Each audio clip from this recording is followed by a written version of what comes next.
Welcome to the third annual ePremier League finals live from London. We're going to be with you until the end of the week when everybody's going to be battling it out to win this very special EPL trophy and a share of £40,000. But it's not just me here this week. Carl Walker's in the building. Carl, back in the studio, finally. Yes. Oh, it is so good. And what a tournament we're here for, the ePremier League. As you said, it is the third one. 40 of the best competitors on FIFA 21 will be going head-to-head on the PlayStation and the Xbox, representing all 20 of the Premier League clubs. Now, for those of you that are new to the ePremier League, here's a flavour of what to expect. The first ever ePremier League. This is so big, every single club. It's loyalty, it's passion, it's desire. Ball into the box, Kelly with a header! That's how much it means to him. He is the Xbox champion. I think it's my favourite one, to be honest. X2Tex, what a performer. Hello and welcome to the ePremier League Invitational.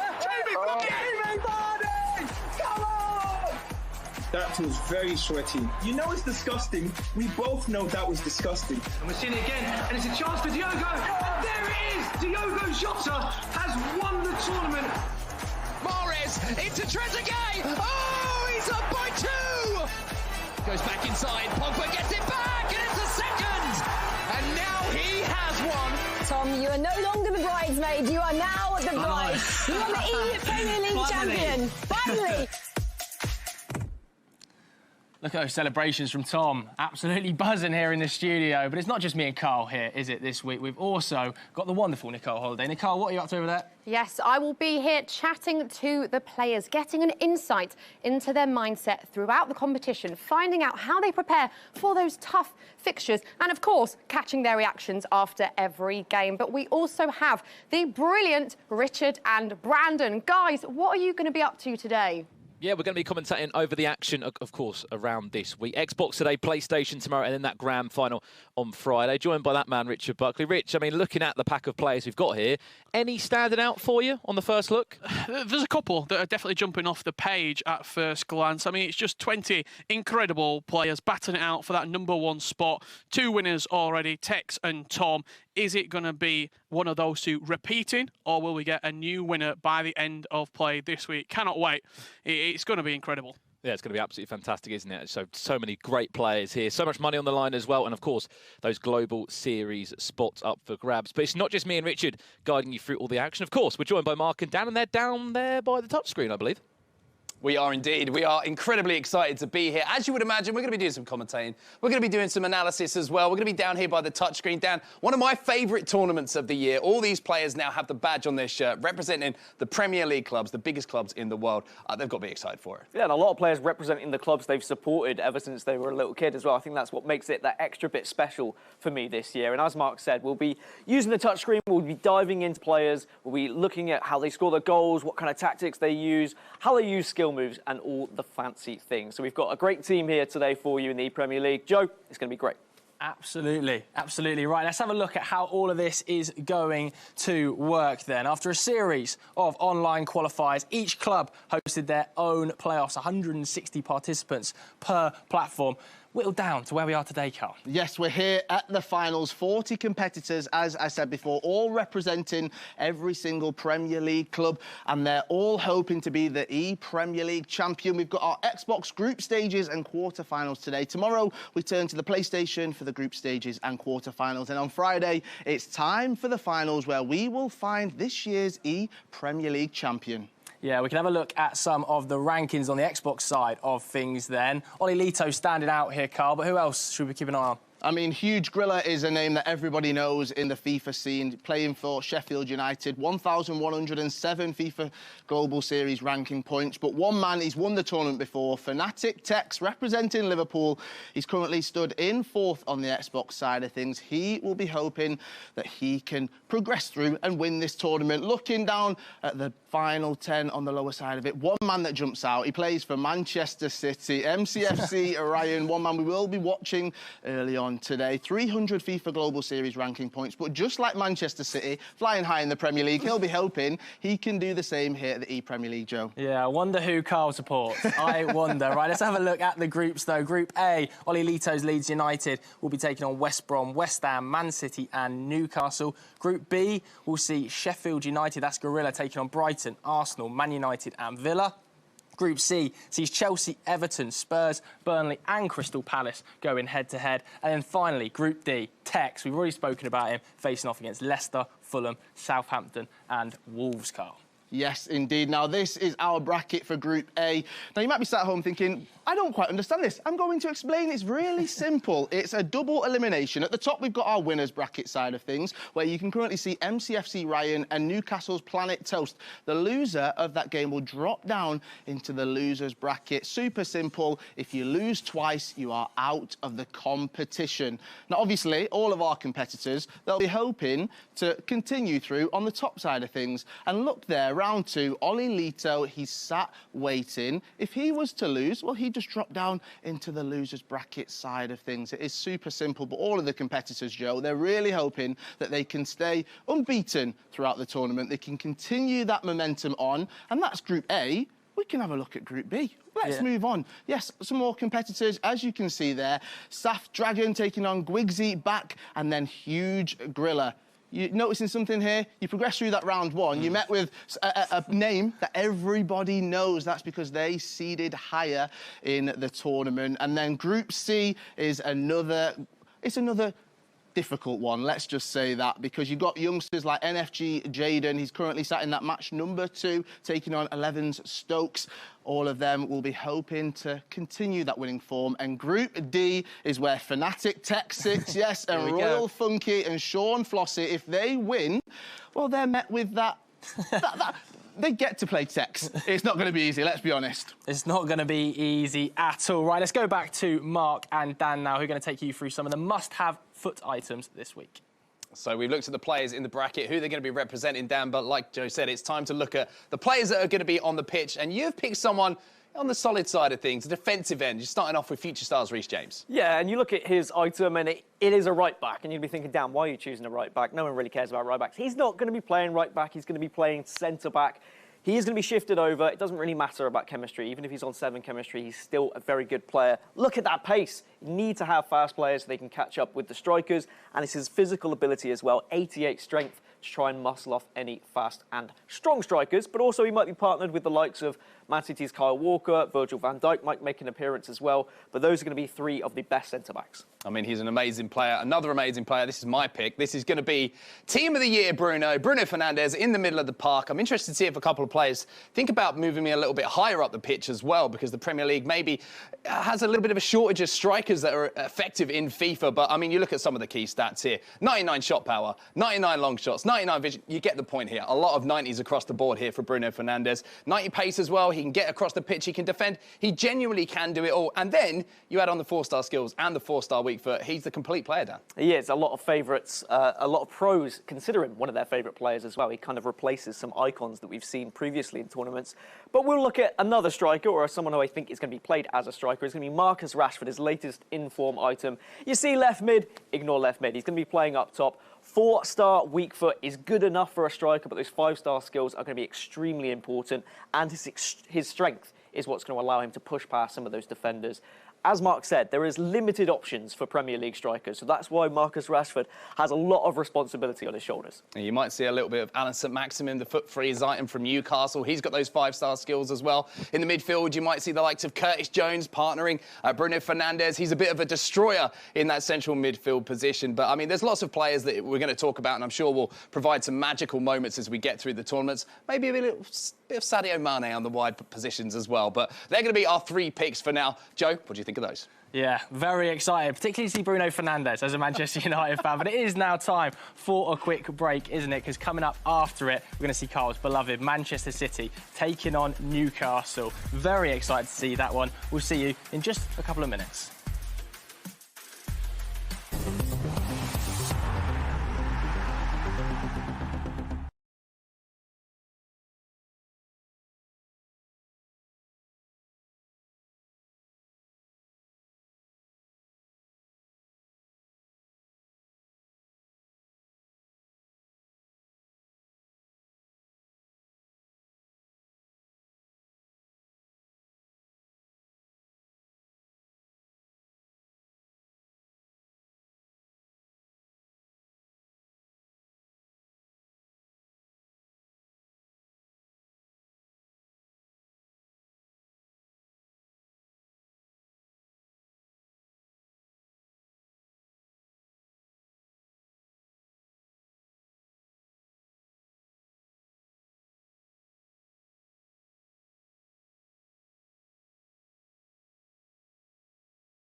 Welcome back to the ePremier League, ladies and gentlemen, for the Xbox side of the event. Coming up next, we have Manchester City versus Tottenham, but we've also got 8 more games as well. We've got the likes of Tottenham versus Everton. I'm very, very excited, Carl. Calm me down. Mate, I need calming down on this one. Manchester City's MCFC Ryan taking on Newcastle's Planet Toast, and it is time to kick off this year's ePremier League. Richard and Brandon, I'm going to throw it over to you guys. Kick it off.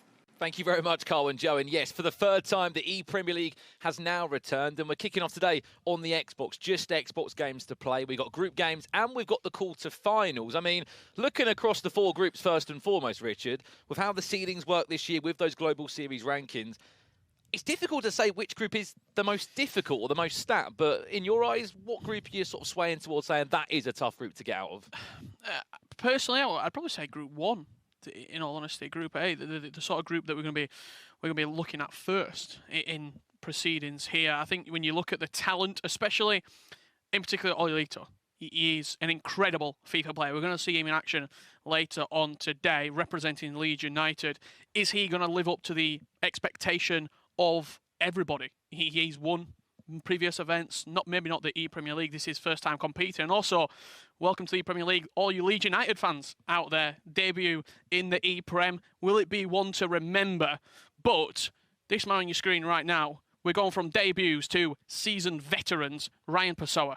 Oh, definitely, indeed. I mean, Ryan Pessoa's had a bit of a journey in this one. He wasn't actually part of sort of the bracket in part of the tournament last year, but in a different capacity. He was here, of course, as an expert and as a host. And with that first kick, the ePremier League is underway. The ePremier League finals underway once again. It will be Manchester City's Ryan up against Newcastle United's Planet. So speaking of which, speaking of players that have both had caps in this competition, 2 times they both played in this one. Manchester City's Ryan did play for Chelsea in the inaugural ePremier League back on FIFA 19, and Planet Toast also played for Newcastle. Fortunately, they both missed out on last year's tournament, but they're back again this time to do all they can to get themselves out of the group stages. You want to be aware of the group stages, Richard. They're a little bit different, these group stages. They're not the usual sort of groups here. No, they're not. Double elimination bracket groups. The number 1 seed in each group will go through into the winners match already. Other 4 competitors, they'll battle it out. And you've got to lose 2 matches to be eliminated.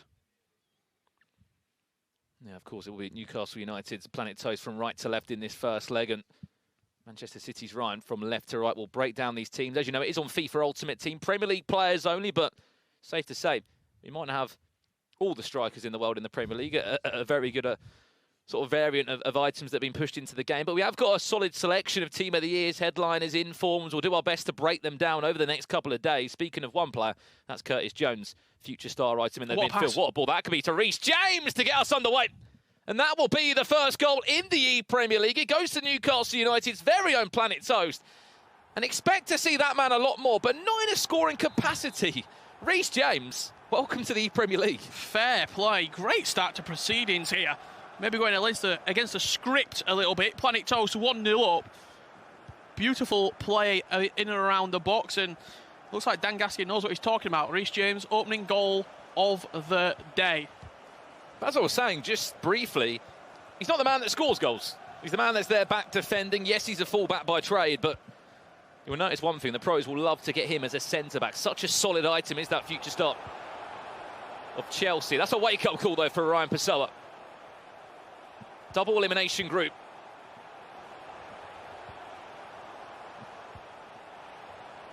Looking to equalise. Is João Cancelo, the Manchester City man. Dinks it into Marcus Rashford. And maybe that's where the lack of real out-and-out strikers in the Premier League, especially in the sort of meta most effective tactic available. You're looking for pace, you're looking for skill moves. There isn't that plethora of strikers available in the ePremier League with these restrictions. Premier League players only. You can see all the scores coming in at the top of your screen. When we do get goals, we'll make sure that you see all the action here in the ePremier League.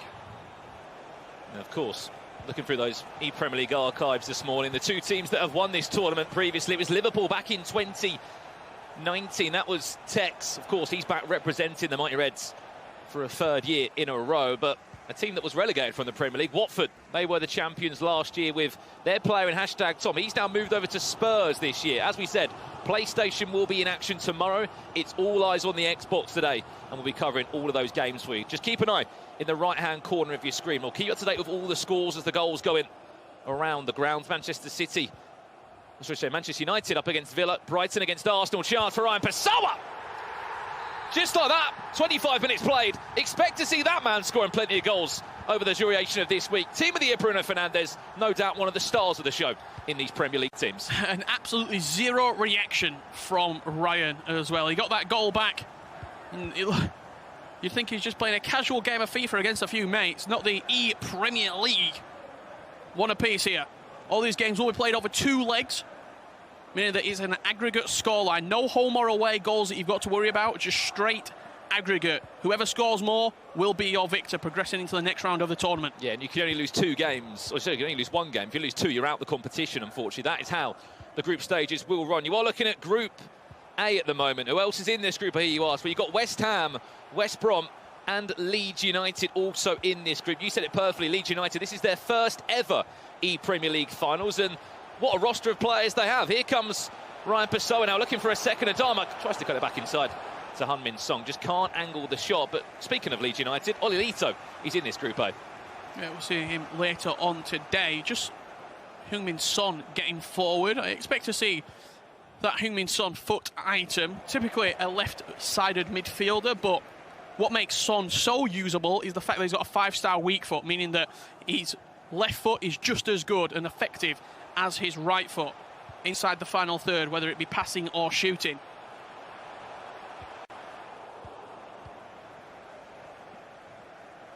I'm sure you'll see a complete mixed bag of in-game items here on FIFA Ultimate Team from the Premier League. Different formations being used as well. Will that 5-3-2 be ever present, as it has been over these last couple of months? So we'll see a mixture of formations. Also expect to see fullbacks moved across into those centre-back areas. Of course, Kyle Walker's in form, is a centre-back, so he can get away with that. De Bruyne could be through the Manchester City man for the Manchester City eSport Pro. That is the beauty of the Premier League. Does well. Rashford now goes to fake shot, doesn't need it. The cancel into the chance for Marcus Rashford to ensure that Manchester City's Ryan goes up by 2-1. Yeah, a couple of options when the ball came back into Bruno Fernandes. Could have shot, played Marcus Rashford back in. That Manchester connection on the red side, sending Manchester City's Ryan Pessoa into a winning position. From 1-0 down to 2 and up, all in the space of this first half. Goals are going in Everton, 1-1 against Tottenham in Group C.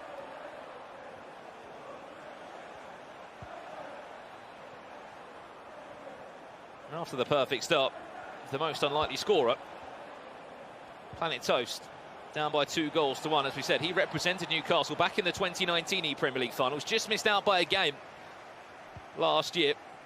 But that is the beauty of this competition, Richard. You've got, fans of these clubs that are getting an opportunity to represent their club in the ePremier League grand finals. That'll do us for half-time here. 3 goals and 2-1.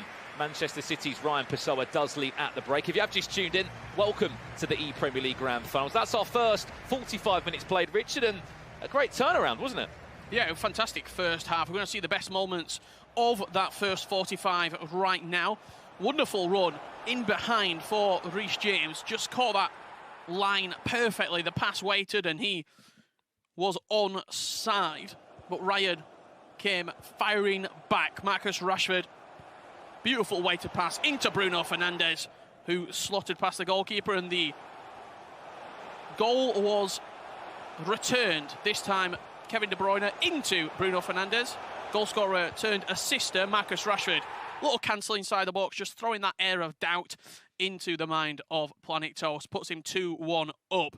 Just saw the formation of Ryan as well. He's playing a 5-3-2. 5 defenders, 3 midfielders, 2 attackers. You might be thinking that's slightly defensive. However, currently, with sort of the meta and how people are playing, 5-3-2 is a formation that you're going to see quite a lot over the next 4 to 5 days. And just to pick your mind quickly, Richard, who could we expect to see off the bench in these games? Because there are a handful of great items that aren't good enough to make the starting 11, but off the bench, they give you pace, they give you that extra bit of of creativity that you might be looking for. The first word you said there, pace. That is what you're looking for off the bench. Look for Adama Traore, Alan Saint-Maximin, all to make an impact off the substitutions bench. Well, here we go then. We're back underway. Here in Group A on the Xbox. Manchester City's Ryan leads by 2-1 after going 1-0 down to Newcastle United's Planet Toast. Remember, all 20 Premier League clubs are involved in this tournament. They both have an Xbox player and a PlayStation player representing them, hoping that they can, of course, move them through to those knockout stages. Group stages and quarterfinals being played today. Goals flying all over the place. 2 apiece between Everton and Spurs, I just saw there. Leicester, Fulham, they're tied 1 apiece. Seems as though everyone's coming out to attack here in the 3rd annual ePremier League. Just what you want to see.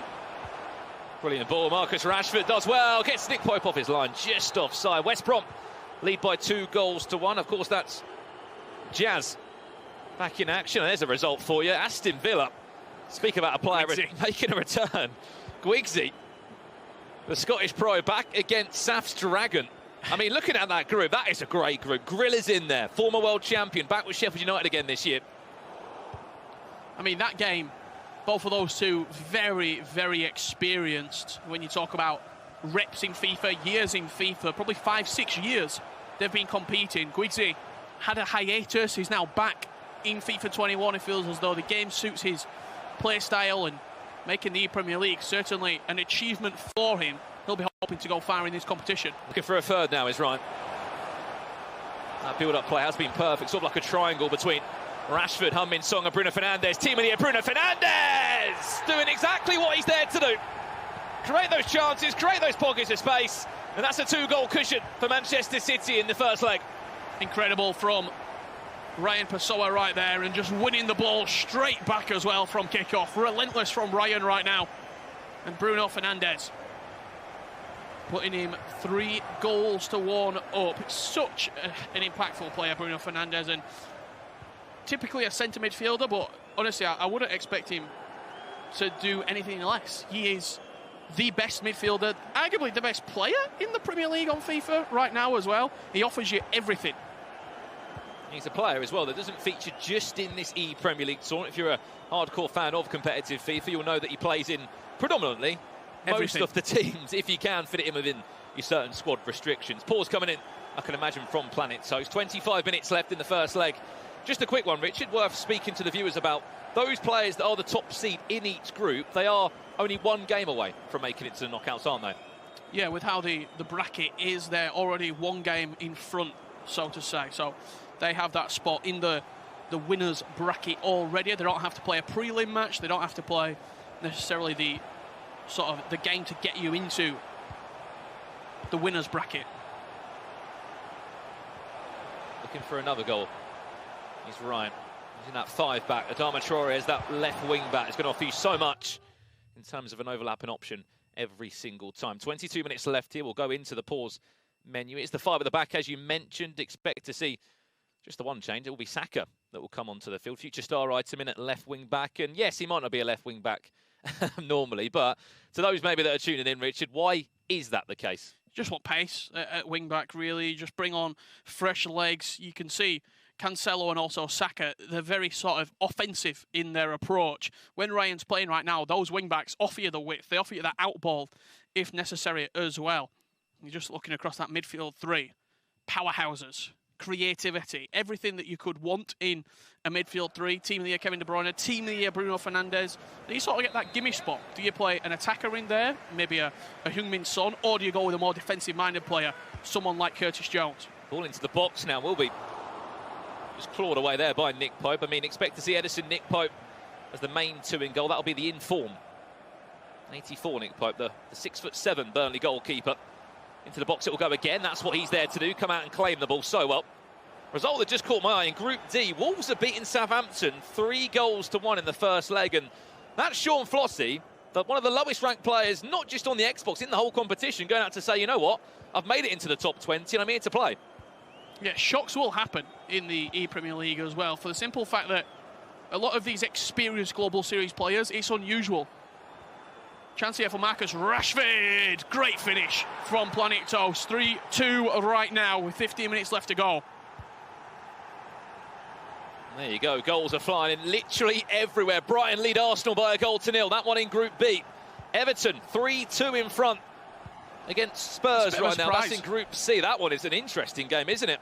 I mean, he deserves a credit. He deserves a mention, sorry. NFG Jayden been knocking on the door for a long time for an event to get his opportunity. I think he's come close a couple of times in qualifiers as well in the Global Series. Like one game away from making a broadcast. He's up against... That's Stokes, 11 Stokes, a player that needs no introduction. A remarkable FIFA player in his own right, Stokes. Playoff winner, huge amount of money that he won back in FIFA 19. He made the FIFA eWorld Cup Grand Final, which is the final event of the FIFA season, the place where you want to be, where the most prize money and accolade is given out. He was at that tournament. Just goes to show how good he is. Yeah, the Seagulls flying high. 2-0 against Arsenal.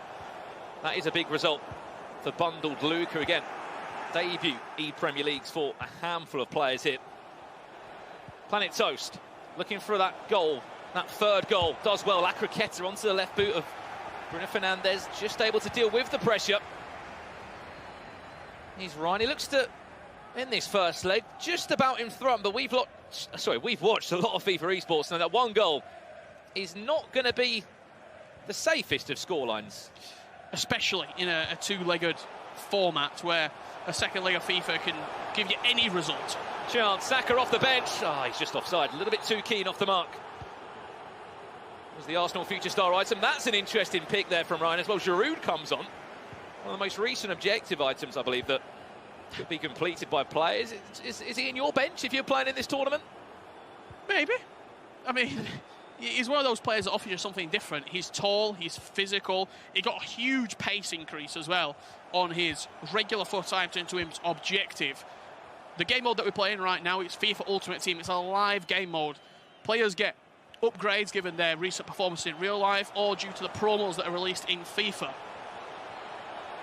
Speaking of which, what result that is, by the way. Burnley 3-0 up in their match. That's Burnley Ashley there leading. And that will do us for the first leg between these two. Ryan Pessoa leads Newcastle United's Planet Toast by 3-2, but there's still a second leg to play in this game. And no doubt that will not be the last of the goals seen in that game. A one-goal scoreline, not really enough to tie you over, I would like to say, with confidence. Let's have a look at some of those highlights in the game, and it was the perfect start, wasn't it, for Planet Toast? It was indeed. James beating the offside trap and finishing extremely well as well past the goalkeeper. But Ryan showed why he is one of the favourites on this Xbox. Smashed in at the near post there. Heung-min Son playing Kevin De Bruyne in on goal. Kyle Walker came across, decides to recycle the play back into Bruno Fernandes. Beautiful little cancel there. A very sort of technically hard and mechanically difficult thing to do in FIFA. Sort of master that cancel. Bruno Fernandes put Ryan 3-1 up. However, Planet Toast got this goal back through Marcus Rashford. Heel-to-heel flick. The skill moves coming out in full flow for Planet Toast. And that was the goal to only give them a deficit of 1. 3-2 now. Yeah, so the second leg to come up very, very shortly indeed. 16th against 17th in the seedings. Of course, these two in Group A. And it must be said as well, huge, huge tournament for these guys because, you know, there's playoff spots on the line. And for some of these, they might not be getting the playoffs through other tournaments. The Premier League might be their only hope. Yeah, it will be their only hope indeed. Leg number 1 is complete right now. We're going to head back over to Joe and Kyle to break down all of the other games. Cheers, guys. Yeah, Carl, very happy bunny. After that first leg, obviously Manchester City picking up 3 points, or at least winning the first leg. Yes, and that's something we have to just make sure people are aware of. There'll be a second leg from all of these matches. It's not just one game of FIFA 21. There's 2. Then it's the aggregate score that's combined together that will then see who goes through into that winner's bracket, who drops down into the loser's bracket, Joe. Yeah, I have to say I was pretty impressed by Planet Toast there. A bit of a surprise, but getting a couple of goals. But Ryan, as one of our favourites looking at it so far, very comfortable. Yeah, he is, and I think for a player like Ryan, we've seen so many times how he's gone to some big competitions and it's difficult for him as well in previous years. So I think for him, he's representing Manchester City. He actually plays for Manchester City Esports as well. So I think for him, he wants to put a great result on the board over 2 legs. Yeah, definitely. We can have a look at some of the other results then as well. Obviously, we just chatted about Manchester City beating Newcastle 3-2 in that first leg. Second leg still to come. West Brom 3-1 winners against West Ham. Manchester United, that's not a great start, losing 3-1 against Aston Villa. But Brighton, 3-0 victors there over Arsenal, Carl. Yes, and then moving into Group C, Burnley 3-0 against Crystal Palace. Everton 3-2 against Tottenham Hotspurs. Then Group D, it's Southampton 2, Wolverhampton Wanderers 3, and Leicester are losing 2-1 to Fulham right there. There's plenty more FIFA 21 action to come. Yes, there is. So make sure you do stick around with us. There's second legs from all of those games that we've seen throughout that first leg of the ePremier League. But coming up shortly, yes, we're going to jump straight back into that second leg. MCFC Ryan taking on Planet Toast. See you in a minute.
Welcome back to the ePremier League 2021, where we just saw Manchester City win their first leg 3-2 against Newcastle, Carl. Yes, we did indeed, but there is a second leg coming up very, very shortly for you, so make sure you stick around. Who will progress through to that winner's bracket? Who will go down into the loser's bracket? We will find out. That second leg is coming up. MCFC Ryan taking on Planet Toast. Richard, Brandon, it's over to you. Thank you very much, gentlemen. Yes, second leg in front of us in this game. If you missed the first, don't worry. We've still got 90 more minutes of this game to be played. Richard, we left at the break, so to speak, at 3-2 to Manchester City's Ryan. He was 1-0 down, bounced back, got himself a 2-goal cushion, but then Planet Toast did respond late on. And to be honest, this game is still so open. No, absolutely. And typically, the second leg of FIFA is where it all kicks off. That's where there's goals, there's more mistakes because there's more on the line. Players start panicking more.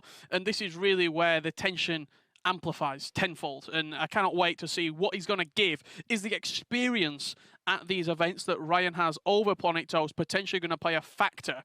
We'll have to wait and see. Or will it just be Planet Toast and Newcastle United? Maybe stirring the pot a little bit in game number 1. Maybe so. Again, as you said, you can only lose, obviously, one game before next thing you know, you're in an elimination game of FIFA. Must be said as well, Oli Lito in this group, as he's the top seed, the highest ranked player on those Global Series rankings coming into this tournament, he sort of skips around, doesn't he? I mean, that's the same for Oli Lito, for Gorilla, for Tex, and for Diogo of Chelsea. All those players only need to win one two-legged game to get into the knockout stages. Yeah, they do indeed, and funny you say, Oli Lito, because the winner of this match plays him in the next round. So, lots up for grabs. It's not the nicest tie, is it, to be up against Oli Lito in a game which potentially is going to knock you straight down into that loser bracket. But here we go then.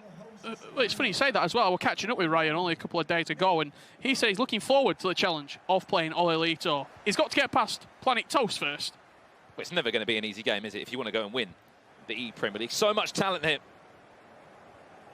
And again, we have got you covered all this week. Xbox today, PlayStation tomorrow, and then those big finals on Friday where there'll be playoff spots on the line.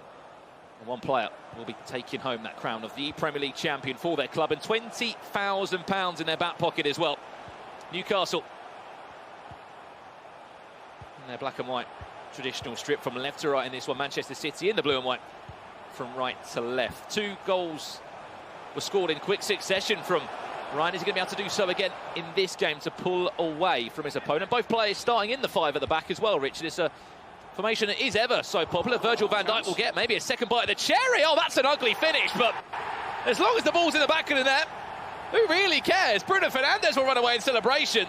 Virgil van Dijk headed it down to the floor, tried to stab a foot in it. Next thing you know, the Portuguese midfield maestro was there to tap in, say thank you very much. That's 3-3. Very scrappy goal there, Planet Toast. Levelling up the playing field. He scored early in the first game, and now in this second leg, scores early again. We said that one goal wouldn't be enough. I mean, it's only taken 7 minutes. To be brought back all square. 3-3 in this one. As you said, winner plays against Oli Lito of Leeds United. This is Group A we are watching. Keep a close eye on the right-hand corner of your screen. That's where all the score updates will be coming through from Group B, C and D. I'm sure there'll be lots of eyes on Fnatic Tex over in that Group D for Liverpool. See how he's getting on very shortly indeed. All matches in their second leg now. Ryan Pessoa looking to build that lead back in front now for Manchester City. João Cancelo, the Manchester City fullback, offers you a very good pacey outlet on that right wing. Someone else offers you a lot of creativity. Is that man in possession now? Kevin De Bruyne, team of the year. Good step from Trent Alexander-Arnold. Stepped out, won the ball back. And potentially a counter-attack here. There's going to be quite a lot of Manchester City players featured in this ePremier League. Kyle Walker at centre-back, not the one in the studio, the one on the pitch. Kevin De Bruyne's team of the year, foot item. And also João Cancelo, arguably up there with Trent Alexander-Arnold, fighting for that right-back spot. Trent might even be used as a centre-back, believe it or not, and Cancelo pushed out to that right wing-back area if the 5-back formation, 5-3-2, 5-2-1-2, is used. There's no doubt about it. Trent can also do a job in central midfield as well. His item is that good that Many would regard it. It's not really a right back, but more of a central midfielder or a CDM. Planet Toast. After that first goal was now to find his feet. Speaking of, Trent Alexander-Arnold able to interchange easily with Virgil van Dijk. Roberto Firmino, I'm sure that'll be his foot freeze item. Offers you a very good balanced central midfielder. Just offside. Slightly too keen off the mark was the Brazilian. Like still opening stages, but Planet Toast looks really comfortable in this second leg, creating all the chances, not really letting Ryan have too much in the final third. A lot of possession just in these midfield areas for Ryan. A pause cued there by one of these two players, not happy with how the game is What's that progressing. cutback? What's that Rashford on the edge of the box now? He's just teeing up that pass. It's one that was delayed. Some scores coming in, you can see. Aston Villa were leading 4-2 against Manchester United. Got Everton against Tottenham there. Bit of a battle between Southampton and Wolves. One of the lowest ranked players in the tournament. Sean Flossie of Wolves up against Royal Funky. 4-2. Fulham leading 2-1 against Leicester. That's Painter against Footwiz Nixnib. 50 sits in those, or in the seeding I should say, 808 points for the year. And then West Brom running away with it. Interesting story that, Jazz Singh, a former West Ham esports pro. Now revenge. Playing for West Brom against Redlac. Of course, of West Ham United. Some brilliant games, some fantastic players on display. I'll look out on the limb and say this is no doubt the most stacked ePremier League tournament we have had. Looking across the board, Richard, at all the names that are involved. I'm sure every single Premier League club is in safe hands with their representatives across the two consoles. What a touch that is! Oh! Just flicking it around the defender there. Beautiful little touch. It's just a class, isn't it, of Bruno? Especially in and around the box. Such a nice sort of composure touch. Watch Rashford, look at the space. Marcus Rashford! It's an easy finish. And that's how harsh FIFA can be at sometimes. You can have all the pressure, you can have the best chance in the game. All it takes is one attack down the other end. And of course, just like that, the roles have reversed. It's a cruel game. Beautiful play in the attacking sense up one end for Planet Toast. Creating the opportunity, hitting off of the post. Ryan, one counter-attack later, whipped cross into the box and smashed home by Manchester City's Ryan. You could just see the formation that he's playing there. We talked about Trent Alexander-Arnold in at centre mid next to Bruno Fernandes and Kevin De Bruyne. It's a scoreline Brandon Smith will be happy about. Brighton and Hove Albion 4-1 up against Arsenal. Just taking it slow. Just taking it slow. That's bundled Luca there. 4-1 up against Healy of Arsenal. Do ignore that you just saw in the pause menu there, you saw Newcastle were 4-3 up. It is Manchester City that are 4-3 up in this time. Marcus Rashford.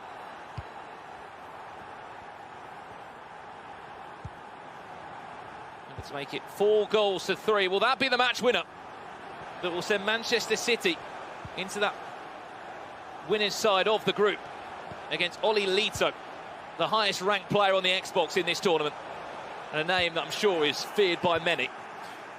I find it very peculiar actually that sort of these two, we were talking a lot about Ryan being the favourite, but they're only 17th and 16th were seeded in this tournament next to each other, so that just certainly shows how we're valuing the experience that Ryan's had playing in multiple events all over the world for the last 3-4 years. How big of an impact and a positive impact that can be on your performance. Let's not forget on the flip side as well, this is the second ePremier League finals for Planet Toast, back with Newcastle again. I think there's definitely some experience that he's picked up from that event. Yes, may not be knocking on the door as much in the global series. In ePremier League, it's the same story for quite a few players. You know, they might not make much activity or make much of a noise in other tournaments happening around the globe. But in the ePremier League, there's some players that just love this tournament so much that they're just back again playing for either a different club or the same team that they've put their trust into. Let's have a look at the highlights from that first leg there, Richard, because there was a couple to talk about. The post was hit. This was a quite an interesting finish, wasn't it? Very scrappy. Virgil van Dijk won the first header, but then the ball rebounding off the goalkeeper into Bruno Fernandes' path. Heung-min Son playing a lovely cutting ball there, and Marcus Rashford just got away from his marker. You see no real reaction from Ryan. He's been quite conserved, hasn't he? Usually he's quite sort of energetic, I'll say. We saw him when he won the qualifier to actually play for Manchester City at the ePremier League, and it's the most inspired I've ever seen Ryan. He was calling people out. He was saying, if people want to come at me, I'm here. Come and try it. I'm better than everybody else. I think some people don't understand that some of these Premier League clubs have got sort of full-time FIFA pros that represent the club outside of this competition, the Premier League. And Ryan's point was the fact that there's a lot of Manchester City fans, there's a lot of FIFA players that wanted to take my shirt in this tournament this year. And after he missed out last year, he had to come back fine. That's exactly what he did. Played some of the best FIFA we saw across that club playoff event, which, if you don't know how the Premier League works, there's different stages. There's an online registration stage. Obviously, there's the playoffs that was all online, where you had the best of the 8 players across the both consoles, Xbox and PlayStation, all fighting to be here in this ePremier League. But no doubt, what a performance that was from Ryan Pessoa. And he wants to carry that momentum into this tournament, which at the moment he is just about doing. Leads by 4 goals to 3. It's not been plain sailing for him at all. Ponic Toast putting up a fantastic effort. I think you were mentioning there players potentially preferring the ePremier League to maybe the more global series events. Also, if you're a Newcastle United fan, it just means so much more. You're playing for your club. It matters more. And that's why we've seen, you know, for example, like Tex, he's played for Liverpool 3 out of 3 years. There's only a handful of players that have played in this tournament every single year. And that sort of consistency is absolutely remarkable. Back underway now. Remember, loser will drop down to that loser side of the group here. In Group A we are watching. Winner will play against Leeds United. Oli Lito, the #1 seeded player. And a name that is formidable with FIFA esports right now. Brilliant ball in a running race.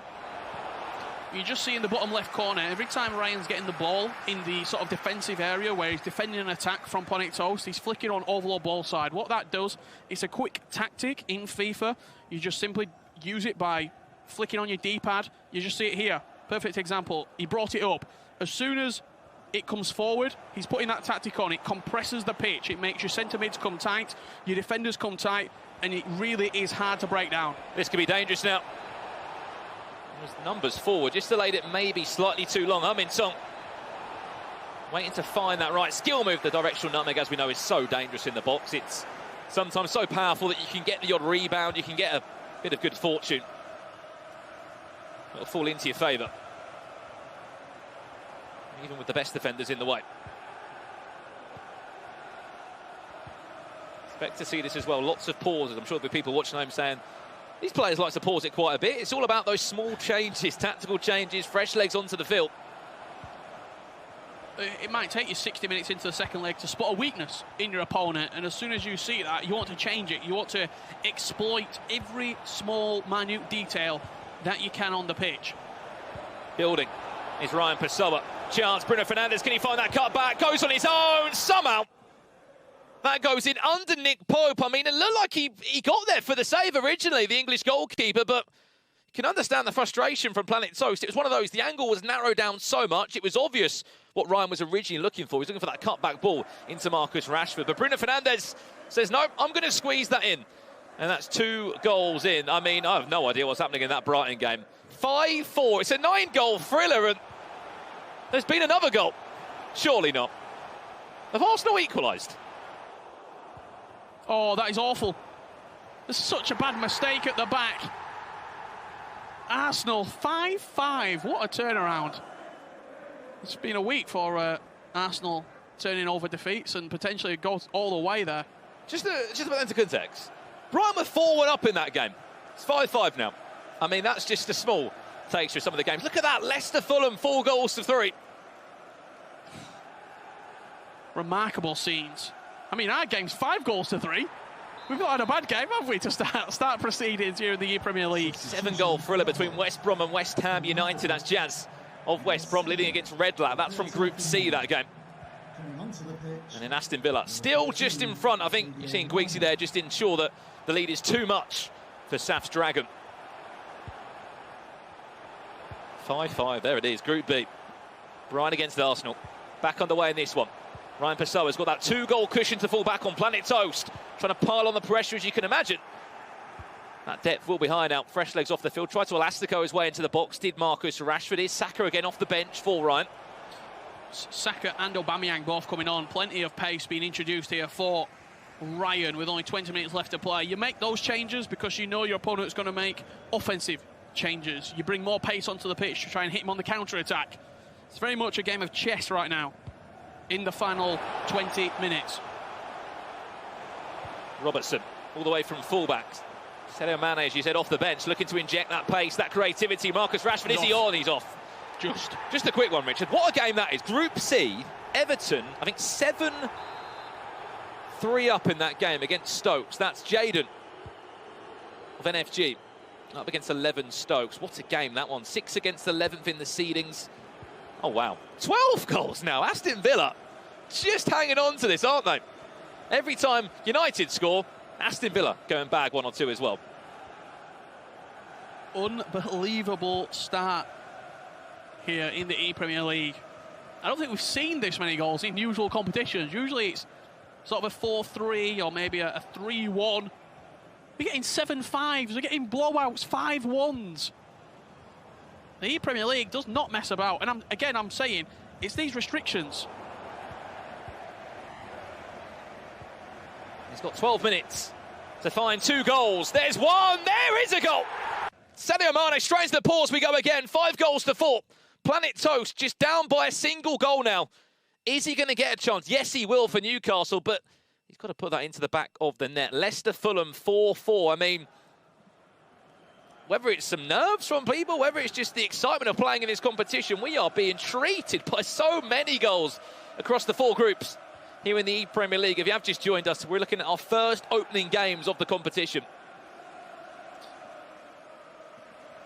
I think one of the big things, defensively, there's so much pace, but the actual sort of defensive attributes of some of these players isn't the greatest. We're not seeing icons, which typically you see in the FIFA Global Series, players like Maldini and sort of Carlos Alberto, real top-tier icon defenders. We're seeing players that are maybe technically João Cancelo, Trent Alexander-Arnold better, but in the actual defensive aspect, a little bit weaker, so we are just seeing more goals.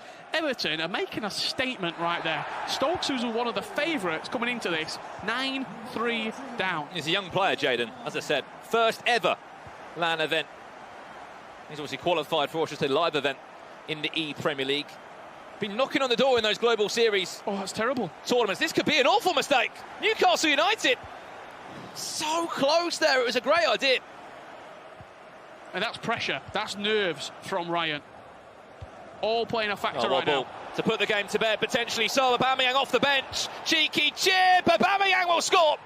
And that might be enough to send Ryan into that winners matchup against Olilito of Leeds United. Leading 6 goals to 4. We talked about the counter-attack. We talked about the importance of bringing pace off the bench. One through ball down the line. Aubameyang, when he's in that scenario, it's all down to Ryan. Can you pick the right finish? Went for the dink over the goalkeeper and just potentially saw his fate blossom before his eyes. He won't give up just yet, though, Planet Toast. You know, we'll be able to create a chance. Or 2. If you're a Newcastle fan, do not worry, you won't be out of the tournament. You'll just be down into that loser side of the group. If you lose the next game, unfortunately, it will be the end of the road of the Premier League on your Xbox side. Well, I think he's in safe hands now. The 2-goal cushion reinstalled once again from Ryan Pessoa. Added time to follow, just 2 minutes of normal time. And as you said, he's looking forward to that game. Manchester City against Leeds in the winners' side of Group A. One more goal to end it in style. Rashford, maybe not so clinical at the back post there, but it doesn't matter for Ryan. He will be going through into the next round of this double elimination group bracket, but a lot of these games potentially going into extra time if they are drawing. We had a 4-4 in that game right there, 5 apiece between Brighton and Arsenal, but our featured match, Ryan coming out victorious, 6 goals to 4 for Manchester City. Yeah, congratulations Manchester City. You will go into that winner's side of Group A, as we said, against Olilito. That is going to be a very tough game. Let's have a look at the highlights from that match, because I think the key thing was from it, and you're going to see this from a lot of players, you have to just keep your opponent an arm's length away. This was the perfect start for Newcastle United with Planet Toast. It was a great goal from Bruno Fernandes, but then we talk about these goals. Get in front by a goal or two and try and dominate the game. This was a really well-taken finish. It was never a level playing field. It was always that one step ahead. 2 steps ahead was Ryan. Bruno Fernandes here into James, played it back into Bruno, and I want to see his goal back. I don't know if it's, I think that's a pass he's gone for across the box. Quite a fortunate deflection off the goalkeeper. Planet Toast made a couple of offensive changes towards the end of this game. Sadio Mane smashing across the goalkeeper, 5 goals to 4, but what did Ryan do? Went up the other end, and Pierre-Emerick Aubameyang dinking it over the goalkeeper to solidify his place in the next round. Yeah, and just one of those items that you said, Richard, off the bench, could be very, very deadly, and that's what you can see, those long through balls late into a game or late into a tie, where you've got a lot of pace, and as you said, Aubameyang there, I think that was his Europa League item that's been introduced, and that's the winning goal. Big win. On the flip side for Newcastle, what does that mean for them in Group A? It was a loss, but it wasn't a terrible loss. There's a lot to build off of that game. You're facing a player who is very experienced. He's not going to be sort of affected by that game and this full sort of experience, really. He's been here before. He'll have suffered defeats before. Planet Toast just needs to pick himself up and move on. Yeah, that's hopefully what he can do if you are a Newcastle fan watching the Premier League. Well, we saw Manchester City win that game. I believe Ryan Pessoa is now joined by Nicole to chat about that big win. Yes, I am here with MCFC Ryan. Ryan, how are you feeling? That was stressful for me just to watch. And obviously an early goal from Planet Toast. How did you feel at that point? I know you're quite confident in yourself, but were you a bit worried? Yeah.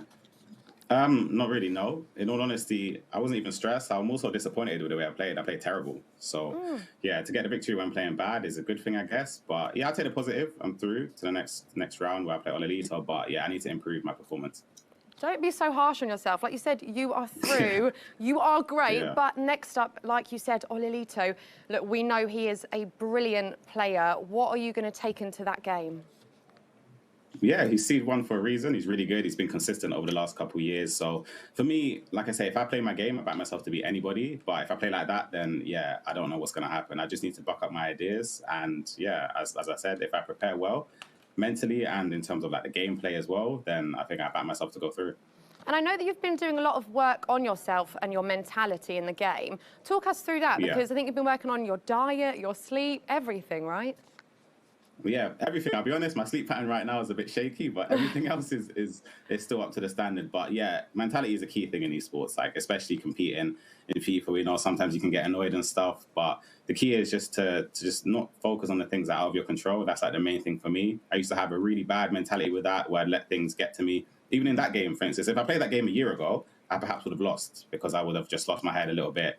I wouldn't have remained focused, but yeah, thankfully to City and everyone behind the scenes that have helped Saul as well, that's coaching me just to keep me calm, keep me cool, and yeah, just make sure that my head's on the right level. Look, well done and good luck in the next game. Thank you.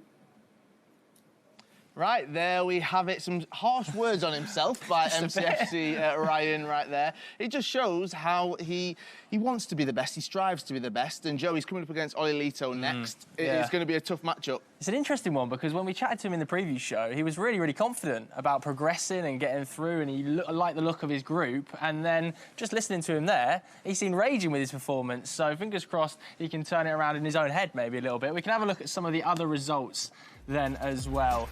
From the round 1, we've got Manchester City, as we've just seen then, 6-4 winners over Newcastle United. West Brom versus West Ham is still playing 5-5 at the moment into extra time.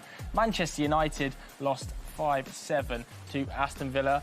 And then Brighton versus Arsenal, it says 5-5 there. It's actually 6-6, and it's still in extra time, Carl. Wow, look at that one. Goals plenty across the board. Moving into Group C, Burnley 5 against Crystal Palace, only scoring 1. Then Everton, yes, NFG, Jayden, 9-3 against 11 Stokes for Tottenham Hotspur right there. Then Group D, Southampton lost 7-3 to Wolverhampton Wanderers.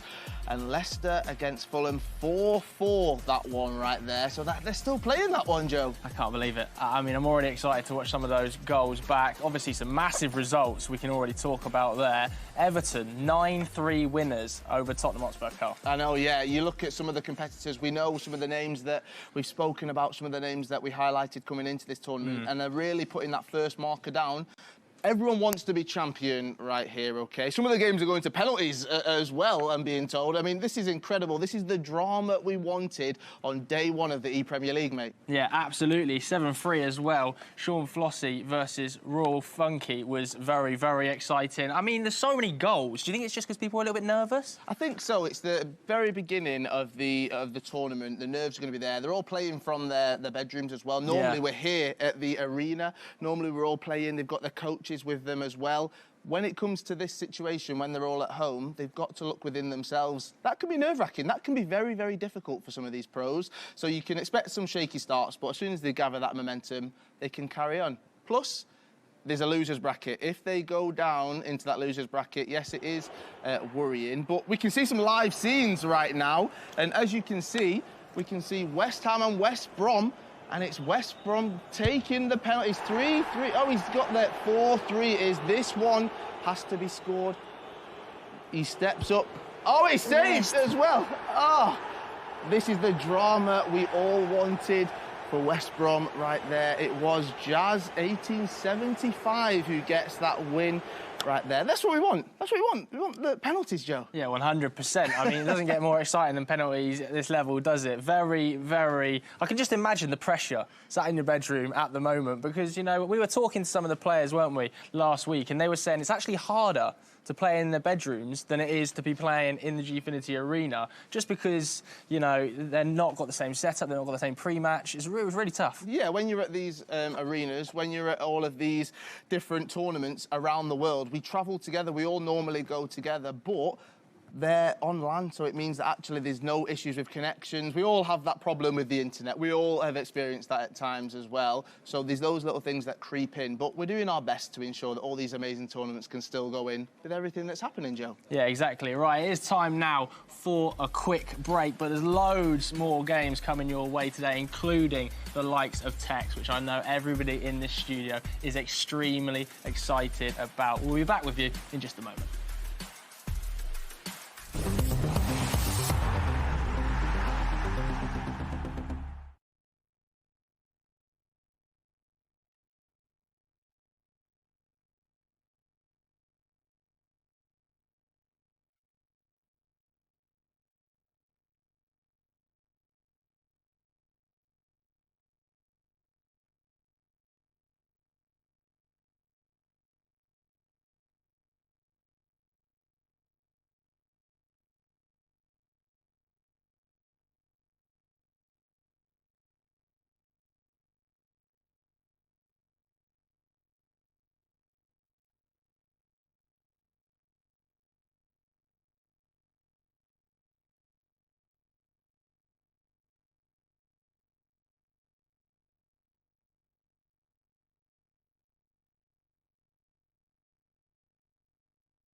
Welcome back. What a start we've had here. We can have a look at some of the results, actually, from that round one in front of you right now. So Manchester City 6-4 winners. We just saw Ryan Pessoa there beating Planet Toast. West Brom 5-5 against West Ham United, but West Brom did go through on penalties there. Manchester United 5-7 losers against Aston Villa. Brighton Hove Albion, I think that was 6-6 the last time I heard in the Arsenal game. It's all to play for in between Brighton and Arsenal. But there's so much more to come, isn't there, Carl? There was indeed. On that one just there, Arsenal actually beat Brighton 7-6 it was just there. So there's plenty of drama that's coming up throughout the rest of the day, so make sure you do stick around with us. There's plenty of goals, and I'm sure, Joe, we're about to get plenty more penalty shootouts as well. That's where everyone's hearts are racing. That's what's super exciting, mate. Yeah, absolutely. And I'm already excited about the next game. Right, let's go straight to it, shall we, guys? Amazing stuff. No messing about here. We're ready for our next game, and we're going to see one of the favourites for the tournament, someone who's already lifted that trophy. It is, of course, going to be Fanatics Tex, representing Liverpool, the inaugural ePremier League champion, the first player to ever lift that trophy. But a little bit of a surprise who he's going up against, Dan. Yeah, we're seeing Flossie come through here after a 7-3 victory. He'll be representing Wolves, taking down Southampton. Not what we would have been expecting, the lower seed in this group, but a fantastic chance to go up against one of the best players around, or previously one of the best players around. You could say this season Tex hasn't quite lived up to expectations, and even in the last ePremier League, he was knocked out in the Xbox final to Mark Marley, so I'm sure he'll want to one-up himself this year. Yeah, he's certainly looking to add another trophy to his collection, which is a vast collection. If you don't know about Tex, then all you've got to do is hop online and look at some of the tournaments that he's won, the amount of trophies that he's managed to put together in the meantime. A lot has been said about Tex this year and how he's been performing. I think we're about to see a very special Tex, though. I think he's always planned to be coming to the fore around this year, hitting his peak around this time this year. I think he's going to surprise a few people, which might sound like a strange thing to say with the reputation that he has, but I can see him going on a big run here. He has said that he wants to play in those big games, like he wants to play at those live studio events again, and he hasn't quite felt it playing online. Unfortunately, is still playing online for this tournament, so we will see if that affects him at all, or whether wearing that Liverpool top is going to change how he plays. He did say that winning that first inaugural ePremier League was one of the best trophies he's ever lifted because he played for Liverpool. Well, he's got the Liverpool shirt on, and I'm sure he's got it on our home as well. We know how much it means to Tex, his beloved Liverpool. I always joke that if you follow Tex on Twitter, you're going to hear more about Liverpool's performances than you are from his own FIFA ones. But we are underway here. This game coming in from Group D. And for Flossie, you have to say, this is a real opportunity for him to step up, not only as a player, but raise his stock in the FIFA World, Dan. It was quite the journey for Flossie as well, just to get here through those Wolves playoffs. In his first game, he lost 6-0 and dropped into that lower bracket, and then came all the way through the playoffs to actually beat the same player he lost to 6-0, 7-4, to get here today to represent Wolves. So it was quite a journey, but he has shown that he has incredible fight back. We're going to have to see what happens from this corner then. Tex is going to whip this one, and he's looking for the head of Virgil van Dijk, the Liverpool man, trying to provide the magical touch there to give the Liverpool player the lead. Heung-min Son now goes back to Van Dijk, who's just retreating from that corner. But good news for Flossie is he's managed to hold off that first little barrage on his goal against Tex. And when you're playing against a player with that kind of reputation, always important just to be solid in those first few moments, Dan. It is indeed. You can't allow them to get ahead and gain that confidence. And Sean Flossie has definitely shown defensively he can keep up with Tex at the moment, but going forward hasn't been able to break down that back line that Tex has to offer. It was a somewhat comfortable journey for Tex throughout the Liverpool stages. He didn't really have too much of a threat, and it was expected that he would represent this club. Well, it's going to be Sean Flossie here who might have the first opportunity. I've been really impressed with the technical ability I've seen from him. We've seen croquetas, we've seen elasticos, and we've seen cancels. So all of the mechanics are here, Dan, and I'm sure that Tex has had to pay attention very early on here and realise that he's in for a heck of a game. Yeah, well, you're not really going to get to this point of the ePremier League without having the ability to kind of pull out the shot cancels, know what the meta tactics are. That's going to be offside.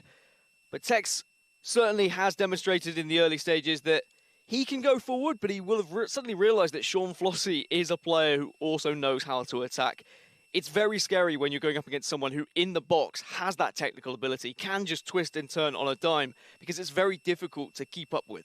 I'm just looking across the teams as well, and the player selection always interests me. Quite a strong Liverpool theme, actually, to Tex's lineup. You've got Sadio Mane on that right-hand side, Virgil van Dijk, Team of the Year in at centre-back, and he's got Team of the Year Alexander-Arnold, as well as, I believe, Curtis Jones in the middle. So 4 Liverpool players for the Liverpool fan, representing Liverpool, and here is one of them now, Sadio Mane, trying to use that pace, Heung-min Son, tried to stop up, looking for the cricketer, but well defended by the Wolves man. Yeah, Tex just testing out a few things here, seeing if he can maybe break through with a cheeky cricketer.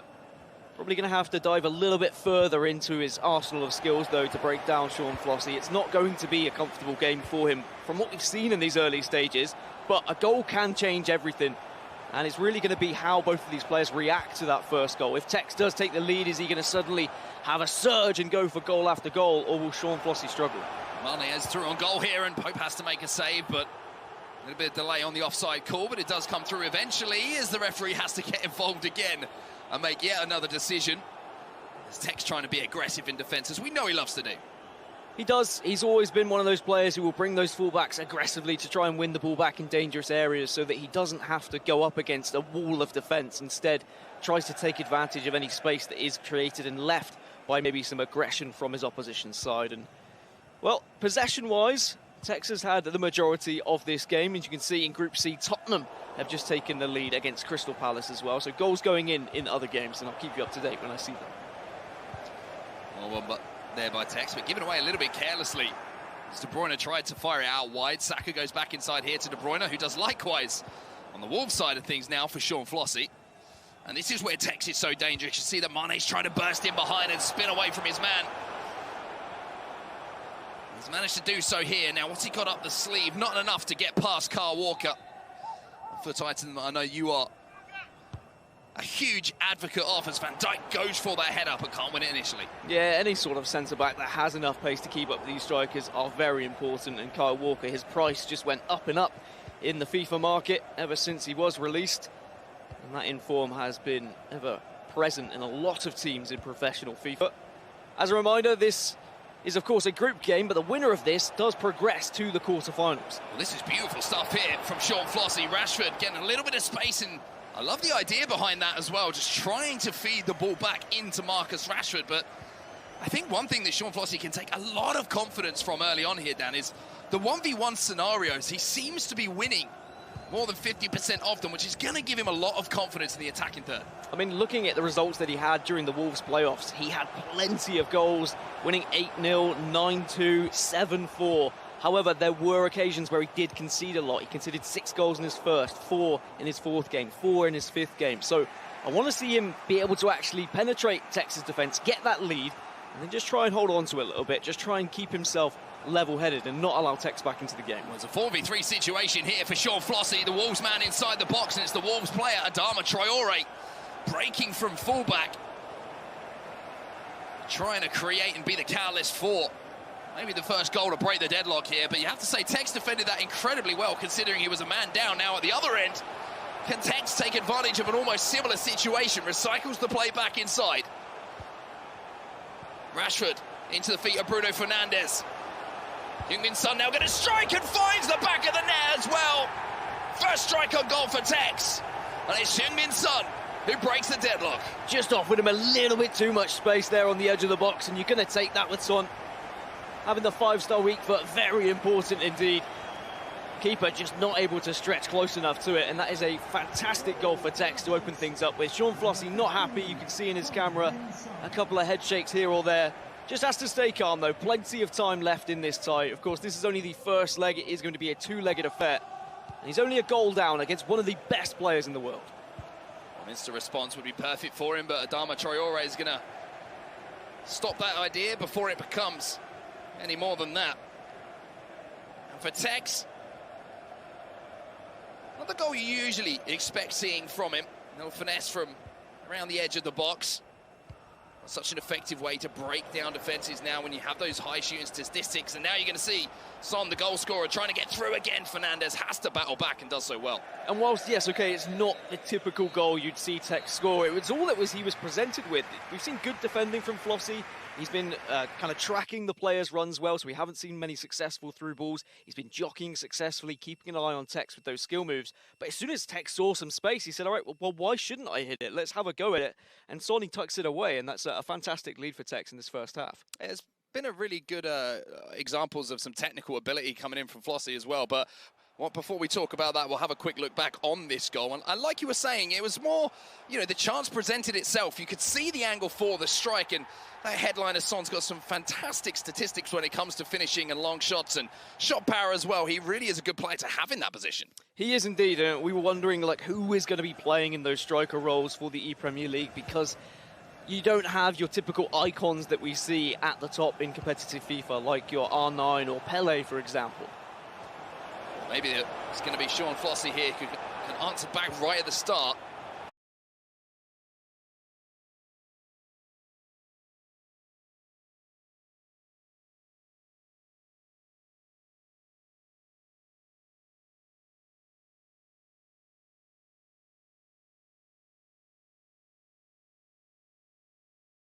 Of the second half, only one goal between the two players, and just going back to the point I was making, technically Sean Flossie has looked really, really good. He can show that he's got a real showcase of all of the mechanical ability you need to be having at your disposal as a top-level FIFA player these days. But for all of that, you can see that Sean using the RB button, the LB button to send players on runs and then bringing those players back, almost stopping that run, going for a little bit of a fake, hoping that Sean is going to actually track the run, and then it offers space naturally for Tex to run into.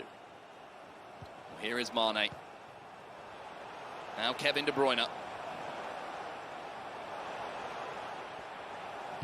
Just patrolling the midfield at the moment. Tex looking for that opening to move forward defensively. Sean Flossie doing a good job, just player switching, trying to read when those passes will be coming in. And Marcus Rashford is a player that I'm sure Tex is going to look to for the little bit of inspiration with those 5-star skills.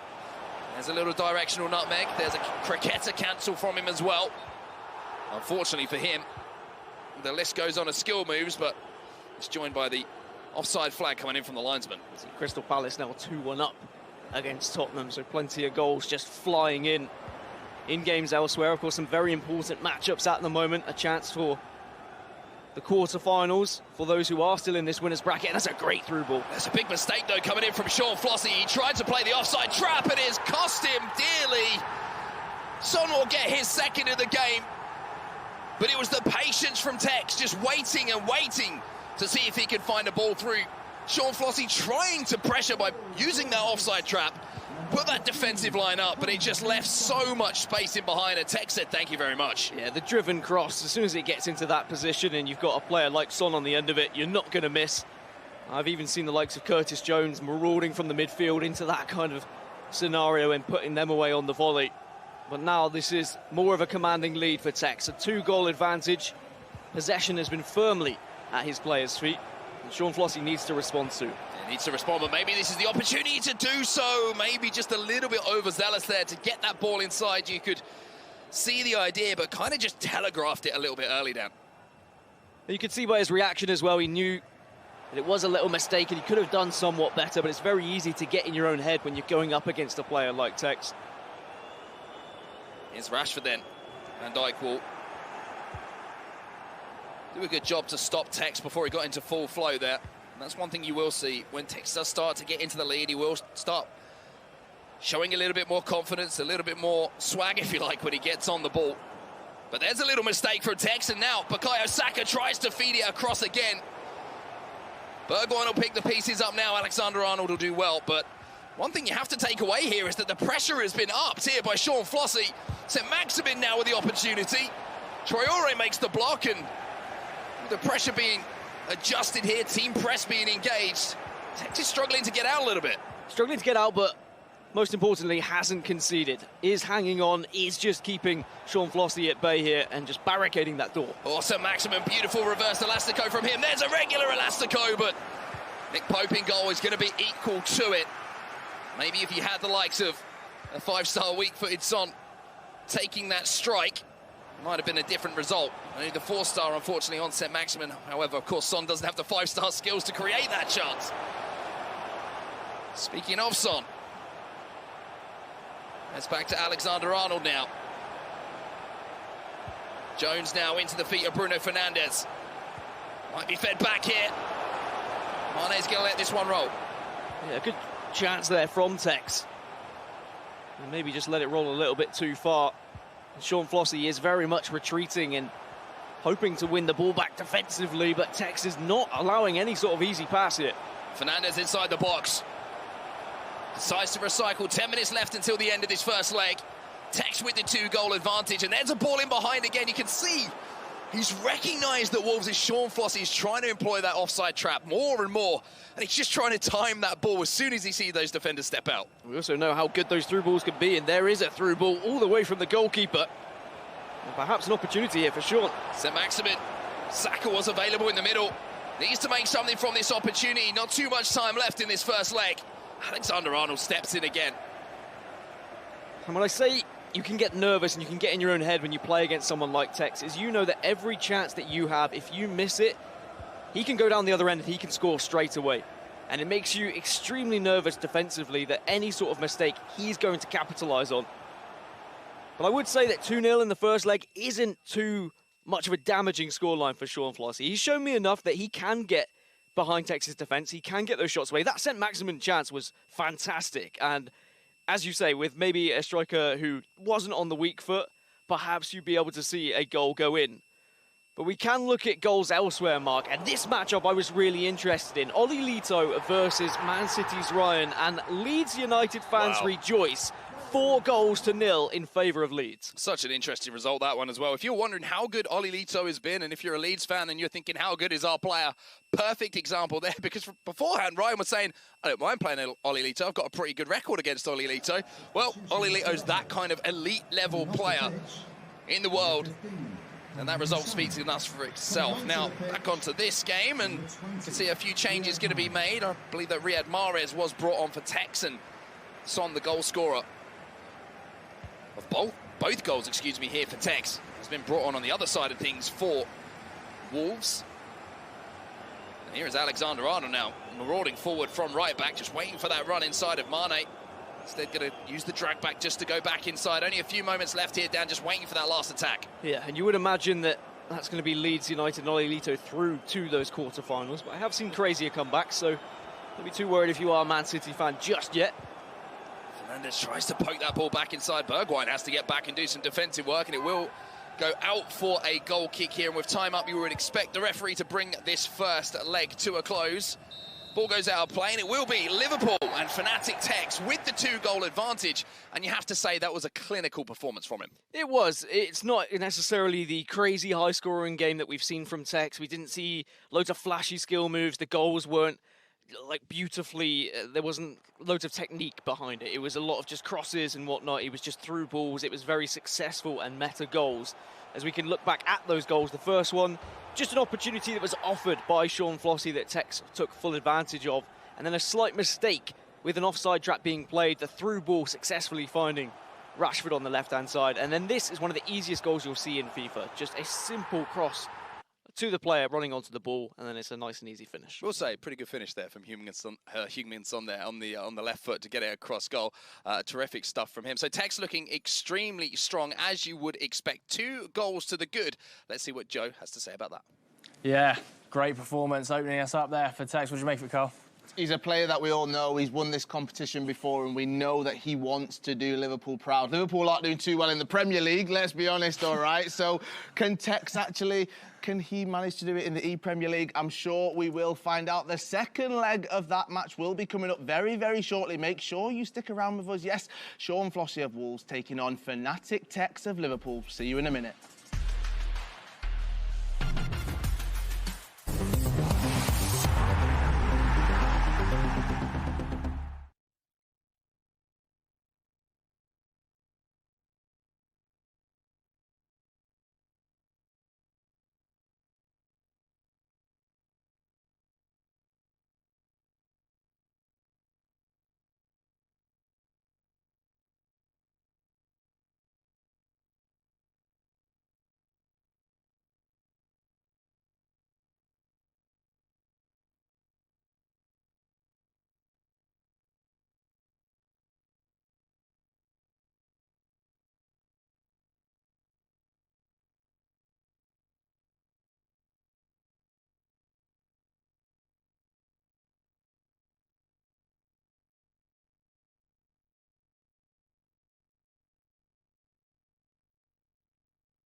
Welcome back to the ePremier League. Pretty comfy start to start with for Tex anyway, Carl. Yeah, I think that with Tex, there's a lot of pressure on him. We see that he's got 2 goals ahead going into that second leg.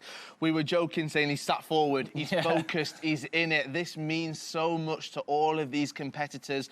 Fnatic Tex hasn't had the best of year when it comes to the season, but we can look at some of his performances and that performance in that first 90 minutes. You can see just here, I mean, Tex is a player that he creates moments of space and magic out of absolutely nothing. That's what's incredible about him. He creates these moments. He can score goals, and he gets an inch of space. He manages to find... I mean, just looking at that goal right there, again, from Tex. We're moving across here to Huge Gorilla, representing Sheffield United. He's someone that we think could go very far as well.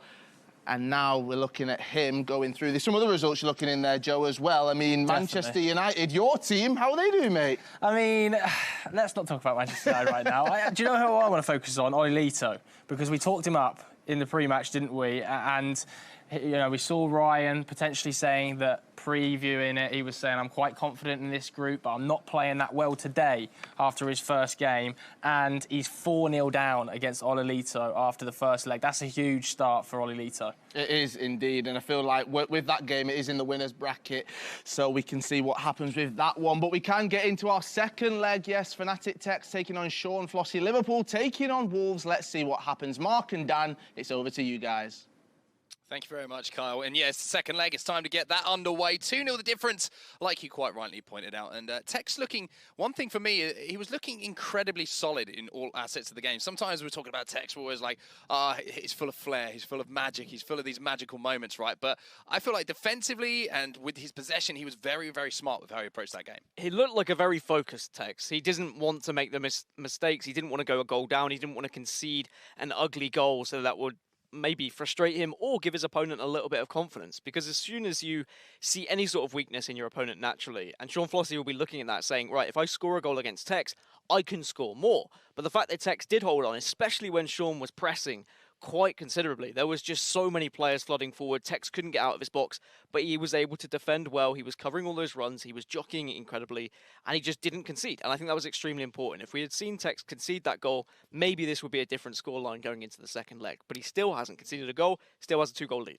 Yeah, I'd have to agree with you there. I think it's one of those things as well. If Sean Flossie for Wolves gets that early goal, or at least, you know, finds the back of the net, all of a sudden, he's the 20th seed here on the Xbox as well. We should point that out. He's one of the lowest ranked players that we have in the tournament. If you score early on a player like Tex, who I don't have to talk him up anymore. You know how good he is. All of a sudden, belief, confidence, all of those keywords, those buzzwords, which are so applicable in FIFA esports, just flood in towards you into your gameplay. And all of a sudden, you believe you're the best in the world. You can take on anyone. And he had chances, and skill moves were there, like the chance sent Maximin in the box. There was an opportunity where he could have scored against Tex, and maybe that would have been enough to actually give him the belief. But when you're watching Sean's camera, there's a lot of head shaking, there's a lot of sighing, there's a lot of frustration, whereas for Tex, it's kind of just another day in the office. Laser focus from Tex. It's what we expect, as we can see the second leg is now underway, and it's up for Sean Flossie, the Wolves man, to turn this 2-goal deficit around. And I just wonder if there's going to be any changes in formation early on here. If he's thought that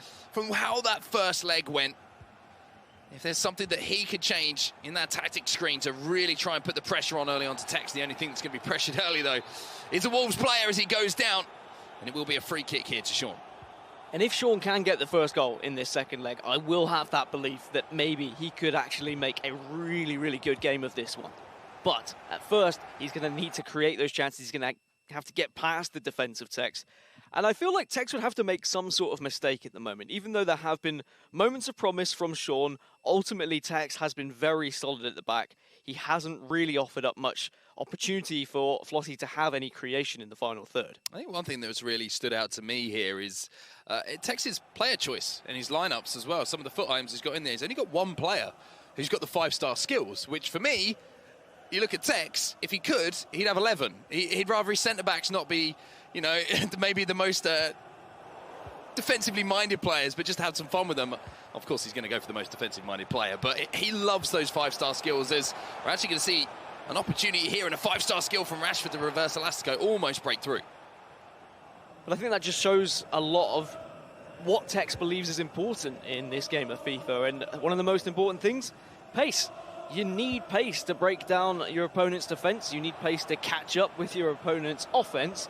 And he thinks that those through balls are going to be successful and that 4-star skills is enough. You saw that he's trying to go for those elastico cancels quite often. The directional nutmeg, of course, you don't need a 5-star skiller to go for that skill move either. So there is a lot for Tex to use to try and break down that back line. You're going to see Tex with one of the 5-star skillers on the ball there, and you spoke about directional nutmegs. There is that burst of acceleration you get, and there is a little scoop from him as well, but unfortunately it isn't going to create too much. And already into the pause menu here, so already potentially a little bit of a change in the tactics coming in from Wolves' player Sean Flossy. But one thing that's interesting as well, the 4-2-3-1, Dan, has not been a formation. It was obviously it was the only formation for the last couple of years for a lot of players, but this year we've seen 4-4-2, we've seen the 5-3-2, the 4-2-3-1 kind of fallen out of favour, but Tex bringing it back into fashion. And there was a pattern in those formations you were starting to name, is that it was 2 strikers, having the ability to kind of ping-pong off one another, those quick passes, maybe playing a triangle with the central attacking midfielder as well, and then going for those penetrating through balls. They're just so deadly. But if you have played 4-2-3-1 for pretty much 2 years straight, you know where those players are going to be.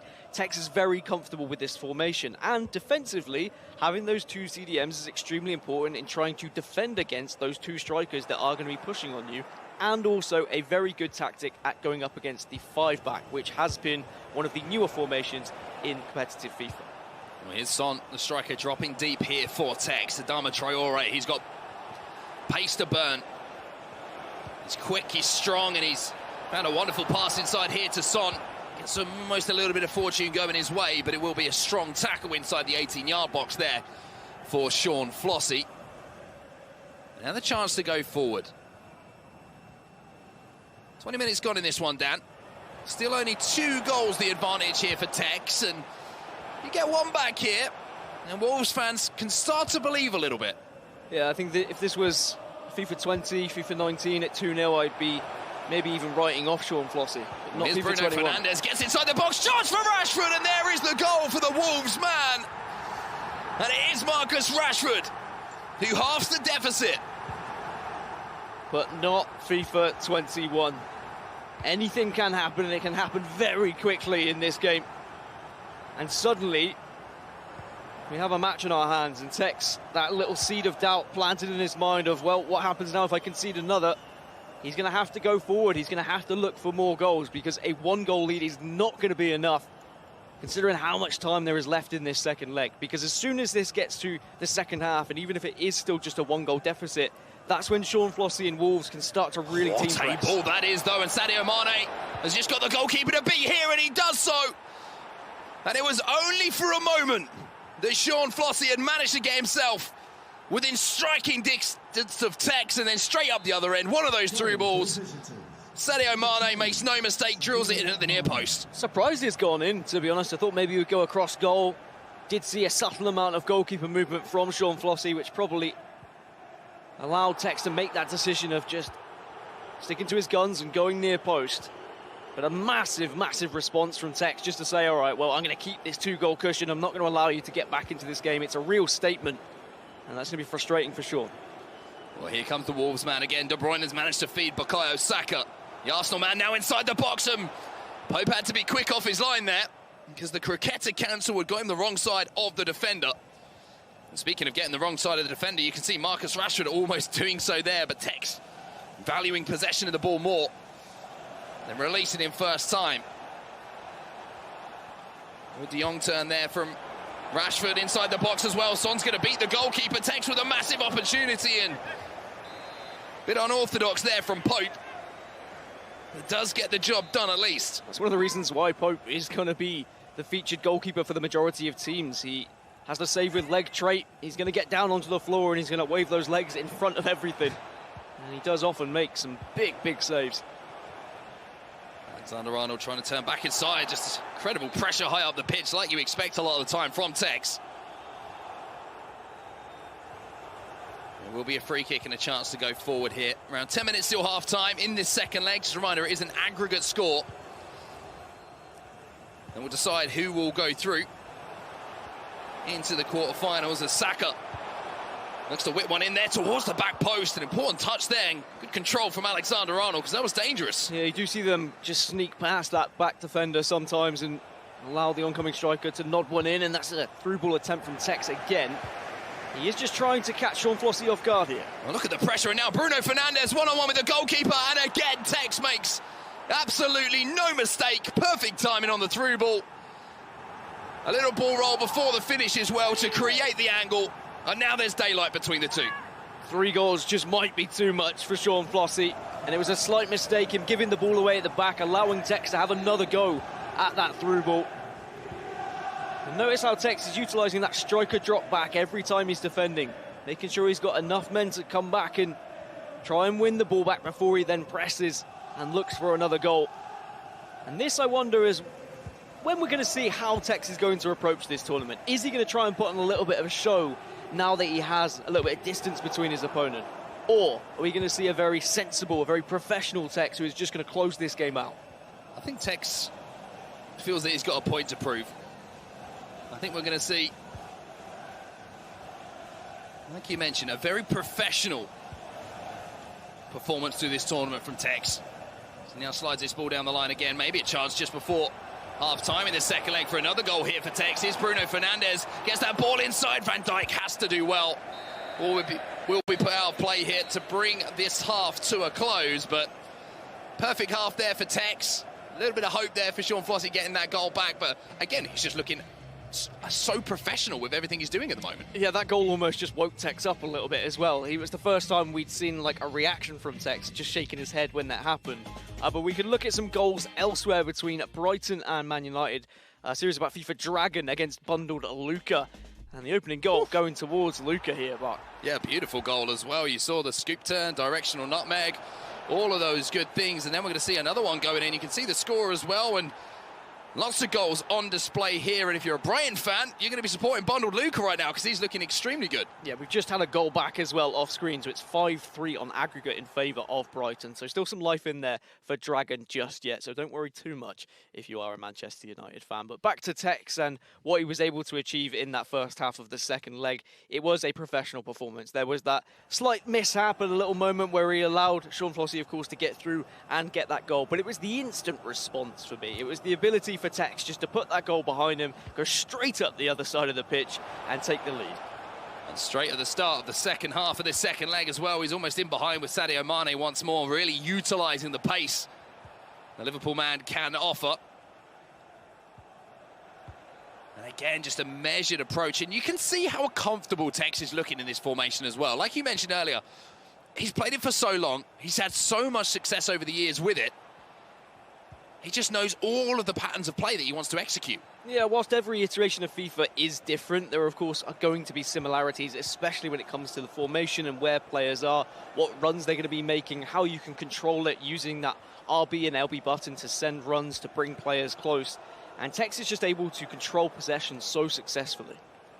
Well, Mane somehow got the better of Traore and tried to feed that ball into Bruno Fernandes, who is going to be the focal point of a lot of things good that happen for Tex in this ePremier League run. Playing him in at that cam position, it was a question that I was thinking before the tournament got underway. Who are going to be those attacking options like we mentioned?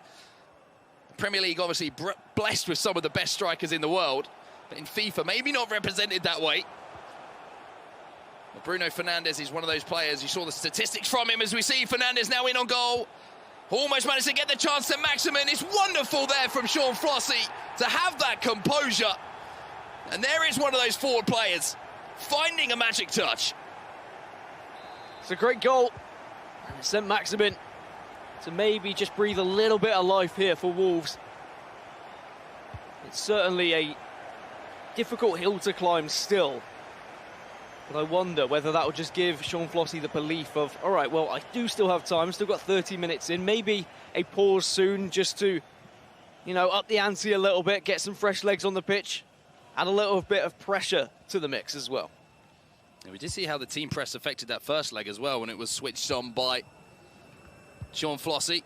Really did do a good job of winning the ball back in some very dangerous positions to defend for Tex. And now all of a sudden, look at that belief that it's put into the hands of Sean Flossie, the Wolves man. All of a sudden, he's finding a little bit more space. He's finding A little bit more success with his passes as St Maximin has now found the ball inside, and Rashford! Oh, he puts it wide! What an opportunity that was, just to bring Flossie right back into this game. I mean, Tex quite rightly just taking a little bit of a breather. He knows if that had gone in, things start to get a little bit more dangerous, and his comfortable lead would have been ripped away from him in just a few minutes with back-to-back goals. But Sean Flossie, creating the dangerous chances, is still in this tie. So well to create it as well. Beautiful work from St Maximin. And unfortunately, the only thing missing from that move was the finish from Marcus Rashford. And to be honest, I'm surprised to see him not at least test the goalkeeper. It was on his stronger side on that right foot. And that's in the past now. Sean Flossie's got to be careful. He doesn't concede up the other end. Beautiful dribbling from Sadio Mane to keep that ball close to his feet. But what a tackle that is from Fernandez. Alexander-Arnold just about rescues Tex there. 20 minutes and Tex just needs to really frustrate Sean Flossie at this point, restrict those chances, hold on to possession as he is, make Sean come to him. He can hold on to the ball in this area of the pitch all day long if he needs to. It's Sean who has to press and win that ball back and try and create some chances. Here's Curtis Jones. Kevin De Bruyne. Again, just holding on to possession here. Tex just waiting for the press to come in, for the mistake that he can capitalise on. Maybe that is it. Mane away from Traore, only momentarily though. The pace and the strength of Traore good enough to get back into position to defend that. Well, 15 minutes left, and it is going to be the tactics screen for both players. Of course, we get to see at the moment what Tex is changing, but I'm sure for Sean Flossie it's going to be a case of really pressing everyone up the pitch now, getting a slightly more attacking formation, apply pressure where he can, utilise team press in the areas where possible, and see if he can just snatch one back so that he can give himself that last-ditch chance of getting back into the game. Yeah, change of formation coming in from Tex as well. He is going to go to the 5-3-2, and with the players he's got on the pitch as well, it's going to be an option to use the likes of Fernandez in a slightly more defensive role, maybe. I mean, he works anywhere in the pitch, really. Bruno Fernandes. He's one of those players who just everywhere can do what you want to do. As we can look at goals elsewhere, Mark. Yeah, we've got a goal coming in from the Chelsea-Burnley game, and it is going to be Chelsea on the attack here. And what a strike that is from Diogo from outside the box. It's going to be that man that we're going to be saying his name a lot of over the next few days. It is, of course, Bruno Fernandes. We're going to be seeing a lot of goals from him. We're going to see a lot of important plays from him as well. And that was the reason why we featured him as one of our player picks in the early stages, alongside the likes of Reece James. And of course, Rashford has been a dominant force in the striker position. We need to see a goal soon from Sean Flossie to give him and give Wolves fans belief that he can get back into this. If he does lose, he drops into the lower Tex. It gets him that one step closer to those quarterfinals. Fernandez then looking for that ball out wide, and Alexander-Arnold had to be very, very careful there with that touch. Tex did it exceptionally well, and look at this running behind now. Sean Flossie being forced to go forward, and that's leaving space here for the Liverpool man.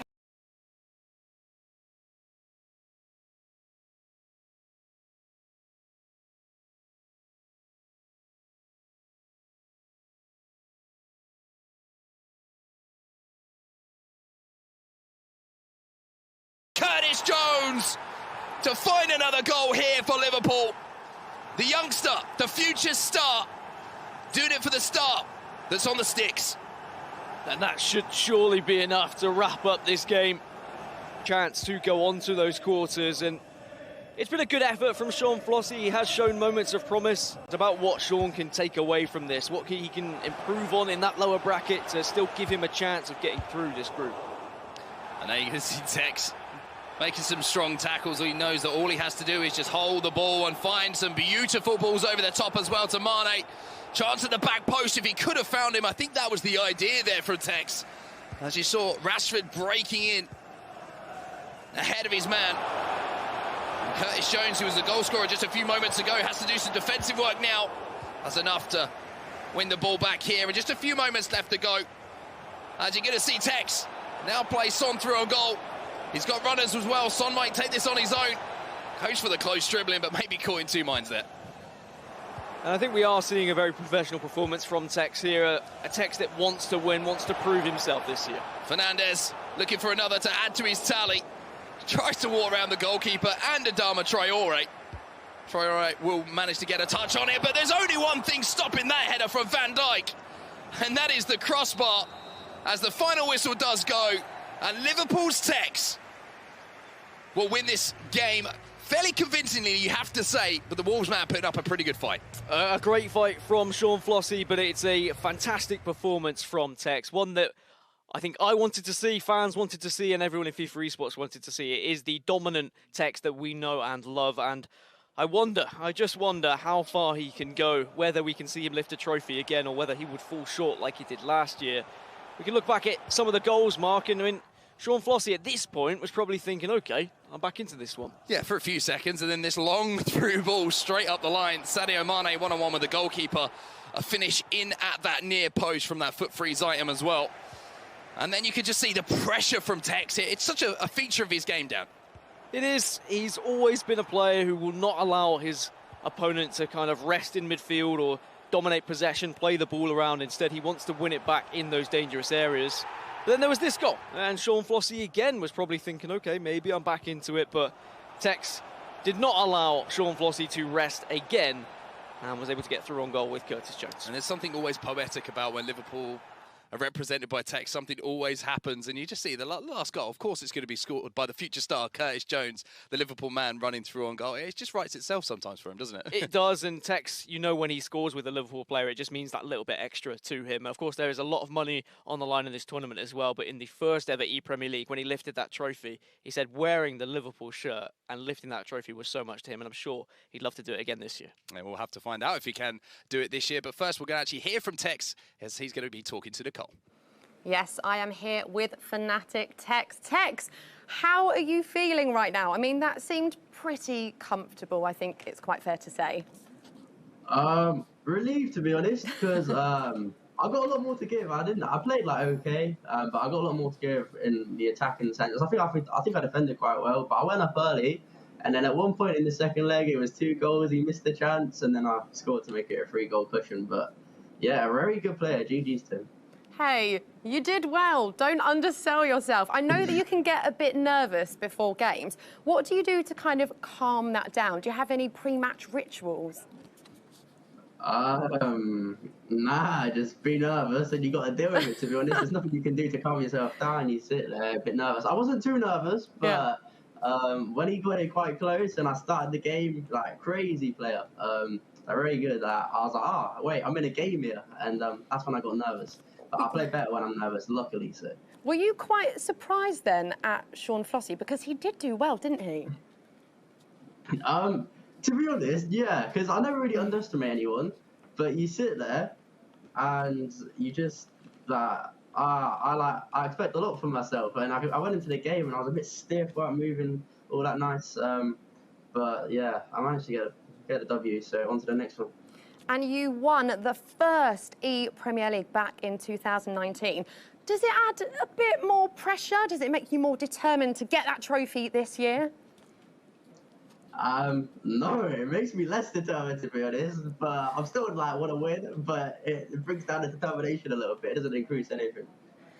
Because you're like, been there, done that, it's fine. Been there, done that. You want to do it again, of course. And I know that you are a big Liverpool fan, obviously representing them again. That must make you really proud, surely. Yeah, nah, as you can see, when I represent Liverpool, I hate losing, innit? Because I hate losing anyway, but losing for Liverpool, I can't allow myself, especially if I play a rival club or something, because my dad will get onto me. And you know, no one needs that. Thank you so much, and good luck in the next game. Over to Richard and Brandon now. Thank you very much, Nicole. And yes, we are going to be focused on one of the games that took place in that last round. It came from Group A in the winners' match. I mean, it's their first year in the Premier League, Richard. Leeds United, they picked up a very decent Xbox player in Ollie Leeds. So this is the first time I've let you loose on this screen, Richard. So good luck. And take us through what happened in that game against Ryan Passar of Manchester City. OK, so this is the first goal of this game. And we're going to play a little game. Even though we're playing FIFA, we're going to play a game of what happens next, OK? So the clip rolls on. And the ball just rolls into Marcus Rashford here. You've got a couple of options. You can either go in this area with a little pass. He could play and that ball in. Or he could just do what he decides to do and think, you know what, I'm Marcus Rashford. I'm just going to absolutely bang it. And I think that sort of also shows the confidence that Olilito's playing with. Not many people will actually shoot in that area right there.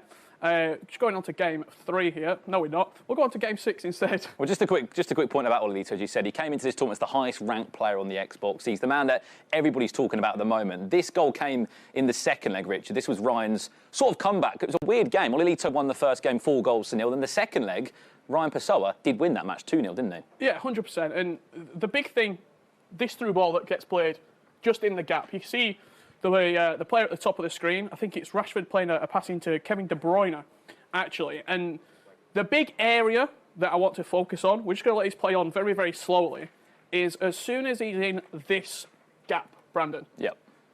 That pass, I like to call it Buckley ball. Okay, it's an R1 square, RBX, whatever console you're on, a low-driven cross. It's a 100% guaranteed goal. You see the pass come into the box right there, and every single day of the week, you're going to score that goal. No matter if it's Olilito, no matter if it's Ryan Pessoa, no matter if it's goal-to merchant Brandon Smith, you are always going to score that goal. And it just goes to show goals from outside the box, low-driven crosses. I think that's the big thing. We've seen a plethora of goals today. And once again, Olilito, comfortable victory. There's a reason that we're bigging him up so much. Yeah, I mean, that means for Manchester City, they go down into that loser side of Group A. Now, Olilito, 1 win away from a quarter-final spot in his first ever ePremier League Grand Finals. That's our segment done, and we're going to throw it back over to Joe and Kyle to speak about all those games that just take place in that round. Yeah, I'm already obsessed with the term Brandon Ball. Yeah. We've seen Buckley Ball. Yeah, I wouldn't score that one, so I don't know what he's talking about right there. It's not everyone can do it because my skills aren't the same.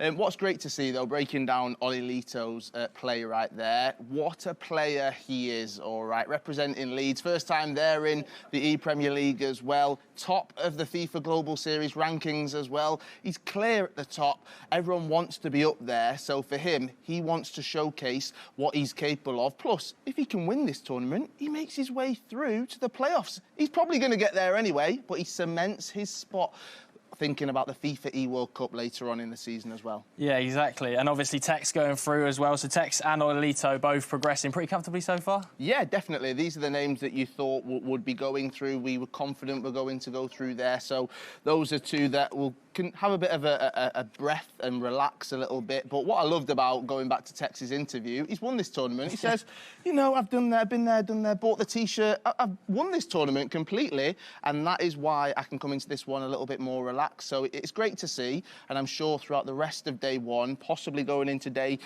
3 for him as well, who knows what could happen. Yeah, and do you know what? I was pretty impressed by Sean Flossy as well. I know that Tex said there that he didn't think he was underestimating him, but nevertheless, I think that's a pretty solid first performance from him. Yes, definitely. This is a great opportunity as well for us to look at some of the competitors. Obviously, all 20 clubs are represented in the Premier League, and it's great to see that. We can look at some of the goals from some of the other games as well, and this is a great chance to showcase some of the skills and some of the just beautiful Buckley ball, I think we're going to call it, from these competitors. Olilito, what a first leg it was, beating MCFC's Ryan 4-0. Ignore the scores just at the top right there. It was in the second leg, though, that it was MCFC's Ryan managed to pull one back. Like I said, ignore the aggregate score. It was 4-2, OK, overall on that one. Now, Newcastle's Planet Toast taking on West Ham United's Red Lack. Huge game. The loser of this goes out. They're in the losers bracket side of the tournament, and as you can see, it was West Ham United's Red Lack that managed to score that goal right there. One man we've all talked about, Joe. Huge gorilla. He's representing Sheffield United. We watched that goal before, and now he was taking on Aston Villa's Gwigsy.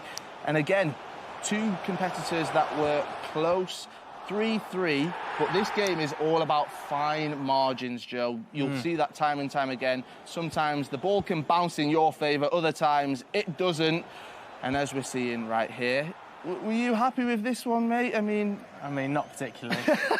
Not particularly, but less said about that, better. I mean, a big shock, isn't it? First sort of round of games, and Gorilla's already lost. which is a massive shock. We're talking about him as being a potential favourite, drops into that elimination bracket now, Carl. Yes, and that's what the beauty of tournaments like this is the fact that you can actually win, you can be competitive, everyone can talk about you, but it's about what you do over those 2 legs, and it doesn't always go your way. We've got plenty of goals going in through these round 2 games round here. Tottenham, Stokes, yes, he's representing Tottenham, taking on Crystal Palace's Alphonse Monroe. And again, close, 6-5 at this point it was. Final few moments of the game, and that can happen. It goes into extra time. Time and time again, we've seen how the game can change. And here you are, you've got Painter taking on Royal Funky. Sometimes it's not all about goals, it's just about how the small margins can go your way. Yeah, exactly. We were having a look as well. Simon Rowe, he was saying on Twitter that he was really nervous about his group, and not a terrible result, that 7-6. But nevertheless, you know, it is time for a quick break. Now, anyway, we're back with loads more action after this break, including the likes of Tex coming back in, Ollie Lito back in. Plenty to get our eyes around. See you in a bit.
Welcome back to the ePremier League. Some huge results so far. A couple of shocks in there. Gorilla losing his first game. Tex winning his. Ollie Lito winning his. Carl, enjoying yourself? Oh, of course, mate. This is the third ePremier League. We're going to crown someone by the end of this week. We're on the Xbox side of things. We get to go again tomorrow on the PlayStation side of things as well. But there's been plenty of action, and we can have a look at our brackets. This is how things currently look on the Xbox Group A side of things. That first matchup in round number 1, it was MCFC Ryan who progressed through, beating Planet Toast 6-4. It is double elimination. You lose once, you drop down into that losers bracket side of things. Ollie Lito took on MCFC Ryan in that round 2 matchup. Ollie Lito beating him 4-2. It was Jazz 1875 taking on West Ham United's Red Lack.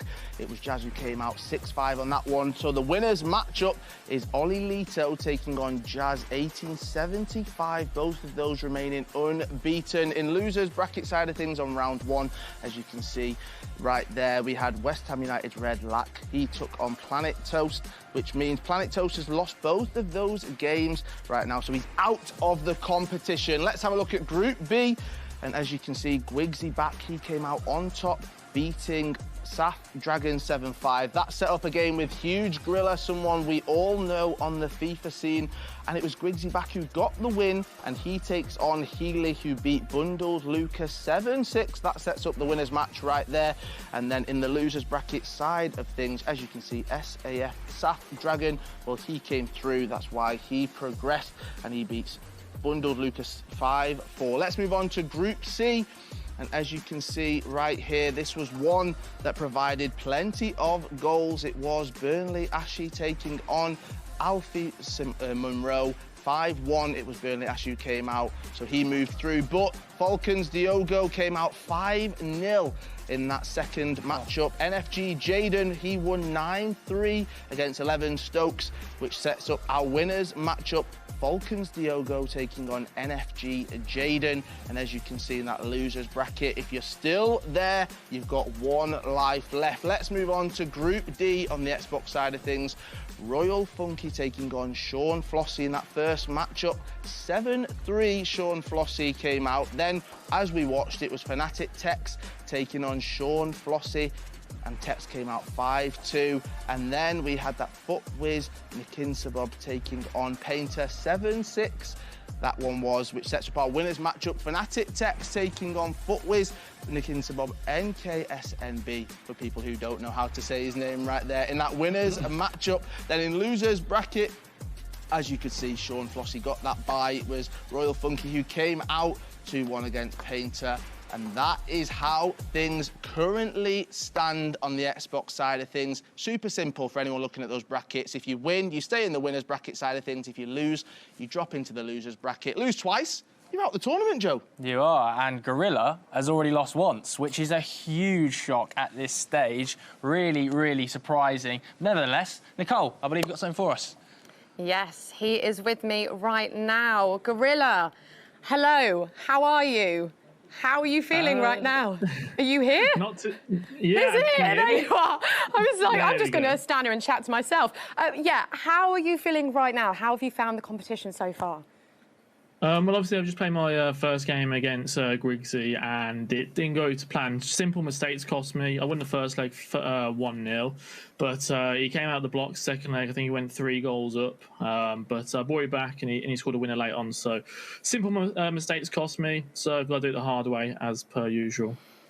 What are you going to take, then, into this next game? Just not doing stupid mistakes. It's literally that from a defensive side of things. I just brought out my centre-backs like an idiot. And it's just something simple like that can cost me a game, and it did. So hopefully rectify that against Dragon, and we'll see where we go from there. But look, you are a very experienced player. The guys here have been talking about you all day. I mean, surely that's got to give you some confidence, right? At the end of the day, it's a game of FIFA. Anything can happen. You know, whether I have experience or not, I need to turn up on the day, the individual game. You know, I beat Gwigsy 1-0 first leg, but it doesn't mean anything if I go and lose the second game like I did. So, it's just one game at a time. Obviously the experience will come in a little bit, against Dragon. Me and him have played numerous times, over the years. So I'm looking forward to this game. But, it's just, I just need to turn up. I know what I'm capable of. It's just don't do silly mistakes and take my chances. And are there any other players in particular that you kind of have your eye on in this competition right now? I just want to get through to the next stages, into the quarterfinals. But, we've got to play Dragon first. If I lose, I'm out. So, just got to focus on this game. It's not going to be an easy one. And I'm looking forward to it, though. Hopefully we can get that win. Fingers crossed. Good luck. Thank you very much. Back to you guys. There we have it then. Huge Gorilla taking on Dragon. They know each other very, very well. Sheffield United taking on Manchester United. Joe, how are you feeling about that? I mean, I'll be supporting Dragon. I'm not going to lie, but nevertheless, this is a huge game. Like you said, they know each other really well, and it's now basically you have to win. No messing about, right? Yeah, that is it. You have to win. If you lose, you're out of the tournament. They're on the losers bracket side of things. Let's get straight over to Richard and Brandon as we kick off the next round of the ePremier League. Thank you very much, gentlemen. And yes, you join us for technically our third round of games here on the Xbox in the Premier League. I mean, storylines already emerging, Richard. Maybe players that we didn't expect to be doing so well have done so well. And we are really getting into the nitty-gritty side now. Who is going to be making those quarterfinals by the end of play today? I mean, not only that, but we've already had players eliminated from the tournament. 4 clubs have fell already. And really, if you'd have said Gorilla in game number 3 would already be an elimination match, I wouldn't have believed you. It hurts me to say this, but Brighton of Albion out of the tournament. Fulham out of the tournament. On top of that, Crystal Palace out of the tournament. And last but not least, Newcastle United out of the tournament on the Xbox here. So 4 teams already gone from the tournament. If you don't know how or why, that means all those players lost 2 games. And I mean, it goes to show, even when you're winning and you're in cruise control, how the game can flip on its head. Because at times, Brighton were running away with that game against Manchester United, Sean Allen. And it goes to show, you bounce back. That's why FIFA matches are played over 2 legs, just for that exact scenario. Now, we're in another elimination game where potentially Sheffield United could knock out Manchester United. Or on the flip side, Manchester United could stay within the competition. What a storyline this is. 2 players that have been in this scene for so long. I mean, before we had FUT Champions Cups, before we even had the ePremier League, these 2 were grinding away, so to speak, in any FIFA competition they could. In all honesty, they were friends, they coached each other. If you remember, Gorilla winning the FIWC back in 2017. That man was coaching him on that journey, so this is a really, really interesting matchup. Oh, absolutely. Both of these 2 have had illustrious FIFA careers. Ball into the back post, Alan set Maximin first chance of the game. I mean, been watching my breakdowns. Flow cross to the back post, again, coming out. Into the box it will go, it's in, nearly. The perfect start from Gorilla. It's another corner. Interesting to see how he's working these set pieces in this game. As you said, you lose this, you're out of the tournament. If you win, you stay within. You heard Gorilla just a couple of minutes ago saying, I don't care about who else is in this competition. I just need to win this game to survive in the ePremier League. Just seeing Riyad Mahrez involved as well here for Gorilla. He's going to be on side. No, he's not. That headliner, Riyad Mahrez, first opportunity we've got the chance to see him here in the ePremier League. This is an opportunity that Dragon's been working so hard for 3 years. This is a real big chance to represent Manchester United on the biggest stage. Well, he's been going for Manchester United every single year, hasn't he? Yep. In the Premier League, and this is the first time we've been able to see him in action in this tournament. He recently joined SAF at the beginning of the year, an organisation that have got 4 players in the Premier League. Serious about FIFA, that is. They'll be hoping that one of their players can make it into a top 8 finish here. He's building into the first chance. Steve Bergwijn gets the nod and gets the start in this game. Not a starter for everybody. He's the Dutch winger. So a goal update at the top of the screen there. Manchester City's Ryan 1-0 down early doors. Yeah, keep an eye on that right-hand corner of the screen. We'll keep you up to date with all the scorelines as they come in. All the games have got completely different scenarios based on them. Could be knockout, could be a chance to book yourself a spot in those quarter-finals. Goes for a corner. It's just the 3rd corner that the Gorilla's had in the first 15 minutes here. He's looking to try and be creative from these. This time he'll play short into Bruno Fernandes, and he'll try and work it out.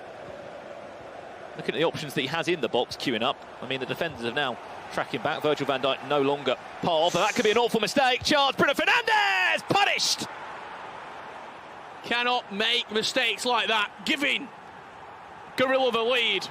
Just poor defending, poor decision-making from Dragon. The ball stole off of him.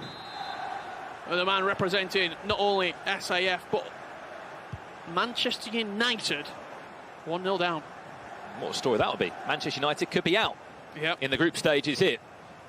You think back to the first ever ePremier League season, what a year they did have. Their duo back then of Jonesy and Carl Lees made a grand final. Something's got to give, though. It's either going to be Manchester United out or Gorilla out. Coming in as one of the sort of favourable seeds was Gorilla in this tournament. He'll be crashing out of the tournament. Yeah, he came into this tournament as the second highest ranked player in the Global Series rankings. That shows how good he's been outside of this competition. Fair play to Gwigsy as well, who back-to-back wins. Nobody really expecting in the box. No way around the corner in the end there. Expecting him to be as good as he was, but showing that form of a previous FIFA. Gwigsy back is the saying that he was being going around on social media with after that big result for Aston Villa. Chance again to make it 2. He's got to be careful at the back here, Sean Allen. We've seen it a couple of times now. Just looks a little bit nervy. I mean, I would be nervous if I'm up against Gorilla's press that's so constant and so hard to escape. I mean, you can see the animation in the face cam there. That's not good for Dragon there. We've all been there as FIFA players. You cannot be animated. You've got to stay calm. You've got to stay composed. Gorilla, that's going to be playing into his hands right now. He's already showing negative emotion. It's only 28 minutes into leg number 1. Got to get a handle of those emotions. Look at the room. Zinchenko this time might find the cutback maybe for Gorilla. Chance back to De Bruyne again on the finesse. It's defended just about well. It's got to be better. Saw the use of the player look animation right there from Gorilla, where you get the opportunity to run off the ball with a human-controlled player. Chance, best one he's maybe had all game. Gorilla could be 1-1, it will be. Steve Bergwijn, not the starter in every single one of these teams, but we mentioned the composure, we mentioned he was getting a little bit animated there, Dragon. He needed that just to calm himself down and to say, you know what, I am in this game still. That sort of threaded pass into Steven Bergwijn. Typically, he's only got a 2-star weak foot, does Steven Bergwijn, but on that FUT Future Stars foot item, highlighting some of the best talent under the age of 23 and what their potential could be in real-life football. He's got a 4-star weak foot on said upgraded item. Just a quick mention as well, Arsenal Healy up by 2-1 against Gwigsy in that one. Arsenal against Aston Villa, winner goes to the quarter-finals. That will be one of the first spots taken. 2 against 2. A lot of bodies being thrown forward here for Gorilla. The man that just lost to Tex, he's in a rematch against Southampton again. Wolves did beat the Saints. There's Tex doing Tex-like things, up by a 1-0 against Leicester. Of course, Foot was his player. Nick Snebb in that one. Chance building up perfectly. Bruno Fernandes can't find the way around the corner. Great press again from Gorilla. Can he find the gaps? He's done a great job to sort of disrupt that backline from Dragon. Hasn't been able to find more than a single goal at this moment in time, though.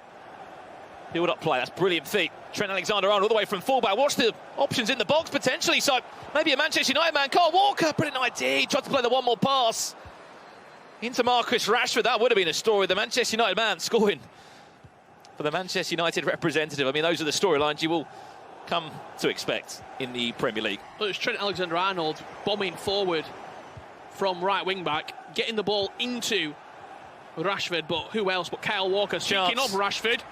Awful touch. I mean, you can see the reaction from Dragon there. That should have been a goal for Gorilla there. Just could not find his feet, could not find the touch that he was looking for. Half-time at the break. We'll have a look at the highlights from that game. And there was 2 goals to talk about, but some awful defending as well, Richard. Yeah, just a bad touch, in all honesty, setting up Bruno Fernandes to fire past the goalkeeper. This was the equaliser. Kevin De Bruyne into Rashford. He just waits for that movement of Steven Bergwijn. And then as soon as he gets into the opportunity, slotted finish past the goalkeeper. That's that live player cam. This is Tex's goal that he did score to put himself 1-0 up. Slight rebound there into Marcus Rashford with the composure inside the box. That is sublime from Tex. Just knocking it through the legs of the defender and sending him 1-0 up. Yeah, back to our game in focus. This one, elimination game. Who will be leaving the Premier League by the end of playing this one? Will it be Sheffield United or Manchester United that will be leaving? Over in this Group B. Building. Here's Gorilla, goes for that finesse shot on the edge of the box. Speaking of that effort, Richard, it's become quite a viable way of scoring on the edge of the box with that finesse. No, absolutely, especially when you take into consideration the attacking prowess of Kevin De Bruyne, Team of the Year, of Bruno Fernandes. These players that have got sublime shooting. A finesse shot, maybe not the worst way of opening up a defence. There's a change at the halfway point. Saka comes on for Gorilla. Interesting that the Arsenal man does get the nod. He's a very pacey and decent foot in game. Chaz against Oli Lito. Winner of that goes into the quarterfinals. That's 1-1 the scoreline. That winner as well. The winner of that game, Aston Villa against Arsenal. The winner of that also books a place in the quarterfinals. That's Gwigsy against Healy. And I mean, that's seed 18 against seed 10. I mean, the Premier League, don't worry too much about those seedings. As long as you're playing good FIFA on your day, anything can happen. Anything will happen. Chance, lovely bridge. Chance round the corner. Could be a chance off the post. Should have been a goal from Gorilla right there. The directional nutmeg, skill move. That accelerated touch away from the defender, leaving him for dead. And only that 3 inches of metal separating Gorilla and a 2-1 lead. Yeah, this could be heartbreak down the other end. Manchester United, Robertson into the box. It's punched back into the centre back there. It's end to end. Another elimination game. West Ham against Manchester City. Loser of that will leave the tournament. Redlack against Ryan. What a chance! What a block on the line. Virgil van Dijk will be the hero for the Blades. What a defender. What a block from the highest rated centre-back in the Premier League. One of the highest rated players in the Premier League, Virgil van Dijk. Mr. Reliable for Liverpool. However, he's doing it for Sheffield United right here. Chance. St. Maximin now. Gorilla on the hunt, hunting for that another goal. Lovely directional nutmeg into space. Goes down to ground. He'll cry for a penalty. The referee says, no, get back up on your feet. I just want to highlight as well, Everton. NFG Jadon. First ever time we've seen him in a tournament. He's been knocking on the door for so long to get that opportunity in competitive FIFA. He's potentially about to go and beat Diogo of Team Falcons, who's representing Chelsea in the tournament. A player that, if you remember well, back in FIFA 19 it was, he made a grand final on the Xbox, losing, as we know, to Tex in that dramatic last-minute chance. He's representing Fulham at the time, now playing for Chelsea. Not looking good for Manchester City. 3-1 down against West Ham United. I mean, he said it, Ryan, didn't he? He said not playing well. If I'm not playing well, I'm going to get punished. Yes, Oli Lito was a very difficult game. We saw the highlights. That was 4-2. But now, if you lose that, you're out the tournament. This is another elimination game, if you're wondering. Winner stays in the tournament. Loser, unfortunately, will leave the ePremier League. Manchester United against Sheffield United. 2 goals in the first 45 minutes. And a goal line clearance from Virgil van Dijk, keeping Sheffield United in this one. Brilliant feet in the box from Bruno Fernandes. Brilliant save. Still on. Slightly rushed on that rebound from Bruno. I didn't know if the shot was the best option. Maybe a pass across the box. He went for the shot. Look at the space. Look at the ball into the box. What a save! Oh, nearly got a double one. For a split second, I thought that could have been a double save there. But Marcus Rashford. Joe Hart, nearly. I should say, Steve Bergwijn. Nearly saving Gorilla right there. It was a fantastic first save. Steven Bergwijn doubling it up for Dragon. There's been more goals if you're a Liverpool fan, and you're in safe hands, so it looks at the moment. Tex, a game away from a quarter-final. You look at the stats that he's had in this tournament, Richard. He's won it He's been in the grand final on the Xbox last year, losing, as we know, console final, yeah, to Mark Marley. I mean, the consistency, sort of come to expect it now, don't you? Look at the space. Look at the chance. It could be another one for Manchester United. Acres of space. Sadio Mane got to stay composed, and Gorilla will find himself 2 goals down. A brilliant ball roll from Sadio Mane, and Manchester United will lead by 3 goals to 1. Not too sure how that ball managed to find its way to Mane. We're just jumping back onto the game, and we see Sadio Mane in on goal. He tried bringing him down as well.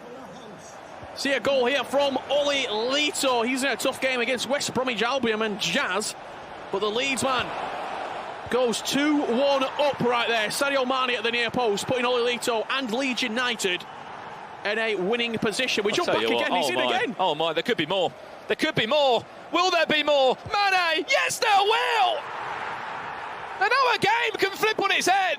Such a tight game in the first 45 between these two, but Manchester United putting the sword to Sheffield United. 4 goals to 1. Dragon leads right now. You see a nod of the head as well in that live player cam. Sort of a nod of, I'm in a good position right now. I'm in a comfortable position. Do you think by the looks of it, Gorilla's naturally trying to press forward, and he's finding all this space? He did team press. Gorilla, he tried getting back into the game instantly. He's just been caught on the counter twice. Could be one more time at this rate, Rich. Look at the space. Look at these through balls. He's finding Rashford now. Acres of space. He's got Sadio Mane there. Surely not. Mane! It's 5! And that's a full goal cushion that Manchester United will have heading into that second leg. And I mean, an absolute capitulation of a second half from Sheffield United and Gorilla. What on earth has happened? Gorilla will need to play the leg of his life if he wants to get back into this tie. 5-1 down against Manchester United and Dragon. Counter-attacking football at its finest right here. And if you're a serious about FIFA fan, you will be overjoyed with that first leg. 1-1 it was. You have to remember, he was 1-0 down. He scored 5 goals, Richard. That will conclude leg number 1. South Dragon leads by 5 goals to 1 at the break. I mean, we're seeing some brilliant games here. This is elimination FIFA. You lose, you're out the ePremier League. As we said, we've already lost Newcastle, Fulham, Crystal Palace and Brighton on the Xbox. Who's next?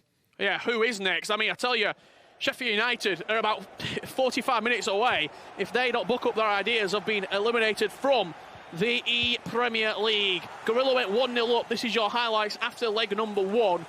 But Dragon got this goal back with Steven Bergwijn, and it was sort of, we went into about 15-20 minutes of sort of slow play. Look at the clock, 75 minutes. As soon as this goal went in, sparked a fire. Gorilla just went very attacking. That depth went higher, and you see Dragon playing counter-attacking FIFA at its finest. Little flick on there from Bergwijn, Steven Bergwijn and Sadio Mane. Incredible. Mane got a hat-trick. Bergwijn with 2 of the goals.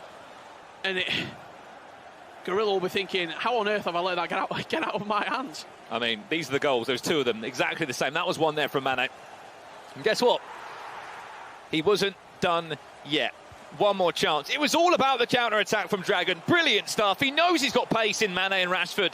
Mane bagged himself another one. The perfect hat-trick and the perfect first leg from Manchester United's Dragon. But that will conclude the first leg here between these two. The question will remain for any Sheffield United fan, will there be any way back for Gorilla? We're going to throw it back down to Joe and Kyle to break down that first leg. But gents, what a game it was. What a game it was indeed. Are you okay, Joe? You got a smile on your face. I'm surprised you've not got your Manchester United kit on, mate. Just a bit. You know, when Dragon started kissing the badge, I was thinking, yes, this is what I like to see. That is a shock of a result, isn't it? I mean, Sheffield United capitulating in the Premier League as we speak at the moment, and capitulating in the EPL too.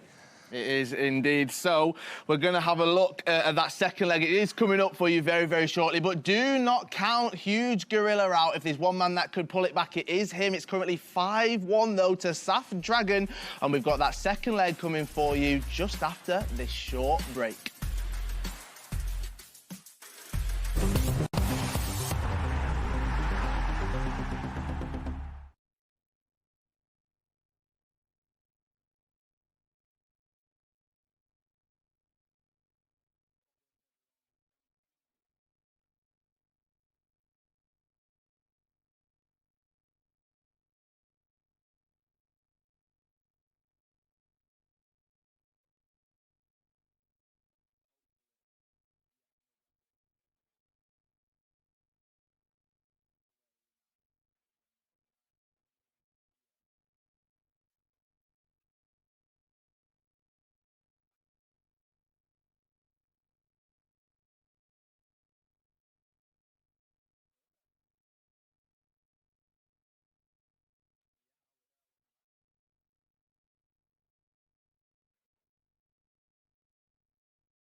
Hello and welcome back to the ePremier League. There's been plenty of action so far right here. Yes, we're into the round 3 of all of our fixtures, and these are the results so far. Looking at it, West Ham United in Group A taking on Manchester City.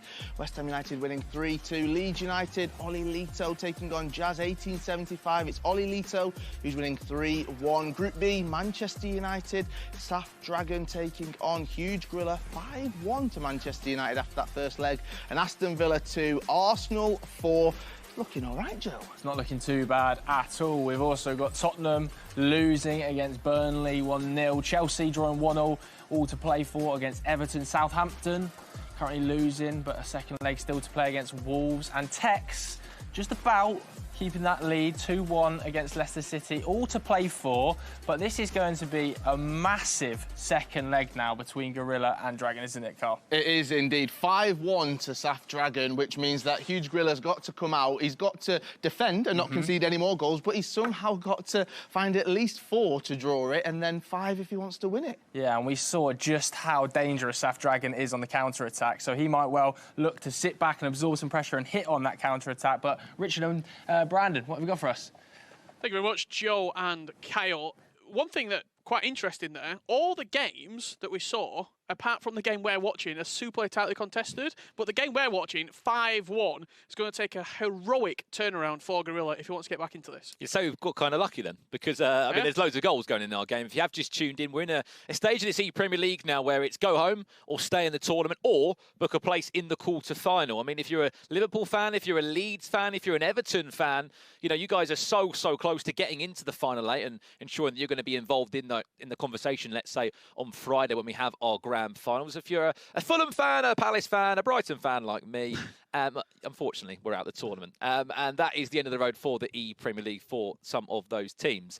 So, I mean, what do you expect in this second game? Because we know so well, you can't write off Gorilla. Yes, he's 4 goals down, but this is competitive FIFA. This is second leg FIFA, and it always throws up some wild storylines. Just has to attack, does Gorilla, if he wants to try and get back into this game. Cannot afford to go 1-0 down in this second leg, which would mean 6-1 on aggregate.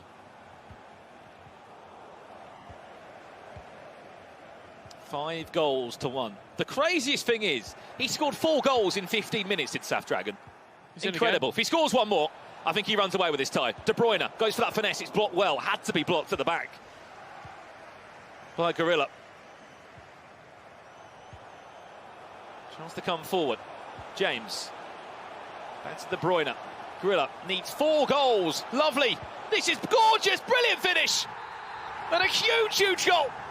The Manchester United man scoring against Manchester United in this matchup.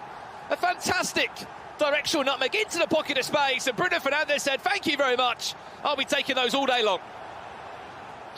Outstanding goal from Bruno Fernandes across the goalkeeper and potentially giving Gorilla a hope back in this game. 5 goals to 2 now.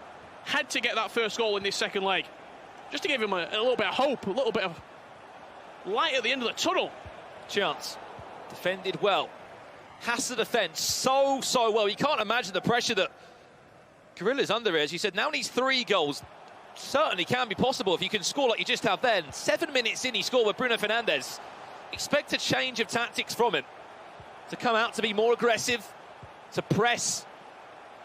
Saf Dragon looking for a perfect start. Mahrez. Oh, the goalkeeper moved, but no! Oh, well. What do we say? You can never count out anyone, let alone Gorilla.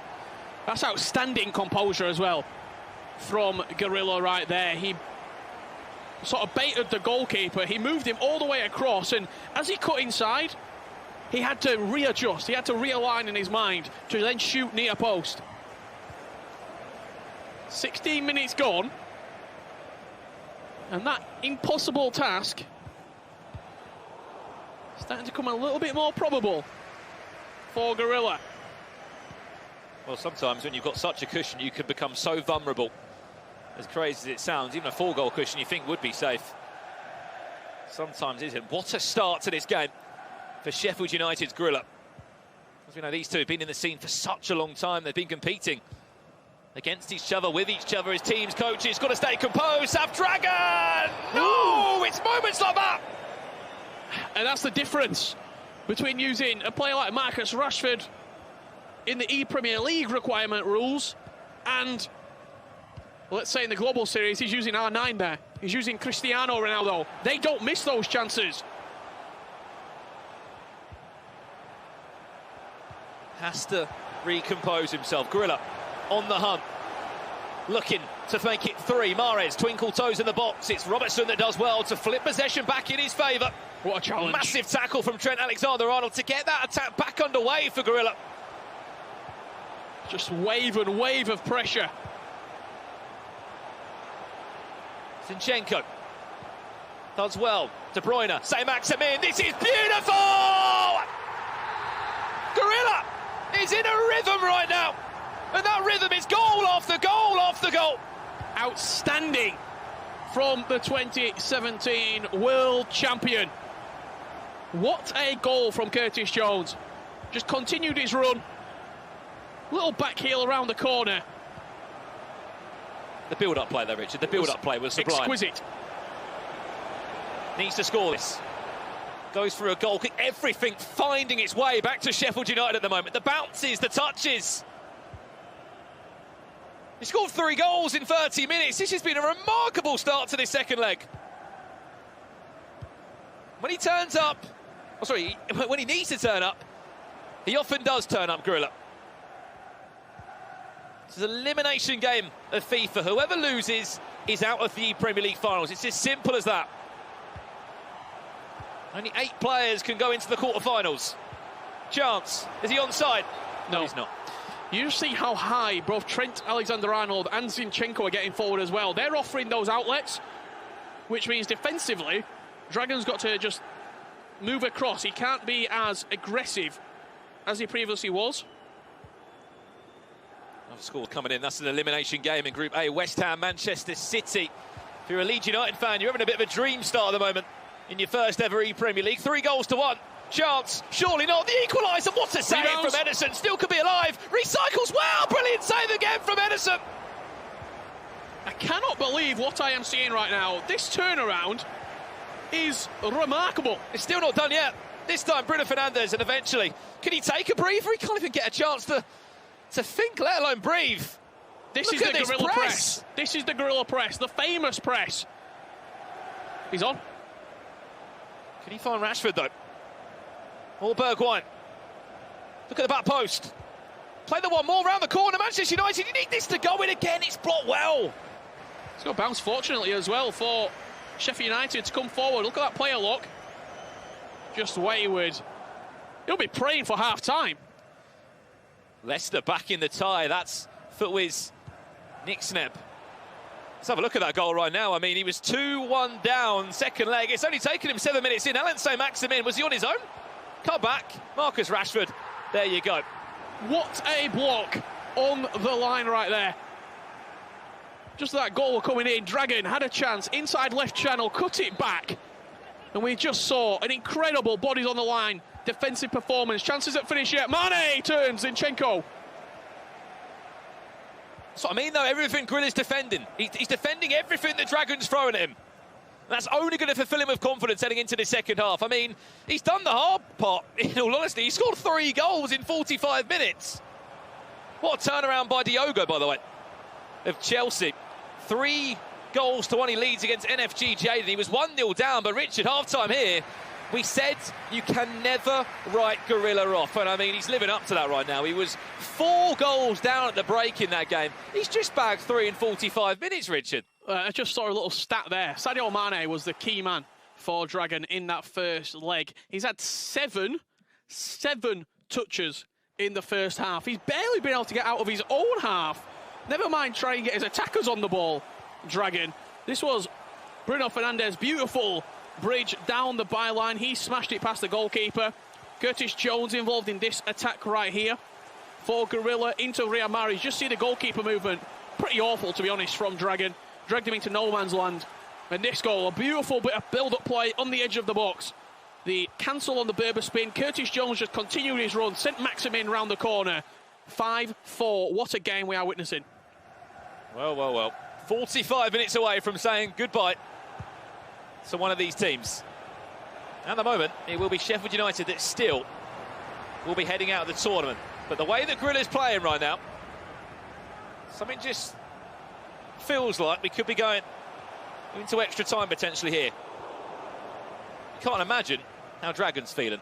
For Dragon right now, it's just going to be playing counter-attacking FIFA. Just holding that lead, consolidating that lead as long as you can, waiting for Gorilla to push more and more bodies forward and playing on the counter. Robertson struggling to find space, let alone an option. I mean, that's been the story all day in this second leg, in all honesty. He's made it difficult. Again. Looks a bit harsh, that one. If you're a SAF fan, it must be very difficult to watch this right now. You must be panicking, thinking, surely not. Such a good first leg, such a good ending to the first leg. Here's De Bruyne, Gorilla. Finds his way back to Virgil van Dijk. I mean, he's done so well to play in these really tight areas, Dragon. But there's just always a player there. And all those second balls, all those second bounces are falling Gorilla's way. Look at Bruno Fernandes, he's in the box. De Bruyne, Elastico, goes for a corner. Watch that manual sort of play against Toronto. Is he going to look to control Virgil van Dijk? He'll peel away, then put him towards the front post. Virgil van Dijk will be there, and Ederson. 2 hands on that one. Yeah, collects it well. Maybe a little bit of respite here for Dragon. And again, I spoke about the counter-attack. This is where he's got to be. Watch Mane. Point. Watch Mane now. Mane, back post, acres of space. Fortunate enough, his teammate in Trent Alexander-Arnold was there to stop that cross coming into the box. Final 30 minutes now. Dragon needs a goal, just something to hold on to. A 2-goal cushion would be reinstated for him. Bergwijn fakes around the corner, wins a corner for his efforts. See a few incredible results. Arsenal 6-3 up against Aston Villa. Goes deep into Virgil van Dijk. It's back to Reece James. Pyle on that pressure still. His Dragon, will he be just offside? Yes, he will, Mane. Burnley, 2 goals to the good over there. That's a massive result for Burnley. Burnley, Ashley, that is. We're knocking out Stokes if that continues. Chance. Nearly fell back to the feet of Bruno Fernandes there. Dragon is in. Now starting to get his chances. Needs to stay composed. Can he feed the ball in? Bruno Fernandes! No! Joe Hart with a huge save right there. Came out. You see a quick goal here from Liverpool. 3-2 up currently on aggregate. Bruno Fernandes into Son. I'll tell you what, you just maybe missed the best chance ever from Gorilla there. In the corner of my eye, I was following it while we were just watching that goal from Tex. It was an unbelievable ball that was played over. Still, the scoreline is in the favour of Manchester United. Just 20 minutes or so left in this one. Dragon gets a goal. I think he'll be home and dry. And he'll be staying in the Premier League. Can he get that ball into the box? Trent Alexander-Arnold, in it goes. It finds nobody other than the fullback. Back across. Ooh. I mean, what was that? It was a very good cross from Trent Alexander-Arnold. Just nobody really on the same wavelength. Once again, Joe Hart with a huge save for Gorilla against Bruno Fernandes. Well, the last couple of chances. Gorilla only needs a goal to settle this tie. Will he be onside? No, he won't. Again, just so tight, these calls, and it must be so difficult to watch. There's been a goal in this game. I mean, Manchester City, they were trailing, but by the looks of it, this is 4-4. Bruno Fernandes on his own. Lovely little step over. How about that one for a finish into the top corner? Bruno Fernandes got to be the player of the day here. Footwear's Nick Seb getting a goal back with Marcus Rashford. 3-3 that game right there between Nick Seb and Fnatic Tex. 3 apiece going into the second half. Jumping back to our featured match. 1 goal still separates it in the favour of Manchester United. Yeah, what a game that is as well between Arsenal and Aston Villa. You know, congratulations to Healy of Arsenal. He's on his way to a quarter-final. Incredible stuff on the Xbox. It's got men over. Look at the back post. In it will go. Punched away. Surely. Surely. There you go. It's an ugly punch away by Joe Hart, but the easiest finish the Dragon will get all day long. Marcus Rashford Could be sending Manchester United into the next round. Heartbreaking way to potentially go out of the Premier League. Joe Hart, zero conviction on the punch. Just aiding Gorilla. I should say aiding Dragon right there. Game's still not over. But after all that pressure and all that good play, it's a very harsh way to concede. Well, speaking of goals, oh my. Sadio Mane with a cheeky chip for Tex. Back up by 4 goals to 3 now. I mean, the goalkeeper came out, he got tangled with a defender, and I'm sure that'll be one that Footwiz Nicks there will never want to see again. Chance for Gorilla, brilliant save on the rebound again, off the line by Curtis Jones. Jesus, goals are going in everywhere. Blocks, defensive interceptions. It's so hard to keep up. Huge opportunity missed there for Gorilla, and could be made to pay if that through ball can get through. Could be another chance. Round the corner, that one's too heavy. Edison's off his line, collects that one. 9 minutes away from knocking out Gorilla and Sheffield United. It's South Dragon and Manchester United. I mean, we're losing a lot of names in terms of players that are being knocked out of this tournament. Southampton, they're 4 goals down. They're very close to being knocked out of the tournament. Yeah, that'll be funky. Leaving the tournament for Southampton. Chelsea look on their way to a quarter-final. That's Diogo, a player that's so familiar with the Premier League. Sort of gone under the radar a little bit, you would say, Diogo. But a very, very good player in his own right. Oli Lito for Leeds United looks to book them a top 8 finish. 5 goals to 2. Chance to say thank you very much for coming. Let's ensure United are through to the next round. Can he find the cutback? Wins a corner as long as he's got the ball. And as long as that clock is ticking down for Dragon, that's all that matters for him.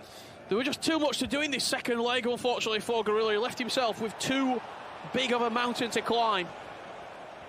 You did think, though, didn't you? We all did. I mean, look, you also don't expect your goalkeeper to punch it straight back to their attacker. And you also don't expect maybe to see 3 goals in the space of 25 minutes, which was the case for Gorilla. I mean, it's a minute and a half away, plus additional time. It's a 2-goal cushion the Manchester United sits on. Even if there was a goal now for Marcus Rashford, I don't know. I mean, if there's 2 minutes added time, you can never say never. You just see every single attacking instruction put on right now for Gorilla. Constant pressure. He has to win the ball back. He's going to have kickoff. Is Dragon. What do you do in this scenario for Dragon? From kickoff? Pray. I mean, you just got to keep hold of the ball. Stick it in the corner if need be.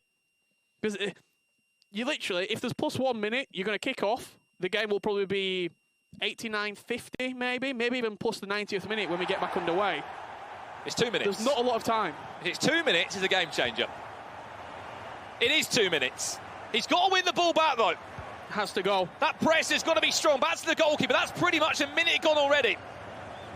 He will do everything he can to suck out every second of this game. And I mean, he's going to win the game. Just get it clear for a corner. Manchester United will remain in the Premier League. He points to his head and says, you know what, I was focused on that. But for a second, Dragon, I thought that might have been going the other way. From 4-0 up, heading into that second leg, just about holds on. I mean, we've got to say, commiserations to Gorilla. Yes, Sheffield United will be out of the tournament. What a game that was. People often ask, why is the Premier League so special? Well, moments like that just make this tournament so incredible. For a split second, we thought that we were about to see one of the best comebacks for the 3rd season in a row. An incredible feat in that second leg, but it's very... This is FIFA esports for you, because Dragon goes through that game. Oh, fantastic, I get to go through to the next round. But he'll, in the back of his mind, he'll be thinking, I was very lucky. I nearly threw that away, and I'd been a laughing stock. We're going to have a look at some of the best moments from that second leg, and for the first 45 minutes, it is all Gorilla. It is, it's just Gorilla, Gorilla, Gorilla. Goal after goal after goal. This was the first one after 7 minutes. And when these goals start flying in, Richard, I think anyone sits there and thinks, he's going to come back here. He's going to go and bring this game back. And he had a couple of chances as well. You see this chance right here coming with Zinchenko, a lovely little Berber cancel. Plays back into De Bruyne. One-touch pass around the corner from Saint-Maximin to Curtis Jones. Best goal we've probably seen today. However, the counter-attack was always prominent for Dragon. Cross-whipped into the box. Joe Hart. No words. And you just see Gorilla's reaction to that goal right there. He did get one back in the final moments of this second leg, but it was too little too late. And the 2017 world champion and ePremier League favourite crashes out of the competition. Nobody is safe. Nobody's safe indeed. I mean, as you said, Sheffield United now out. As we said, Newcastle gone, Brighton gone, Crystal Palace gone, Fulham gone out of the Premier League. More names are slowly leaving. I think Southampton are on their way out. But, I mean, what a game it was. And I'd love to hear from that man. The nerves must have been ridiculously hard to control. So we're going to pass it down to Nicole, who's with Manchester United's representative, South Dragon. Yes, he is here with me now. Dragon, take a deep breath. Oh, my God. We were all so stressed out in here. How was that for you? Talk us through that game. I'm exhausted. The first game, I kind of went 2-1 up 75th minute. Then I hit him with 3 counters, and somehow I ended up 5-1 up. And then the second game, oh my God. Like, if you back Gorilla in a corner, he's going to come out punching. And this guy, like, when he goes for it, 44, constant pressure, he was coming at me. I didn't know what to do. He scored 3 goals. I thought that was it. And then somehow I managed to hold on and get the goal to kind of seal it. You seem quite shocked in a way. Is it because there was so much tension and you just did not know which way it was going to go? Yeah, kind of. When you win the first game 5-1, you look at it and you're like, right, that should be, you're safe now. You should be safe. Like, there needs to be some serious comeback for him to do it. And then all of a sudden, within like 30 minutes, he scored 3, and I'm like, oh, here we go. But You'd said before, though, that Gorilla was kind of your biggest rival, but I know that you get on really well. Is it then a bit difficult when you then do knock them out? I guess so. Like, me and Gorilla go back years. I coached him to his World Championship that he won. We've been good friends. We spoke for maybe like 5-6 years now. And it's just business at the end of the day. You got to try to win. It don't matter who you knock out. There's no friends when you start playing, so that's what it is. How do you keep calm, by the way? I don't know how you keep your cool, honestly. I don't. You should hear me in my bedroom. Like, I'm screaming every second, every time the wrong decision's given against me, he gets the throw in, especially when he's like, make it 3-0 and it's now a 1-goal game. Like, I'm not calm. Well, you do seem pretty cool and collected, and you are a big Man United fan as well, right? So does it make it that bit more special for you?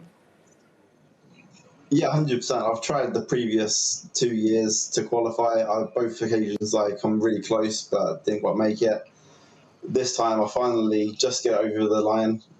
I'm here now, and I'm trying to go all the way.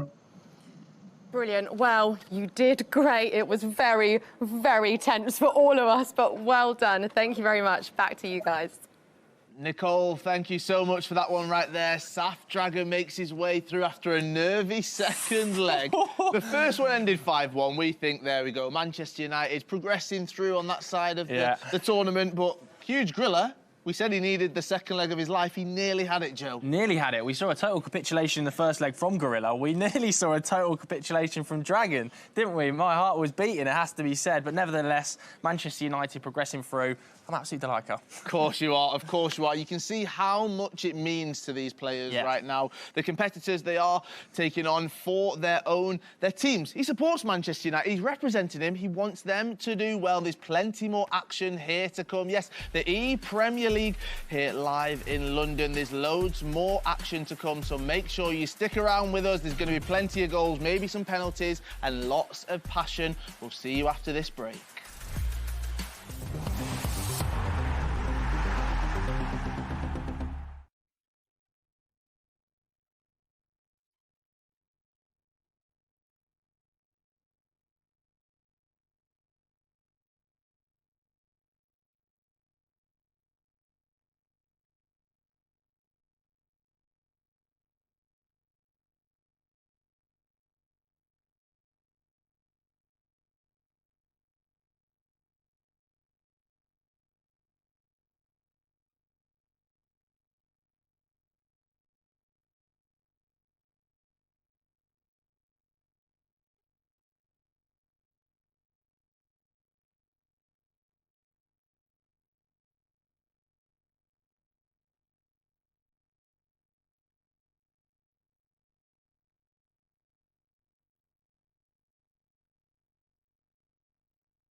Welcome back to the ePremier League. Yes, we're deep into day one on the Xbox side of things here in the ePremier League. All 20 teams are represented and they're all going head-to-head, hoping to be crowned the ePremier League champion. What a round we've just seen as well.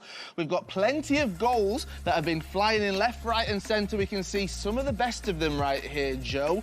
It's exciting, isn't it? It's so exciting. Some unbelievable goals so far. And, you know, we've already seen one real shock with Gorilla crashing out early doors. That was an absolutely stunning game, by the way. But this one is, of course, Ryan Pessoa, Manchester City's Ryan against Red Lack. Jazz, who's been playing really, really well, but facing up against tough opposition here. Oli Lito, we've spoken about him so much. The favourite from the Xbox side of the draw, really. Seeded #1. That was really, really strong work by him. It was indeed. As you can see, Arsenal taking on Aston Villa. The two going head-to-head. It was 6-3 on aggregate right here. Plenty of goals flying in there. Gwigsy was trying to make that comeback, trying to find an inch of space, managing to do that, pulling that one back there to 6-5. And then we move across. Sean Flossie taking on Royal Funky. Wolves taking on Southampton. And again, goals flying in left, right and centre. That's what we love to see. We do not want any clean sheets here. We don't want any nil-nils. We don't want anything boring, Joe. Not at all. There were so many goals in this one. Obviously, this one finished 6-1 to Flossie and actually saw a little bit of a rage quit. There's Buckley Ball out yet again. That low cross really making the difference. This is, of course, one of the tournament favourites, Tex. How about this for a goal? Unbelievable finish there. The goalkeeper just getting a little bit tangled up, but just so many great goals, so many great games, Carl. Yes, there was indeed. Now, this one was the last game we've seen where we've got plenty of action, as we said. But again, Buckley Ball. Buckley Ball. Put it across. Put it straight across, and then, you know, you're going to score. He said, was it 90% you're going to score? I'm not going to put that one away. Right, we've got our brackets right here, as you can see on the winner's side of things. Oli Lito taking on Jazz in that match. It was Oli Lito who won that one 5-2, which sets up our elimination match. Jazz 1875 representing for West Brom taking on MCFC Ryan. Yes, Man City's Ryan in that game. The loser is out of the competition. The winner, well, they remain in Group B. Gwigsy, he unfortunately drops down into that elimination bracket. It was Healy who came out on top in that matchup right there, which sets up that elimination match. Gwigsy back taking on Saf Dragon, the man who was 5-1 up, nearly lost it, but he remained in charge for Manchester United. Can he do that once again? Moving on to Group C. As you can see, that winners matchup, it was Falcons Diogo taking on NFG Jaden. Diogo came out on top 4-3, which sets up that elimination match. NFG Jaden taking on 11's Stokes right there in the elimination match. And Group D, Fnatic Tex, the man who won this tournament the first time round, he says he's not as determined. He doesn't need to do it. Well, he's won 4-3, and that sets up the elimination match. Footwiz Nixib taking on Sean Flossie.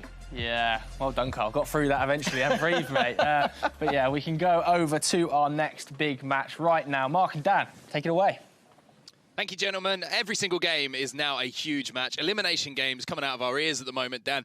For some people, unfortunately, and for some clubs, it's going to be the end of the road. And the game that we're going to be focusing is Everton versus Tottenham. It's going to be Jaden taking on Stokes. And I think a lot of people would be surprised to see Stokes in this position. The reason he's in this position is because he lost to Jaden already in the winners bracket, and he lost bad. It was a 9-3 loss, something that none of us would have expected. A player the caliber of Stokes, previous Xbox playoff champion of FIFA 19, but now he has a chance to get a little bit of revenge here. He would have been able to assess what went wrong in that game, and I'm sure he'll come back fighting here. Well, there's one thing we know in FIFA esports. If you haven't followed it before, if it's the first time that you've watched some FIFA esports and you're thinking, what are you talking about, Mark? It's the fact that if you play someone in a tournament once, the first time you might lose to them. You play them again, you usually win. It's a weird thing that seems to happen, so Stokes has got to keep that in the back of his mind. So Tottenham fans, don't worry too much. Of course, Jaden, though, what a performance it has been from him so far. It's unfortunately slipped up a little bit it to find himself in this position now. But, I mean, he's one of those players that's come through this year, like Richard Buckley was saying a little bit earlier, always on the edge of qualification to broadcast. It's been one of those names in a year of names where we've had a lot of new names, I should say, coming to the fore and really proving that FIFA esports has got a lot of depth in its talent. That's a lot of names. It's a lot of names one more time. Too many names, if anything. It's a real chance for him to kind of break that barrier and get into these quarterfinals, but I wonder whether that lack of experience might just overcome here and whether Stokes will be able to come back from what happened in the previous affair and say, all right, well, I've learnt my lesson and now I'm going to be able to show something a little bit different. Jaden was knocked down to the lower bracket by Diogo, who we also know is a phenomenal player and also a previous ePremier League. Well, he's been able to get to the latter stages in previous tournaments. But here we go then. Everton and Tottenham Hotspur.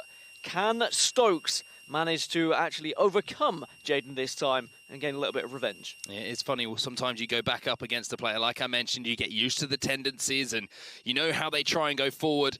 And you can sort of formulate a plan to try and combat against that and have a little bit more of a closer game in the second game and put that pressure back onto your opponent. But it will be Stokes here who will be coming forward. Plays one of the most attacking formations that you have available to you as well with that 4-3-1-2. Likes to have those players breaking forward. And there was an example of it there. Sadio Mane trying to get in behind as Fernandes is now going to drop wide. Here is Mane again and almost manages to burst through. High pressure all ready to deal with here for Jaden. Stokes really trying to take the game to him. And I remember it was FIFA 19 where Stokes really kind of changed the game. In the playoff stages of FIFA 19, he was able to kind of come up with something a little bit different, the low-driven finesse that kind of came around and everyone followed suit. And maybe he peaked a little bit too early at playoffs because that was when he really showed it. And then by the time the World Cup came around, everyone else had caught on to what it was. Everyone else had learnt it, adapted it to their game as well. And I wonder whether Stokes can get himself to another World Cup. But for now, it's the ePremier League that he has to focus on. There's a running behind here. Two willing runners for Jaden, almost being found by that through ball. Well defended by Stokes. And now Alexander-Arnold can step forward. A wonderful ball in behind as well. Looking to use the pace of Adama Traore. Goes back inside there. You can see that running behind in the middle from Sadio Mane once again not being used on that particular occasion. But end-to-end stuff, you have to stay. Even though we're just 13 minutes gone, both players looking to go forward and score goals. Yeah, it's about just kind of setting up shop in the right areas, sitting back, defending, and then trying to catch your opponent on counter-attack with these through balls. But it's once you get into these positions on the left or right-hand side, what you do afterwards. That first skill move to beat the initial fullback, and obviously looking for those passes for strikers in the middle of the pitch, like here. And there's a wonderful pass in defeat of Rashford. Goes back to Bukayo Saka. Tries to feed that one round the corner as well. You can see the idea, and unfortunately it didn't work that time. But now on the counter-attack once more. Stokes trying to play with pace, play with purpose here. But again, Jaden reading it well. And with the way that both of these players just seem to be flying at each other, Dan, the interesting thing for me is concentration in defence. Is one of these players going to slip up, step out at just the wrong time? And is it going to cost them? It's almost like there was 12 goals between them the last time they went up against each other. Just neither one really showing any respect and wanting to get ahead of the other quickly. There's so much space in behind here for Mane as well. Van Dijk coming across. It's Liverpool versus Liverpool. As far as players are concerned, he gets that ball back across, and Kyle Walker had a player breathing down his neck looking to put that finishing touch on it. And it didn't come. It was well defended, but straight up the other end now. St. Maximin just going to slow things down momentarily here. But as I say that, he tried to slow things down, and Stokes is looking to keep that high-octane pace here.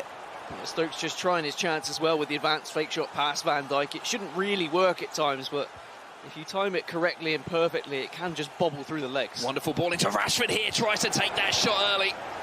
Body's in the way, though, to get that block in, and that was an important one. Very important block indeed. And it will allow Jaden now to go straight up the other end of the pitch. And I wonder whether one of them is going to just slow this game down a bit, but that is not slowed down whatsoever. Saka now inside the box. You see the player log trying to be used again to pull one of those strikers off and find a little bit of space for the pullback. Adama Traore now plays that ball back inside. Saka looking to turn creator. Here's the ball into the box. Directional nutmeg, and there is Reece James, the player that you were talking about, trying to get that one clear. I was talking about some of his positive aspects to his game we were mentioning before we got underway here today. Initially, he was on display, but then almost gave the ball away immediately. No chance there. Zinchenko doing very well defensively, and I mean, you can see why there were so many goals between these two competitors when they did face up against each other in the winners' bracket. It's just through ball after through ball at the moment. Yeah, Saka now once again. That's been a focal point here for Jadon. Gets that ball inside. Here's Rashford. A bit of quick work with the feet. Not enough to get round the defender, unfortunately, get a clean strike at goal. And a little bit of a risky pass there from Stokes. And almost made to pay, because if he gave that ball away in that situation, those players were still upfield to counter-attack almost immediately. And with how fast it's going at the moment, I do feel like it's going to be a little mistake or a little bobble that's going to result in the first goal in this game, and it's going to be very difficult if you're on the receiving end of that. Perhaps just a little bit of lack of fortune on one side. Neither player really showing any crazy skills or anything that is deserving of a goal. Certainly some close dribbling and some incredible ball control I've seen from Jadon. Stokes, he reads the game well, and I'm sure that he will have noticed those patterns emerging. Rashford just waiting for that running behind. Instead, he's going to use it as a decoy and recycle the play. Look at this. You see a centre-back flying forward now for Jadon. The last thing he wants to do in this situation is give the ball away. And Everton coming forward once more. Saint-Maximin going out wide to Adama Traore. There's that overlapping run now from João Cancelo. Waiting for that last attack of the half here. No goals to report so far, but Jadon looking to change that right at the end. Not the first 45, unfortunately for him, even though things looked very good. Ran out of pitch to play with. West Brom Man City still 0-0 between Jazz and Ryan. That's a big qualification matchup.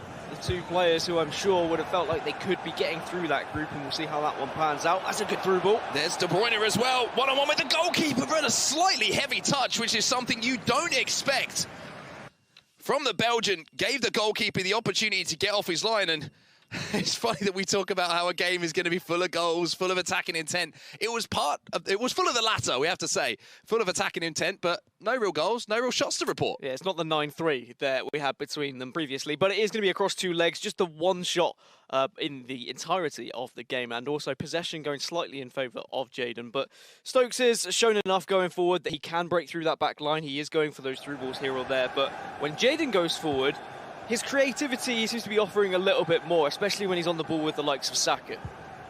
Interesting substitution for me here for Tom Stokes of Tottenham he's brought on an Arsenal player, and that is going to be the what-if foot item of Odegaard. He's got that little bit of specialness to him, the ability to find some space. He's got some skill moves. He's some weak foot as well. Here's Kevin De Bruyne. He's got to be careful here. Gets that ball inside the box, tries that drag back. Well read there by Jadon, but nervy moments. Tom Stokes keeping that pressure on almost immediately. I'm sure Tottenham fans probably not so happy to see Odegaard coming on for Stokes, but after what Odegaard was able to do against West Ham the weekend just gone, I'm really surprised to see him used on the virtual pitch as well. There's still no goal to scream or shout about, but chances certainly feel like they're looming. You see players flying forward again for Jadon. It is going to leave them open to that counter-attack. Stokes not choosing to try and play that through ball that time. Instead going to slow things down just momentarily. And here is Odegaard. Fortunately, the ball played out wide and played out even wider. Not for the first time. Players getting the dimensions of the pitch a little bit wrong here. And I'm going to be completely honest, if I've got knocked down to the losers bracket by someone and I've lost 9-3, that is going to be sitting in the back of my mind of how did I concede that many goals? What did I do wrong? Of course, we were only able to see highlights and snippets. We didn't see the actual game, but you have to imagine Stokes probably went forward quite aggressively in the latter stages, which is why he conceded so many. Well, there's a chance for a ball to be found here to Saint-Maximin. Turns back onto that right foot. And Everton take the lead. It was fantastic footwork inside the box from Alan Saint-Maximin. And the Frenchman, he has a little bit of magic to him. And that is the first goal of the game. And I think it was inevitable with how Jadon has been going forward and how dangerous he's looked inside that box with the close dribbling. There has been a goal elsewhere between Man United and Aston Villa, and it's, of course, an elimination game. It's a qualification game to that quarter-final, and Man United 3-1 up against Aston Villa. The Dragon just growing in confidence now, having just come through that crazy tie we saw just a few moments ago against Sheffield United and Gorilla. Inside the last half hour here, Jones is going to spread the play forward. Jaden with that goal advantage. An opportunity to drive it into the feet here.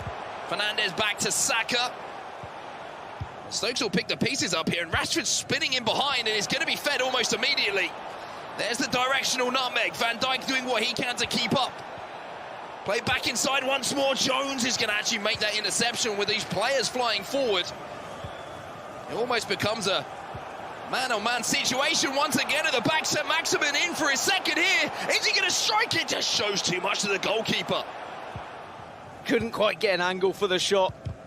I think any shot too early there would have been comfortably saved by Joe Hart, and it's good acknowledgement from Stokes just to bring that keeper out, ensure he's off his line quickly. I was surprised to see some people playing Joe Hart in goal over Nick Pope, if I'm completely honest. Having tried both players myself, the mistakes from Hart, let's say, were not so... They live in your memory. Yes. I know they do. Yes, it's painful. But Nick Pope, however, always seems to get the job done. But you know, it's all down to personal preference when it comes to goalkeepers, as we are in the pause menu, both players just adjusting tactics and having a look to see whether maybe some fresh legs come onto the pitch and see if they can make a big difference. But there is still a second leg, so still plenty of time for Tottenham to get back into this tie. Changes being made across the board as well. New players being brought onto the pitch to try and make a difference. And one of them is Kieran Tierney, who's fed another Arsenal player here in Saka. And what a misery compiler that would be for Tottenham fans to see Arsenal players for Everton doubling that lead. Stokes does well, though, for Tottenham. Cancelo now back inside. Rashford. A little bit of space in front of him to try and attack. He's Maximin's trying to get back to give a bit of defensive cover. There's an overlap here from Cancelo as well, and all of a sudden, Tottenham are looking dangerous into the back post. De Bruyne! And it is the equaliser here, arriving late, the Belgian. And the header being the goalkeeper. It's not a goal you'll see too often in FIFA 21, just a back post header. But enough from Kevin De Bruyne as Man United looking to put a fourth into the back of the net. It is a fourth. It is Marcus Rashford of all players, and it looks like Dragon cruising towards qualification for the quarterfinals. Back in this game, Dan, that is a rash challenge inside the box. It's a desperate challenge, and I'm sure the Everton fans will be desperate for the referee to have another look at that one, because it looked a little bit dodgy, I've got to say. Was it a penalty? Wasn't it a penalty? Not given, though. Well, that is the thing with FIFA 21. Sometimes you do just have to take a little risk, dive in. The referees sometimes do not give things that you think they might.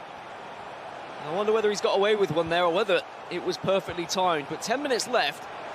There's a lot of pressure from Jaden. Oh, beautiful dribble in here from Bukayo Saka. Maybe a chance to strike it. Instead gives it to St. Maximin. Unfortunately, though, for Everton fans, that'll be pulled back. And the game stays at 1-1, which is a surprising scoreline with the way that both players have been going forward. Both players still with a chance of getting into the next stage of this competition. Wolves equalised against Leicester City as well. So Sean Flossy, the lowest seed in this tournament, coming back into things. Oh, touch from De Bruyne inside, and Kyle Walker has to get across. Fernandez, though, manages to recover it and decided not to go out wide there to the overlapping Cancelo, which has allowed Everton to step in, win that ball back, and now Jaden can come forward inside the last 5 minutes here. St. Maximin looking for a winner in this game, and a chance to take a one-goal advantage into the second, but not going to happen, Dan. There has been a goal between West Brom and Man City, and it's West Brom in the ascendancy. Mahrez on the turn, finesse to the right corner, and Man City's Ryan finds himself a goal down. Back to our feature game inside the last moments now. And it's going to be Stokes who has possession of the ball. And the opportunity to make a chance here. The goal scorer, De Bruyne, almost stole in behind. Or I should say in front of Virgil van Dijk. And now a mistake at the back, and Van Dijk has to try and make amends once more, and just about does enough. But, I mean, for Everton fans, it's heart-and-mouth moments as Stokes was turning on the pressure. And it was starting to tell for him. That's a huge relief for Jaden. You saw it in his player cam as well. He knew that that could have been a costly mistake, which would have allowed Stokes to go into the break with a goal lead. Thankfully, it doesn't happen, and it means that it's still going to be tied up 1-1 here. And this isn't the game that maybe happened between them before. It isn't going to be the 9-3 explosive goal fest, but it is two players who are very evenly matched. And I don't think I would have said that just looking at these names coming into this tournament, but it shows how far Jayden has come. Yeah, what a player he has become over the last year or so. These are the highlights from that first leg, of course. Wonderful dribbling inside the box then from Alan Saint-Maximin. That is why players do use that foot freeze. Newcastle United player has that great agility, balance, low centre of gravity, but there, a little bit more route one. Cross to the back post, De Bruyne arrives. I think that's one of those frustrating ones where you're tracking the run with the defender and he just doesn't jump for it. I've seen other days where the defender might be able to stop that one, but we'll move over to this game then. West Brom versus Man City, and this is live action. Jazz having a goal lead. Jazz with the advantage, only 10 minutes till half-time here. And for Ryan, he's given himself some work to do once again. Maybe an opportunity here from the set piece. Alexander-Arnold going to swing this one in. Van Dijk towards the back post and rattles the post. And it falls the wrong side for Ryan. I think both of these players knew coming into this group that Oli Lito was the likely player to go through to the quarterfinals from that winners bracket. And they would have been eyeing up one another, knowing that they're both fantastic competitors in the global series. Jazz has had a better season than Ryan, but Ryan has had a slightly different season. He's been on the commentary desk for a few FIFA events. I'm sure he'd be rather doing this as he digs one up towards the back post, and Kyle Walker, well, that was confident. Let the ball drop over his shoulder. As I believe it was Marcus Rashford behind him who was arriving, looking to head it in, and just hooked it away at the last second. A chance for Jazz to build up again and try and break this back line that Ryan is presenting. It is going to be 5 at the back for Man City's Ryan.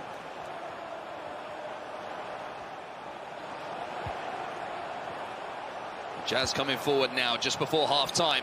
Bruno Fernandes, a little croqueta cancel from him.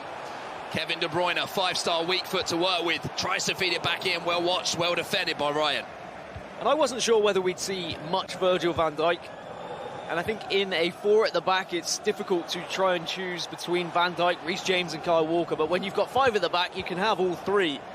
And Van Dijk is just that wall, that brick wall you need whilst you've got the pacey 2 centre-backs alongside him. And it's working for Ryan, but he hasn't been able to score. And he needs to find goals here against Jazz if he's going to find his way into the quarterfinals. Yeah, always fascinating to watch these elimination games with so much on the line. You can see some nerves in the scorelines and in the players as well. For now, though, we're going to throw it back down to the guys and see what their reactions are for those first halves of the first legs.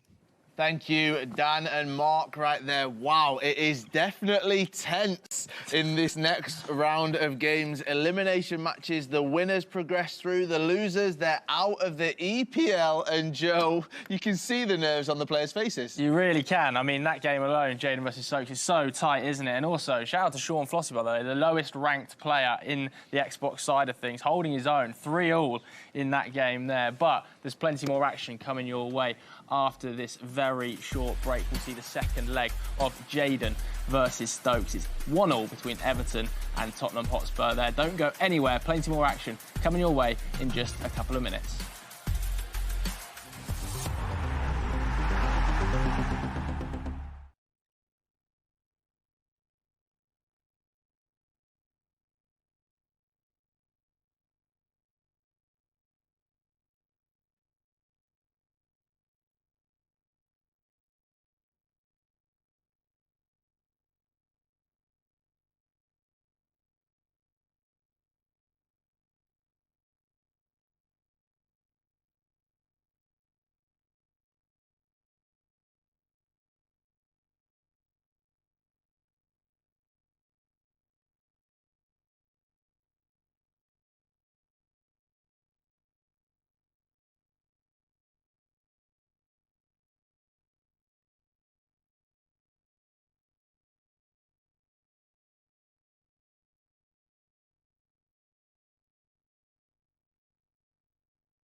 Welcome back to the ePremier League. Loads of blockbuster action so far, and it's still going on, isn't it, Carl? It is, yes. There's plenty of action that we've seen so far. We can have a look at our results right now of all of the games that are currently happening. Now, in Group A, that game hasn't finished yet. We watched the end of that first half, and I'm just being told it's not 2-0, it's now 3-0 to West Bromwich Albion. Yes, Jazz taking on Manchester City's MCFC, Ryan in that elimination game. Group B, South Dragon for Manchester United. Well, Man United 4, Aston Villa 1. Group C is the game that we were watching before. 11 Stokes for Tottenham taking on NFG, who's representing Everton. That game is 1-1.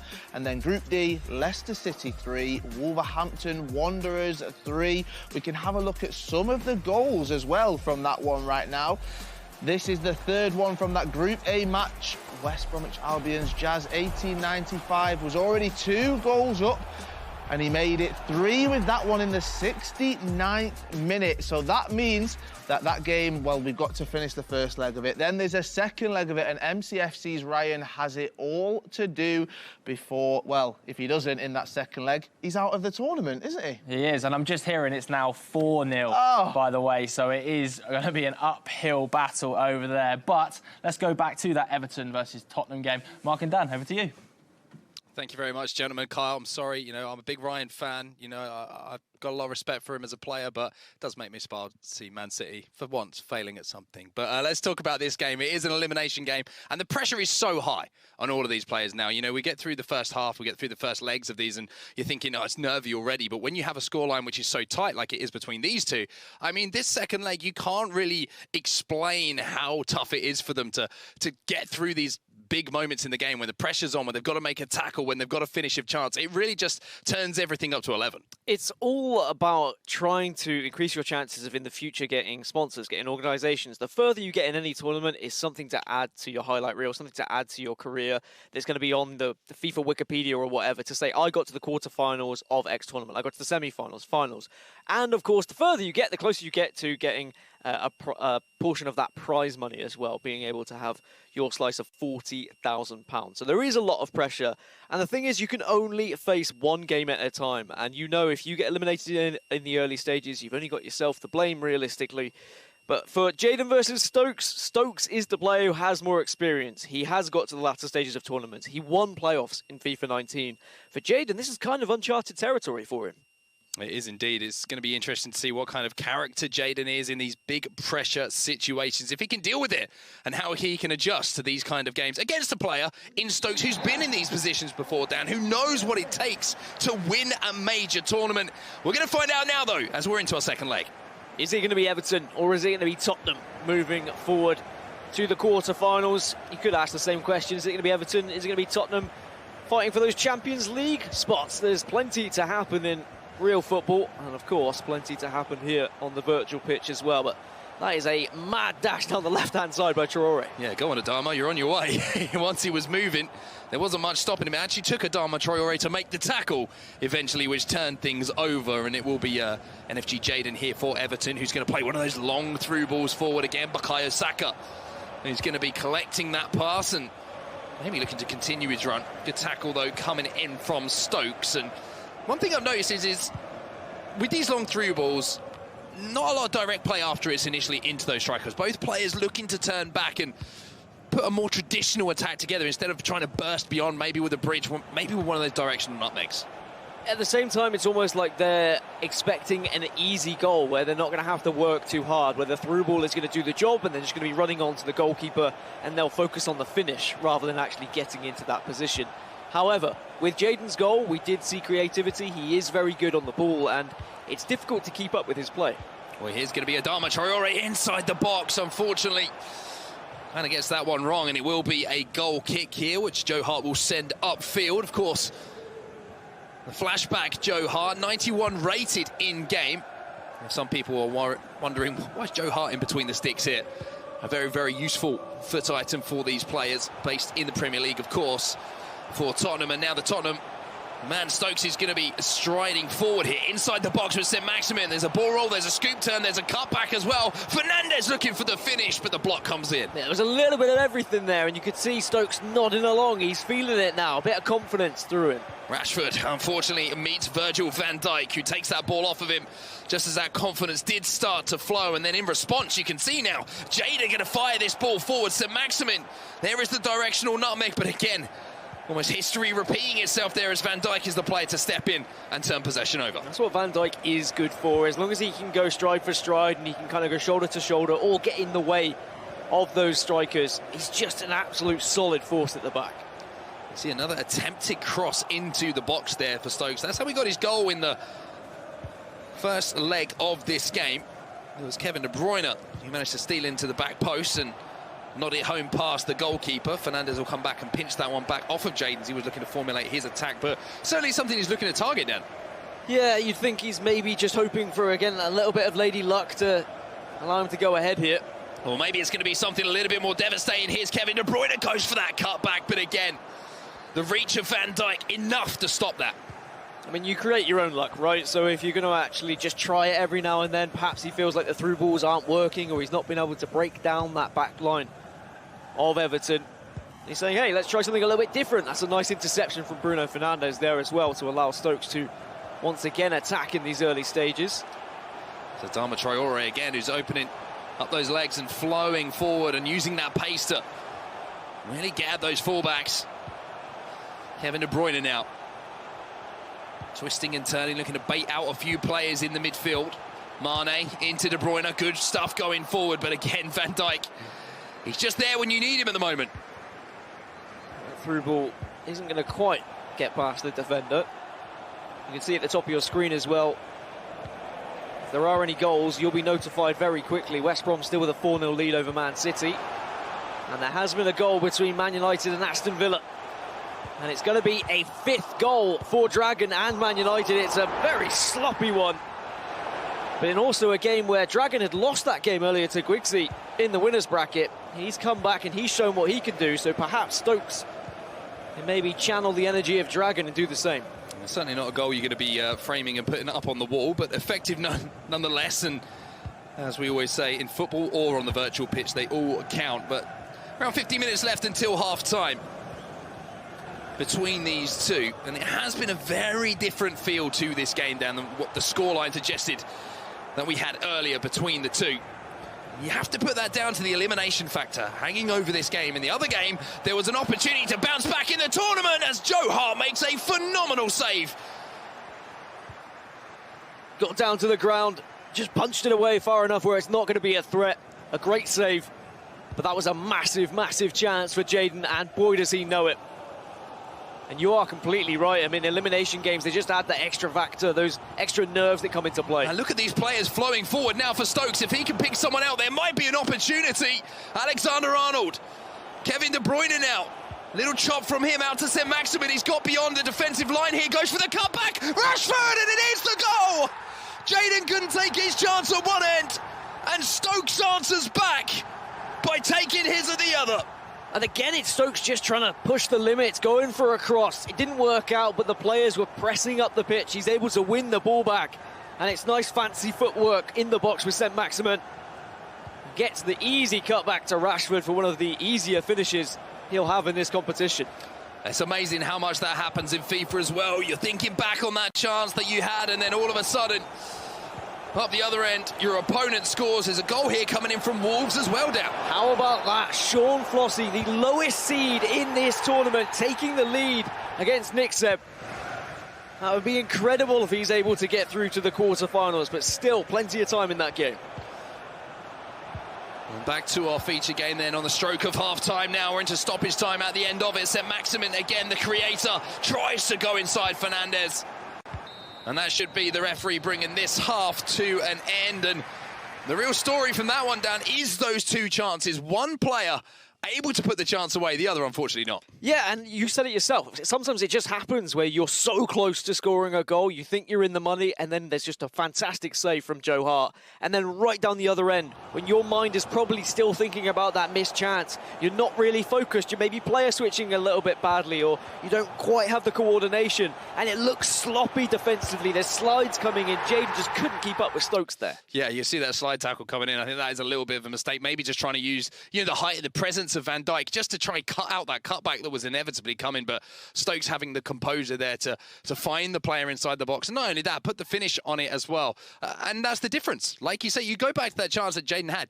That's a better chance for Jayden than the one that Stokes actually managed to convert. It's a straight 1v1 with the goalkeeper, maybe expecting something from goalkeeper movement, overthinking the situation. Big moments, unfortunately, he didn't come up with a big answer as we take a look at a goal from one of our other games down.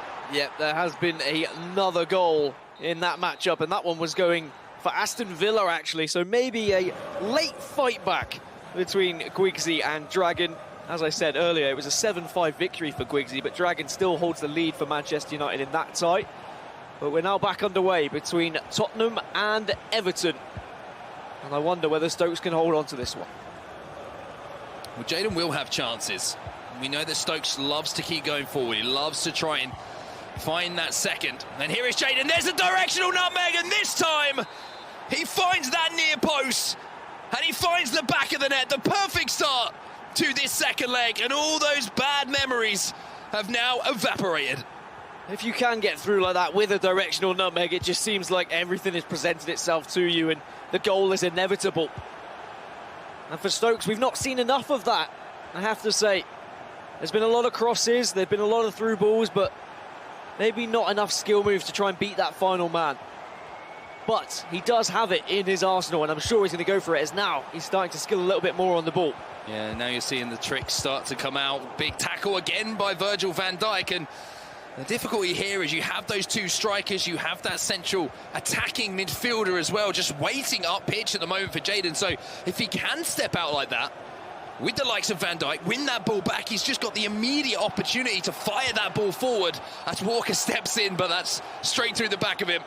And that's going to be a free kick. Oh, and there's another goal between Wolves and Leicester, and it's Sean Flossy again. And I reiterate, the bottom seed in the Xbox bracket, 20th, only 88 Global Series points. 88 Global Series points, but a chance of making it through to the quarterfinals. I know that a lot of players would rather the quarterfinal spot than they would the Global Series ranking points, but back to our main game now. On the hour mark, 30 minutes left. One of these players to take the lead and potentially win this game as Saka bursts past Adama Traore.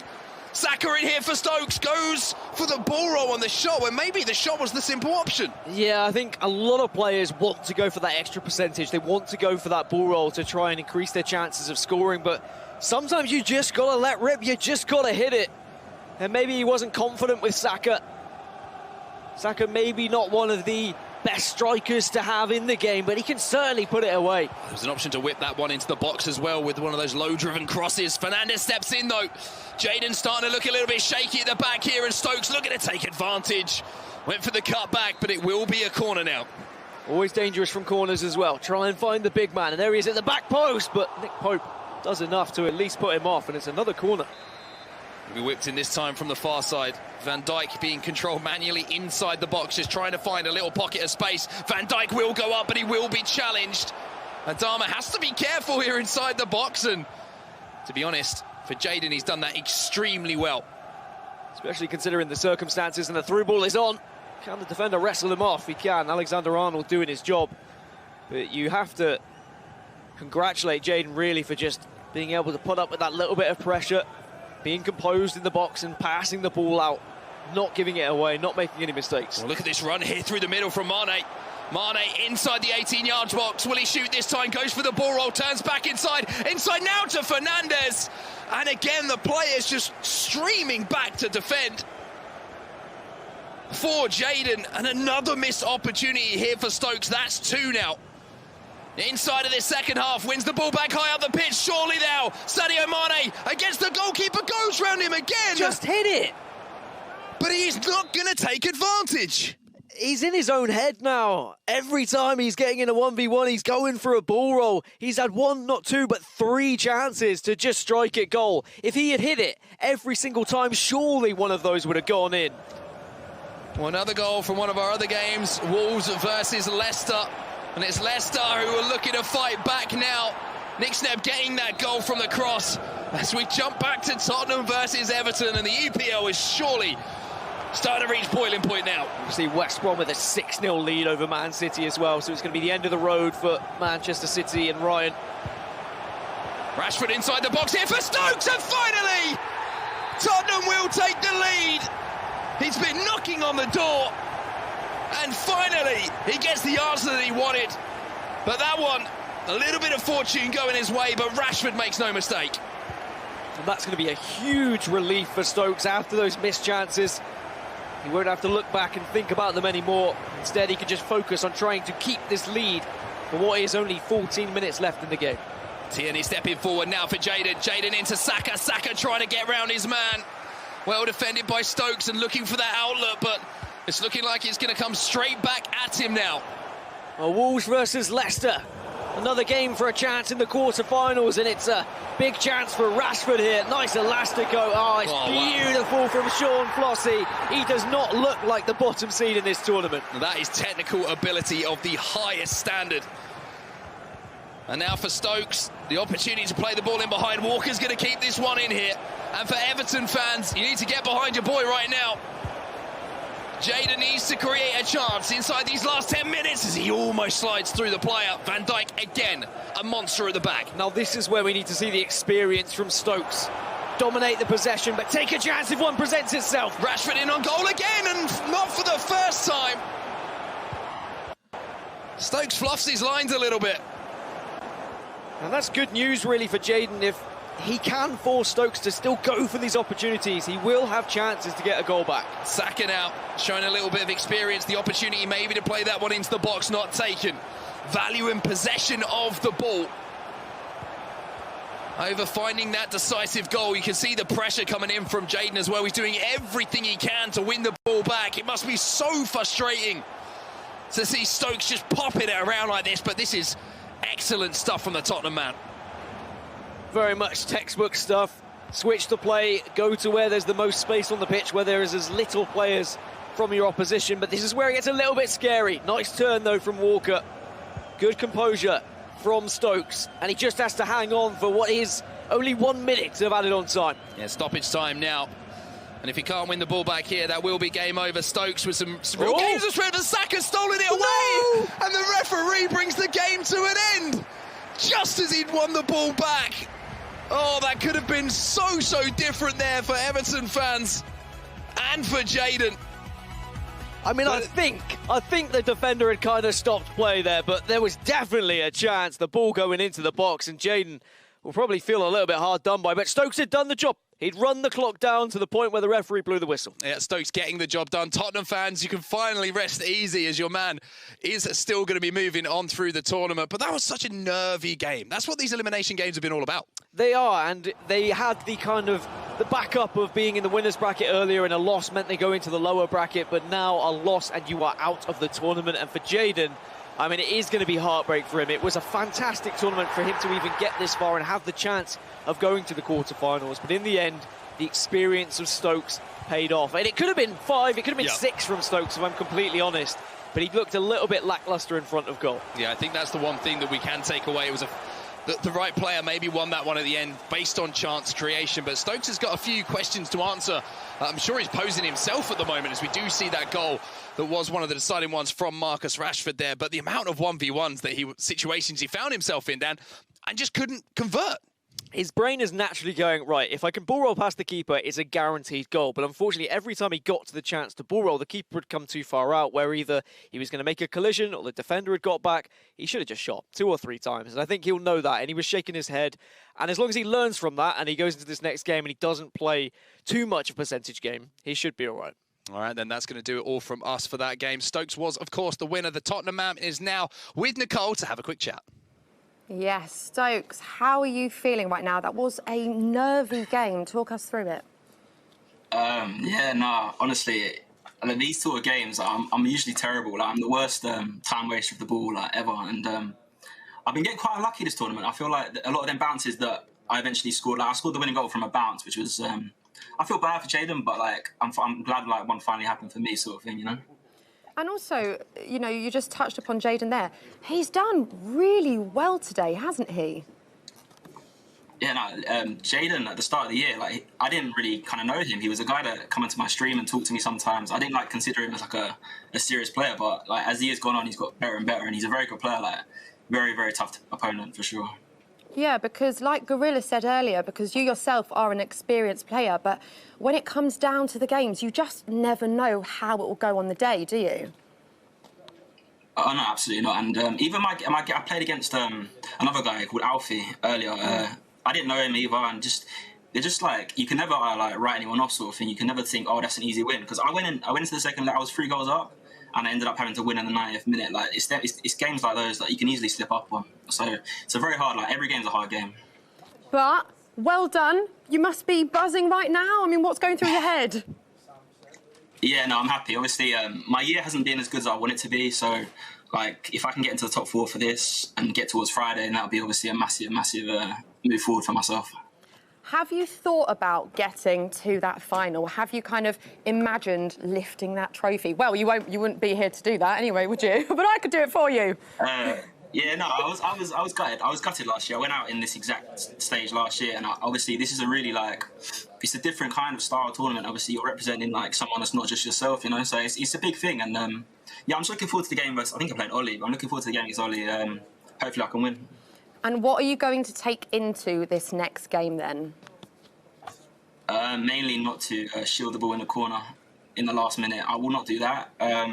Just play like I did there. I think I could play quite well. It's just I need to be more clinical as well. Very, very poor in that game. So yeah, clinical and time waste better, I think. And just quickly, how much practice and research goes into a game like today? Yeah, no, you're always practicing, you know, especially when these tournaments roll around, you want to like ramp everything up.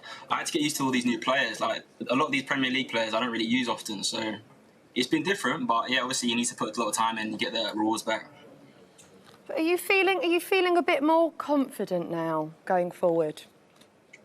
Yeah, I do feel confident, but at the same time I know like everyone's so good and every game's very like not 50-50, but a lot of small things can decide these games. So I'm not going to go in overconfident. I'm just going to go in and play like I did there, and I think hopefully it'll be enough. Well, good luck. Thank you so much. Guys, over to you. There we go. Nicole, hands off that trophy. It's mine. Whenever the winner is announced, all right, whenever they win, I'm the one that's going to be lifting it, OK? So, yeah, keep your hands off. Right, Stokes makes his way through, representing Tottenham there. He seems quite confident, quietly confident, I'd say. Yeah, he seems very confident. Obviously got a very tough game to come, though, hasn't he? And there were some big results as well in there. You just mentioned, didn't you, Manchester City yourself, you want to get your hands on the trophy. Yeah. Well, Ryan won't be getting his hands on the trophy. That was a very, very tough result against Jazz. 7-1, Carl. I mean, I can't make any excuses. Absolutely heartbroken. Finished 8-2, actually. 8-2, it's finished. You ate to be a Manchester City fan right there. I'll get that in. It is the latest result right there because it's not finished that one just yet. Another 8-2 result in Group B. Joe, stop smiling. I'm not even going to look at you. I know you're smiling. Manchester United, yes, Saf Dragon makes his way through on that one, winning 8-2. As we saw with that last game, it was much closer, a tighter affair, with 11 Stokes representing Tottenham Hotspur beating Everton, NFG Jaden 3-2. And then in Group D, Leicester City 5, Wolves 7. Which means that they go through. That game in Group A has finished as well. So, yeah, Jazz 1875 beating MCFC Ryan 8-2. Yeah, very impressive as well, because we were chatting to Ryan earlier in the week, weren't we? And he was saying that he's very confident about his group. He felt really good coming into it, and that'll be a bit of a shock to him, because after his first game, of course, he said didn't play well, not feeling good. So maybe he's just had an off day? Maybe that can definitely happen as well. So sometimes it's really difficult because these competitors, they can train, they can put so many hours in, and then they get to these competitions, they get to the tournaments like the EPL, and it just doesn't go their way. It doesn't go their way. One man's way it has gone, though. Our lowest ranked player in the export side of things, Sean Flossy, representing Wolves. Let's go to Richard and Brandon. What's going on? I mean, this is ridiculous. I mean, this is the furthest that Wolves have ever been in the ePremier League. The third time in the competition, we should say. First year, got grouped. Second year, didn't make out the groups again. Year 3, we're looking at a top 8 finish. And Rich, you're going to talk me through some of the goals that this Wolverhampton Wanderers player scored, because he was absolutely incredible. He's up against footwiz Nick Seb of Leicester. Talk me through it. Yeah, I think one of the big sort of moments in these games is just the inexperience. He's sort of playing with what can only be described as sort of naivety. He's got no respect for anybody else, for the simple fact that he's not really played anybody. I've heard rumours that he's not even verified. So he's playing with just a sort of house money. And some of these goals that he's scoring have been simply incredible. That one right there with Bruno Fernandes. And I just want to look at this goal here. This was scored in the game in general. And this dribbling from Alan Saint-Maximin, there's a reason he's in the squad. He might not be the highest rated player, but it's the 5-star skill capability. Just watch this goal right here. That close control, left stick dribbling, waiting.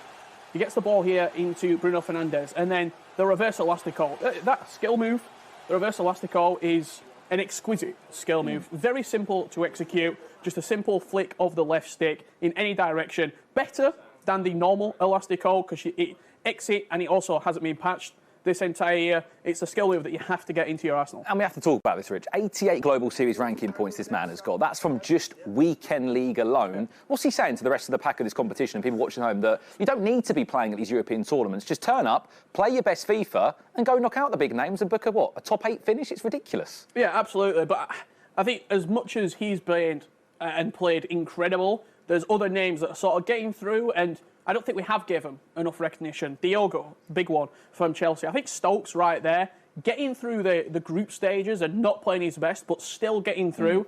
He's going to be one to watch. And I would probably say, for me right now, Tottenham, as a football club, are the favourites to go and lift the Premier League. Wow, there you go. I mean, on the PlayStation, they've got just as good, haven't they? In, of course, hashtag Tom the Man that won the competition last year. Also, quick mention as well to Healy of Arsenal. Yeah, he's also booked a top 8 finish, and a player that we haven't really spoken about, but that's just a couple of goals from the man of Wolverhampton Wanderers who's booked a top 8 finish. We're going to pass it back over to Joe and Kyle to chat about that man. Guys, incredible story. Oh, incredible indeed. That is what the EPL is all about. It's so great that I've mentioned it before. We can shine a light on all of these competitors, and they're really taking their opportunity with both hands, Joe. Definitely. I'm delighted to see Sean Flossy doing so well. Ololito versus Stokes we're going to be looking at after the break as well, so I'm really excited about that one. I mean, it's getting more and more exciting. We're moving into the quarterfinals next, and this is where all of the action becomes even more heightened, because they're thinking about the finals. They're thinking about making it to Friday as well. If they can make it through this next matchup, they've booked themselves a day on day 3 of the EPL. Yeah, and let's not forget that we've got Liverpool versus Manchester United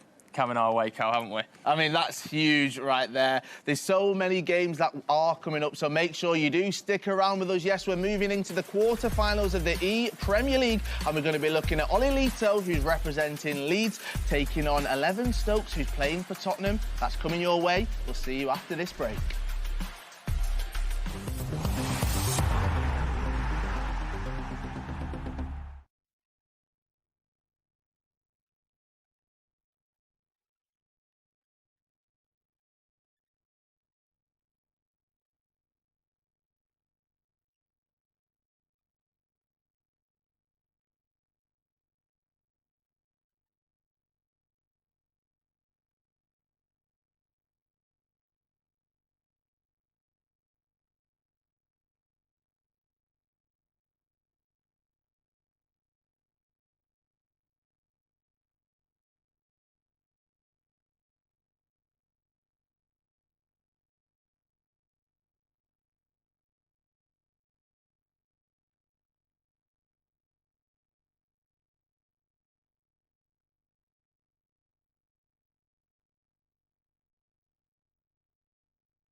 Welcome back to the ePremier League. My name's Kyle Walker. I'm joined by Joe Tomlinson as well. And Joe, we've had plenty of action so far. We're now moving into our quarter-finals of the ePremier League. There's some massive matchups as well coming up. Yeah, huge matchups. I've particularly got my eye on Tex versus Dragon there. Liverpool versus Manchester United. Absolutely buzzing for that one. Dragon's already knocked Gorilla out of this competition as well. But the favourite is about to play for the Xbox side, Ololito, and I believe Nicole has him on the line.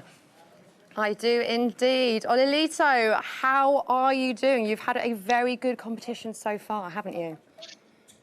I'm doing fine. I think I'm playing quite decent. And of course, you know, always trying my best to go as far as possible. And I think I'm playing solid at the moment for sure. Yeah, and you're playing Stokes next. How are you feeling about that game? Going to be a very, very tough game. I played some games versus him before the tournament started, and it's always very, very close between me and him. So looking forward to the game, and hopefully I can take the win and move into the semi-finals. And what do you do before a game? What will be going through your head now? How do you manage to stay calm? I don't know, if I'm being honest. I'm just chilling here with my hand warmers, keeping my hands warm. Don't think of anything that I shouldn't be thinking of, basically. And I just want to play now. I'm excited to be on broadcast. I think this is my first time as well. So looking forward to be playing. And you said before that you want to be a name that everyone talks about. I mean, there's been a lot of talk about you today. Does that give you more confidence? I wouldn't say it gives me more confidence. I like to have my feet on the ground and just be calm and relaxed every time. So, as I said, feeling confident, but this is going to be a super tough game and I can't wait to start. And I know that you've got a really supportive family as well. They must be really proud of you today.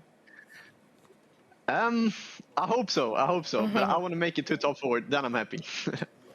So have you been thinking? So obviously you've got your eyes on the final. Have you been thinking about that moment, or would you kind of rather not go there yet in your head?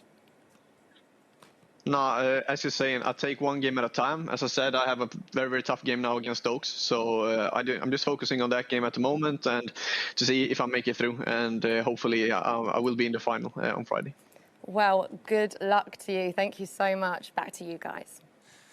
Cheers, Nicole. Yeah, sounding pretty confident there. Ololito, has to be said. We can have a look at some of the other goals that we saw just a minute ago. This is, of course, West Brom versus Manchester City. Jazz really putting down a marker in this competition against Ryan Pessoa, who himself was pretty confident earlier in the week coming into it. But has to be said, this was some result. It was a bit of a jaw-dropper. This finished 8-2.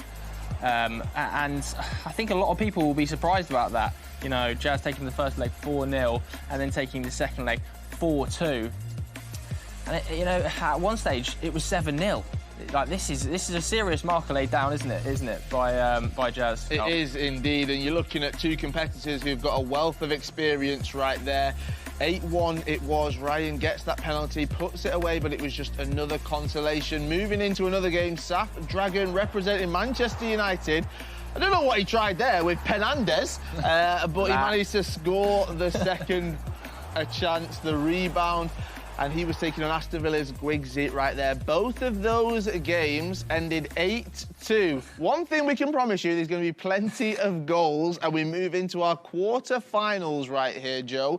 I said before, the action gets so much more heightened. Everyone now is thinking about Friday, thinking about the finals. Can they do it? Let's find out. We can go to our next game right there. Richard and Brandon, it's over to you guys. Thank you very much, gentlemen. Yes, there's only 8 teams that remain here on the Xbox in the ePremier League. We say goodbye to 12 of the clubs that came out to try and be the last one standing. By the end of play today, there will be just 4 Premier League clubs left, with 4 players left on the Xbox, Richard. Our game of focus will be Leeds United against Spurs. I mean, this is Leeds' first ever ePremier League season. What a season they look to be having at the moment.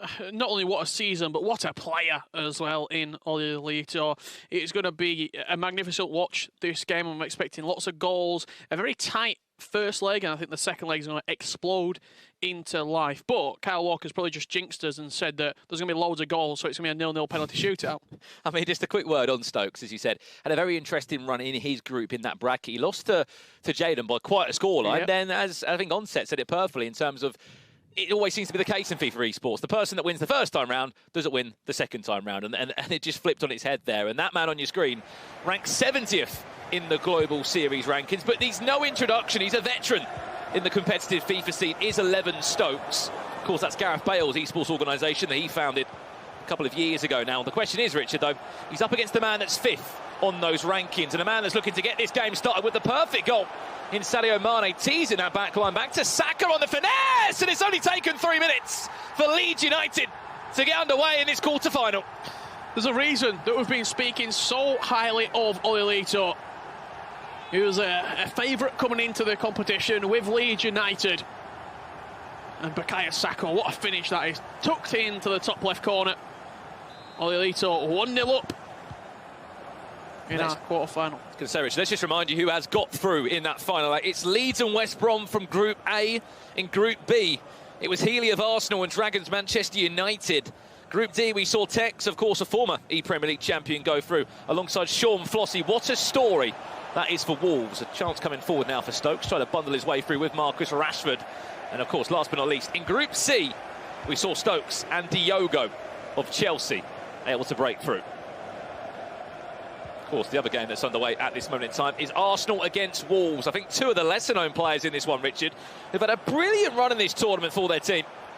The furthest that Wolves have ever been in the ePremier League. Flossy, a relative unknown coming into the tournament. The lowest seed in the tournament, 88 global series ranking points to his name. Goes to show what can be achieved.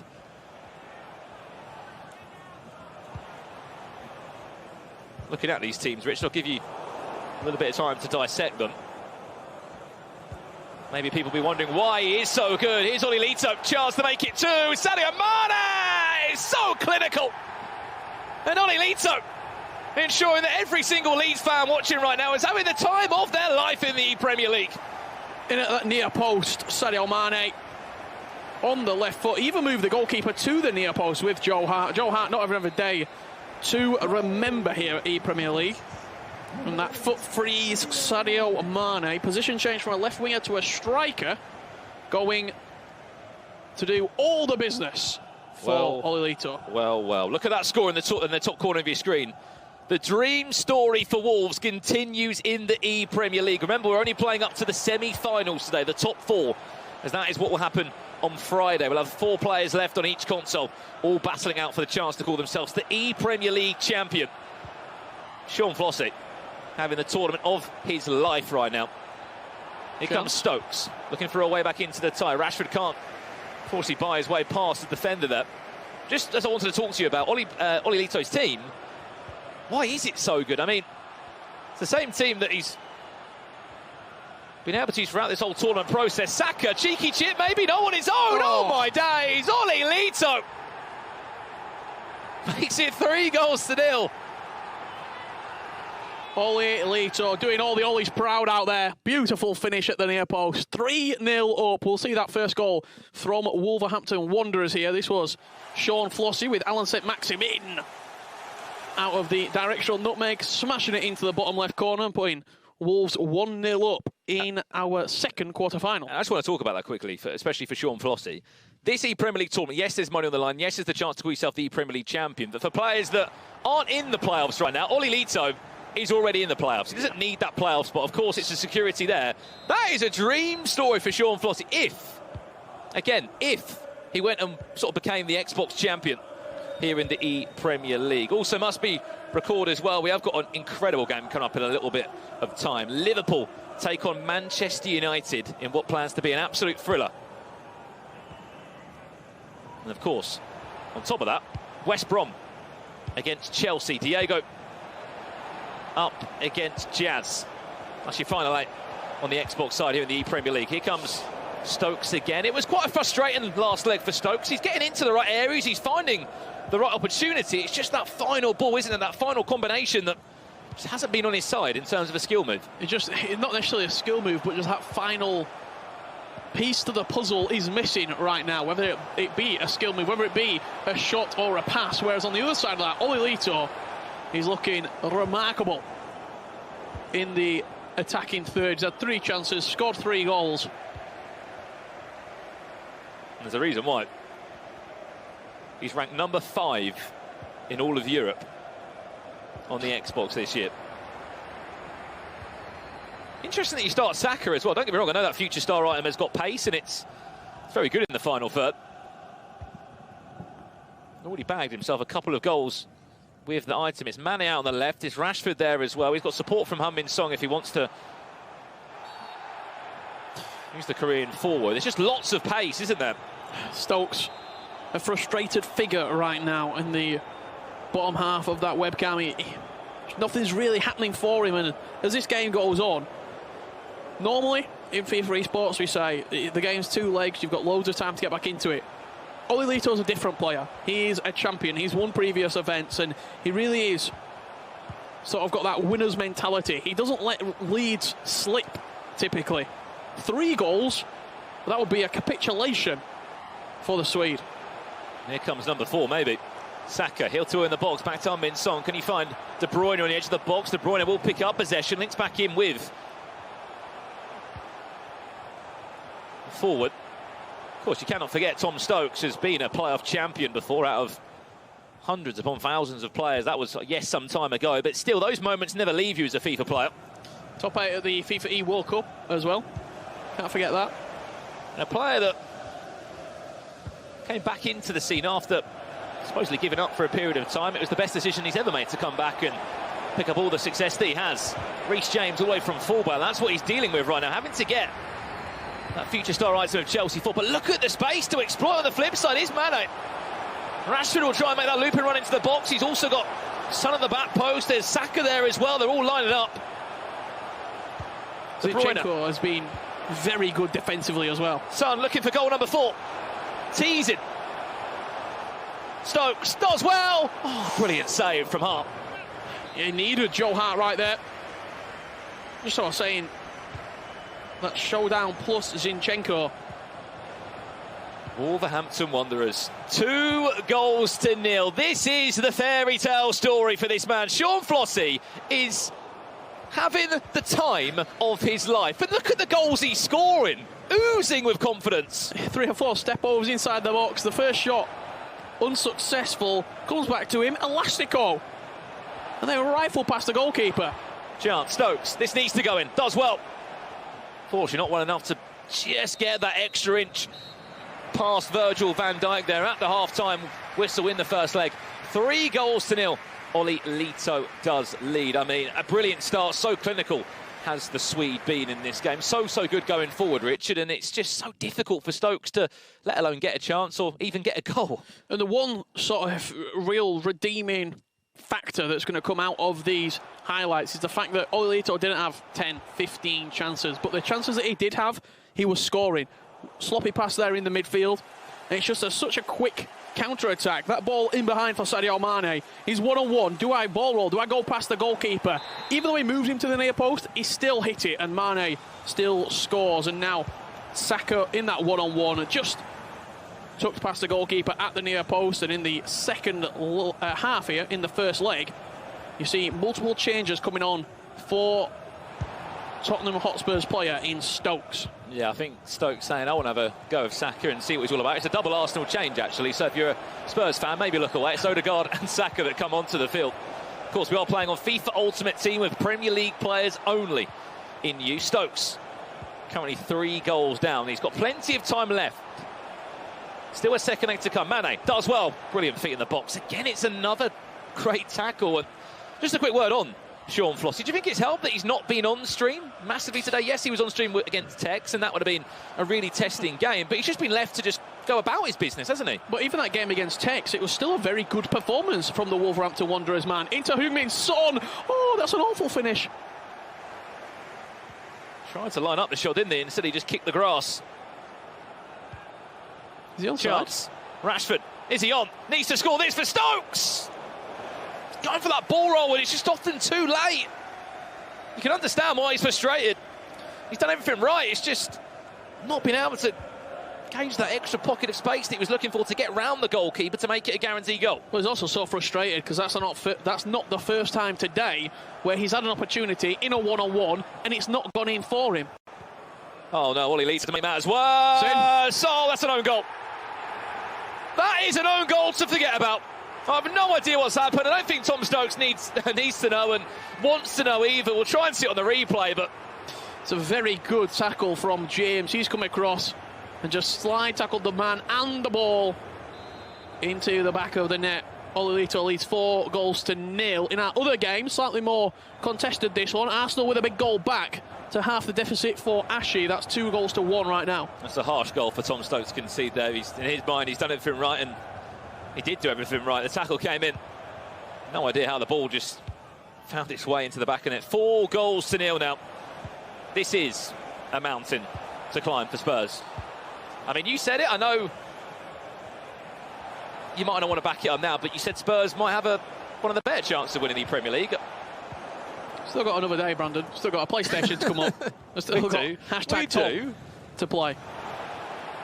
But right now, Leeds United looking for a 5th goal in the first leg. Son round the corner to make matters worse. It is going to be 5! And it's 5 of the best for Leeds United. Leeds United fans rejoice around the nation right now because your player in Olilito is doing Leeds proud. First ever season in the ePremier League. And boy, what a season it is. What a tournament it is for Leeds. Yes, we said we've already said goodbye to 12 clubs. After these next couple of games, we'll be saying goodbye to 4 more. At the moment, it looks like Leeds and Olilito will be the first name in the hat for Friday's finals. Yes, he was a name that everyone was talking about. Chance Stokes has to score! Surely! No! There's still no way past Olilito.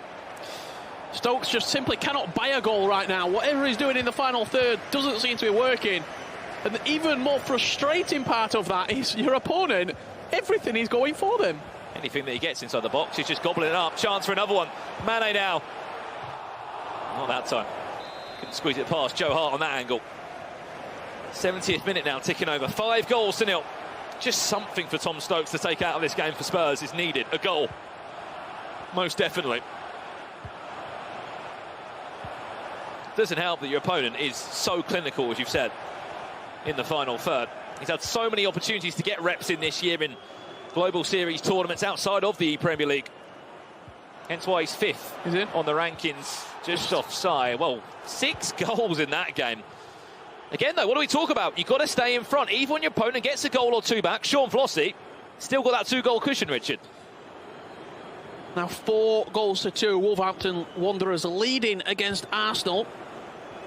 On the side of that, Tottenham Hotspur struggling to do anything here against Olilito and Leeds. Marcus Rashford just turning straight into Virgil van Dijk. And whenever those white shirts flood forward, it looks like Olilito is in to score. This was the goal here for Flossie to send him into that 4-2 lead. Joining the action back right now, Marcus Rashford will blow past the goalkeeper just offside. Wolves still lead 4-2. Remember, whoever wins goes into Friday's final of the ePremier League.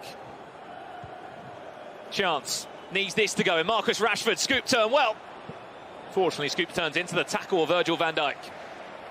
Olilito playing out of his skin right now. Incredible stuff. Defending well, attacking well. He's even had a little bit of fortune on his side as well, especially with that 4th goal. And this is a very tough task as well, because Tom Stokes is a top FIFA player. He's been a champion in previous FIFAs. He's been highly regarded as one of the best players, not only in the UK, but in the world. And I'll be honest with you, Olilito is making him look very ordinary right now. And Stokes is a special player, but I think that also just goes to show how good Olilito is playing right now.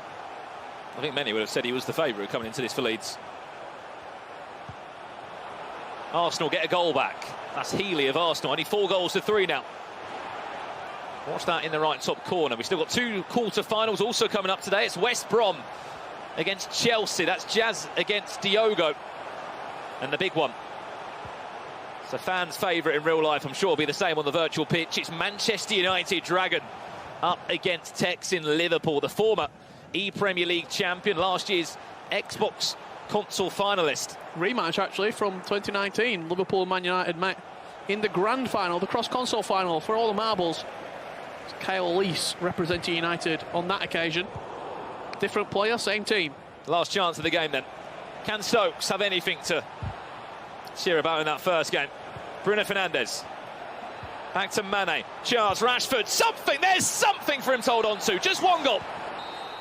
A slither of hope right now for Tom Stokes. It's been a pretty woeful first leg for him, but he gives himself hope, and that's all he has right now. 5-1 he trails, but if he comes out in that second leg firing, we never know. We nearly saw it happen with Gorilla and Sheffield United against Manchester United earlier on in the group stages. Quarterfinal right now, it has to go for Stokes if he wants any hope of getting into the latter stages and making it into Friday's finals. Yeah, I mean, it was a tough game, wasn't it? We'll have a look at the highlights from it, Richard. It was one-way traffic for so long in the game, but what a first 45 it was from Olilito.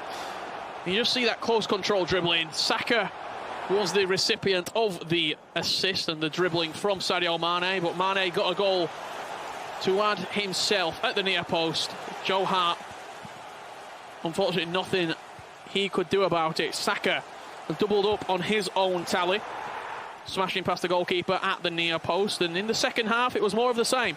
Yeah, for Olilito. This was quite harsh, I'll be honest. It's a good tackle from James. He came across, and that sort of killed the confidence as well of Stokes. You saw he looked a lot more deflated, he looked defeated, I'll be honest, in that first leg when that goal did go in, as anybody would be. That double tap pass into Marcus Rashford, making it 5-0 for Olilito, and just that reaction right there, I think he also just deep breath. I'm 5-0 up. I'm feeling good right now. However, late goal to potentially pull Stokes out.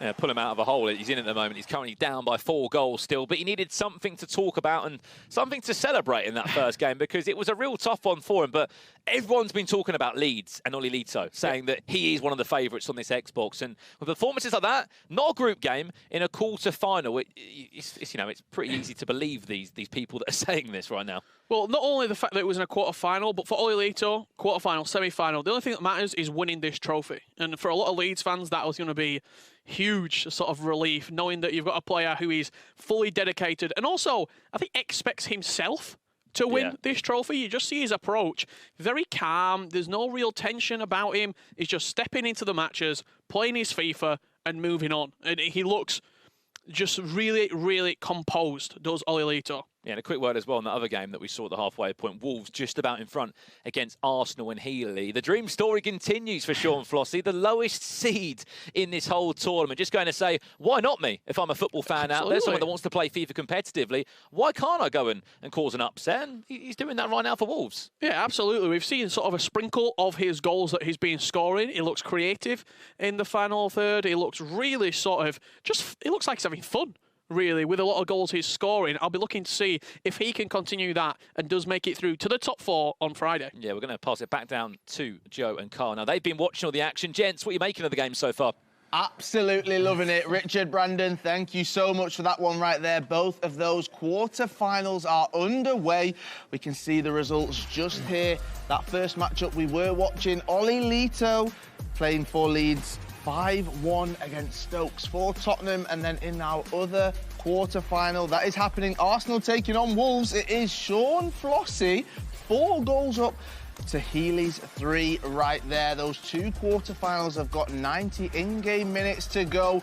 And then we'll find out who progresses through, Joe. Yeah, absolutely buzzing. I'm keep banging on about that fixture as well. One to watch, Tex versus Dragon, Liverpool versus Manchester United, a historically huge Premier League fixture, and we're going to see it in the EPL here. But it has to be said, we spoke to Olilito, or Nicole did, like 5-10 minutes ago. He was very confident. coming into this one, and it's proved to be 5-1. It was, yeah. He came out, he flew out of the starting blocks right there. That is why he's at the top of the FIFA Global Series rankings. We know just how good he is. The best in Europe on the Xbox, if you looked at those rankings right there. And he's proven it with all of his performances today. Yeah, but he's not even really the talking point. The talking point, Sean Flossy, the lowest ranked player and representing Wolves, he's having an unbelievable time of it. Mark and Dan, what have you made of it? He is having an unbelievable day, Dan, and quite rightly so that you're highlighting him. He's been involved in a crazy game with Arsenal as well, and Healy. And we're going to take a look at some of the goals that we've just seen from this game, because it's a perfect example, Dan, of how in FIFA 21, you're never out of a game. Yeah, I mean, 88 Global Series ranking points, the bottom seed we see Sean Flossy. And going up against Healy, who has been playing incredible throughout this tournament, but Sean Flossy just knows when to hit it. We saw Stokes earlier really struggling when he's through on goal, when he gets into the 1v1 situations. However, Sean Flossy, he knows when to shoot. OK, he gets a little bit of fortune here or there, but the fact he's creating that luck, he's creating those chances by going forward and taking those shots, Mark. Yeah, I mean, there's a few little mechanical things in there. You're seeing some elasticos, you're seeing some croquetas, but 2-0 up, Healy answers back, and I've got to give a big shout out to both of these players because they're not big names in the FIFA scene, but they're making themselves big names in the FIFA scene. And then all of a sudden, after that goal, Healy unfortunately concedes again, and this time it's from a corner, Dan. Yeah, but again, just hitting it when he sees that opportunity arise with Adama Traore. It's on his left foot, does just bounce off the crossbar. There was a little bit of hope for Healy coming back into the game. Again, a little bit of fortune, just trying to get into those dangerous areas, counting on maybe a little bit of luck bouncing off the players. Then this was really the killer goal, just a nice little 1-2 back and forth, very simple football, but very effective football, Mark. Well, you thought it was the killer goal, but then, all of a sudden, right at the end of the game, you get a corner, you get a set piece. We've seen them taken short, but also get the ball into the box. When you've got the likes of Van Dijk, when you've got the likes of Kyle Walker, who can win those headers, you can just get that ball in the last minute and, you know, you can win a header and get yourself back into the game. This game is poised absolutely beautifully. And to be honest with you, Dan, I don't know what way it's going to go. I think for both of these players, it's a huge, huge result. It's an incredible first game, an extraordinary first game, really, to see the likes of Sean Flossy here when a lot of people would have predicted him to go out in the early stages of this competition. But he's still here, he's still fighting, and I'm excited to see what happens in this second leg, Mark. But, you know, what's going to happen? Who do you think is going to win? I don't know. We'll find out from the desk, though. We're going to get their opinions on it. We'll go back to you now. You're never out of a game of FIFA. I'm staying very tight-lipped about who's going to win, by the way. I'm really not too sure. I'm on the fence. I'm firmly on the fence, Carl. I'm just going to keep on scoring those headers. It's not me, same name, obviously, but, you know, I'm going to keep on scoring those headers. I'm not saying who's going to win because I always get it wrong, Joe. You do. You do. I'm not going to lie. Right, let's move on because it is time now for a quick break. After it, you'll see the second leg of Leeds versus Tottenham Hotspur. Don't go anywhere. Back with you in just a minute.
Welcome back to the ePremier League. I'm Joe Thomas and joining me, Kyle Walker. Kyle, what's coming up? Oh, we're back into our second leg. Yes, we're ready to go in that quarterfinals. Yes, it's Leeds taking on Tottenham. Oli Lito taking on Stokes. Who comes out on top? Richard, Brandon, you guys take it away.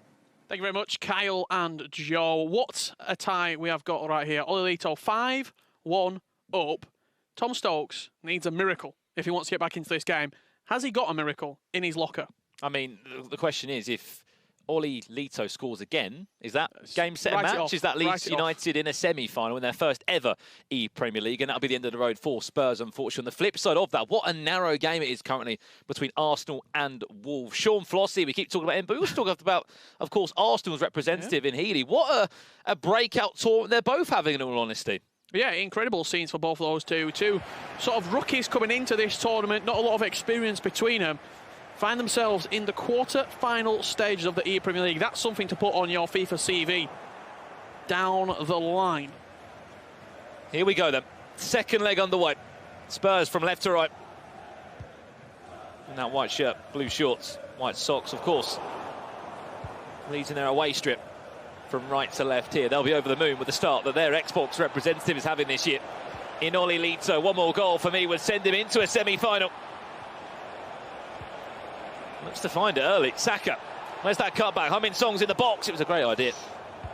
Oh, still could be alive. Stokes has got to start better. He has to score the first goal if there's any chance of a comeback.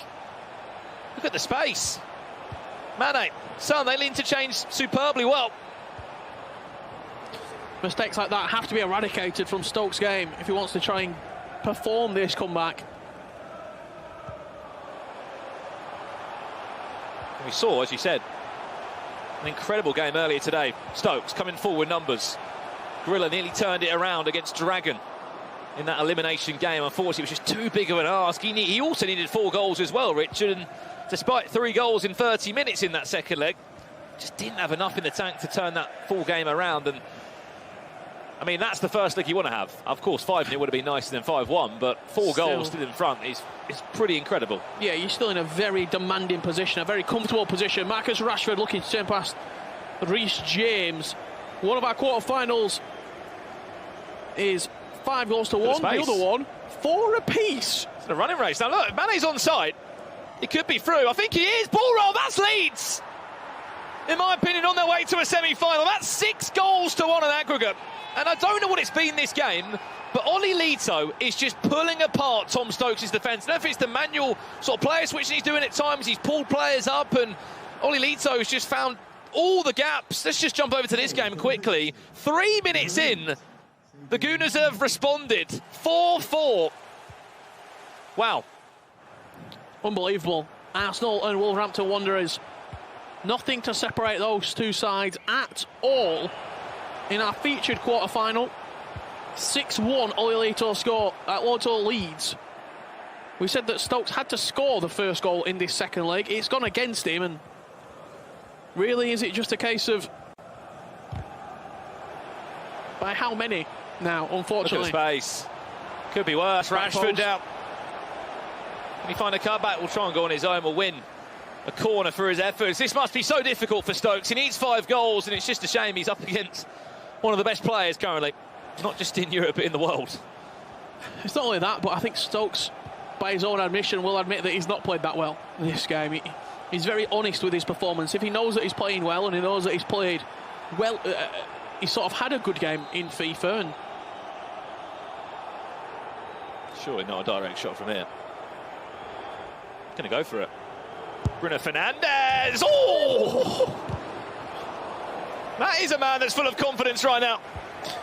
But as I was just saying, he's also very honest when he's not played well. And he'll admit that. He'll say, I wasn't at my A game at all. Coming into this game, he'll have certainly known that Oli Lito was on good form. Look at the that he space. had to play his best. Rashford to make it 7. Ball back inside. Humming Son. What a save. Brilliant bit of goalkeeper movement there from Joe Hart. But shame.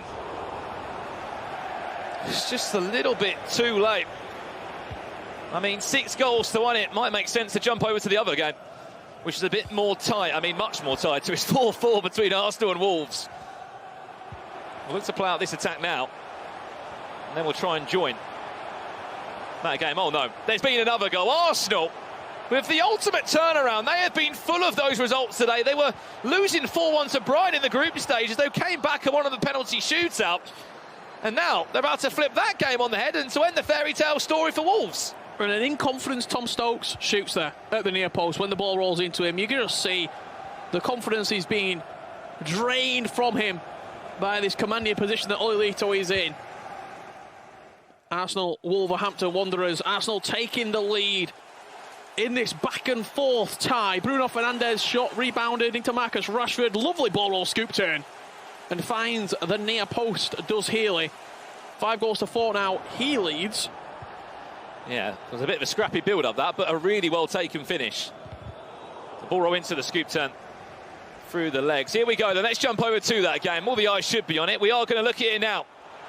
Tell you what, some of the skills and the combinations in the final third. These two might be lesser-known players in the Global Series, but no doubt, should they not be taken seriously. They've done so well to represent these two clubs and to get to the Premier League finals. They've knocked out some huge names on the way through. Currently, 5-4. Arsenal lead. Is he onside? He is. Chance! Oh. Bruno Fernandes expected to be on target from there. Oh, how on earth has he put that wide? Went for the first time strike across the goalkeeper. The only thing you can say is on his left foot, but still you expect Bruno to score. Coming into this,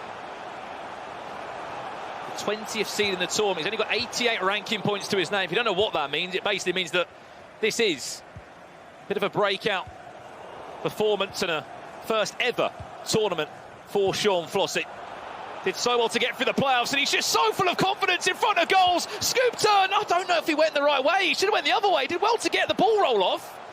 Then cut back inside on a scoop turn, and by that point there was just bodies at the back to defend. No, it was incredible attacking play. The ball roll scoop turn, a glorious move.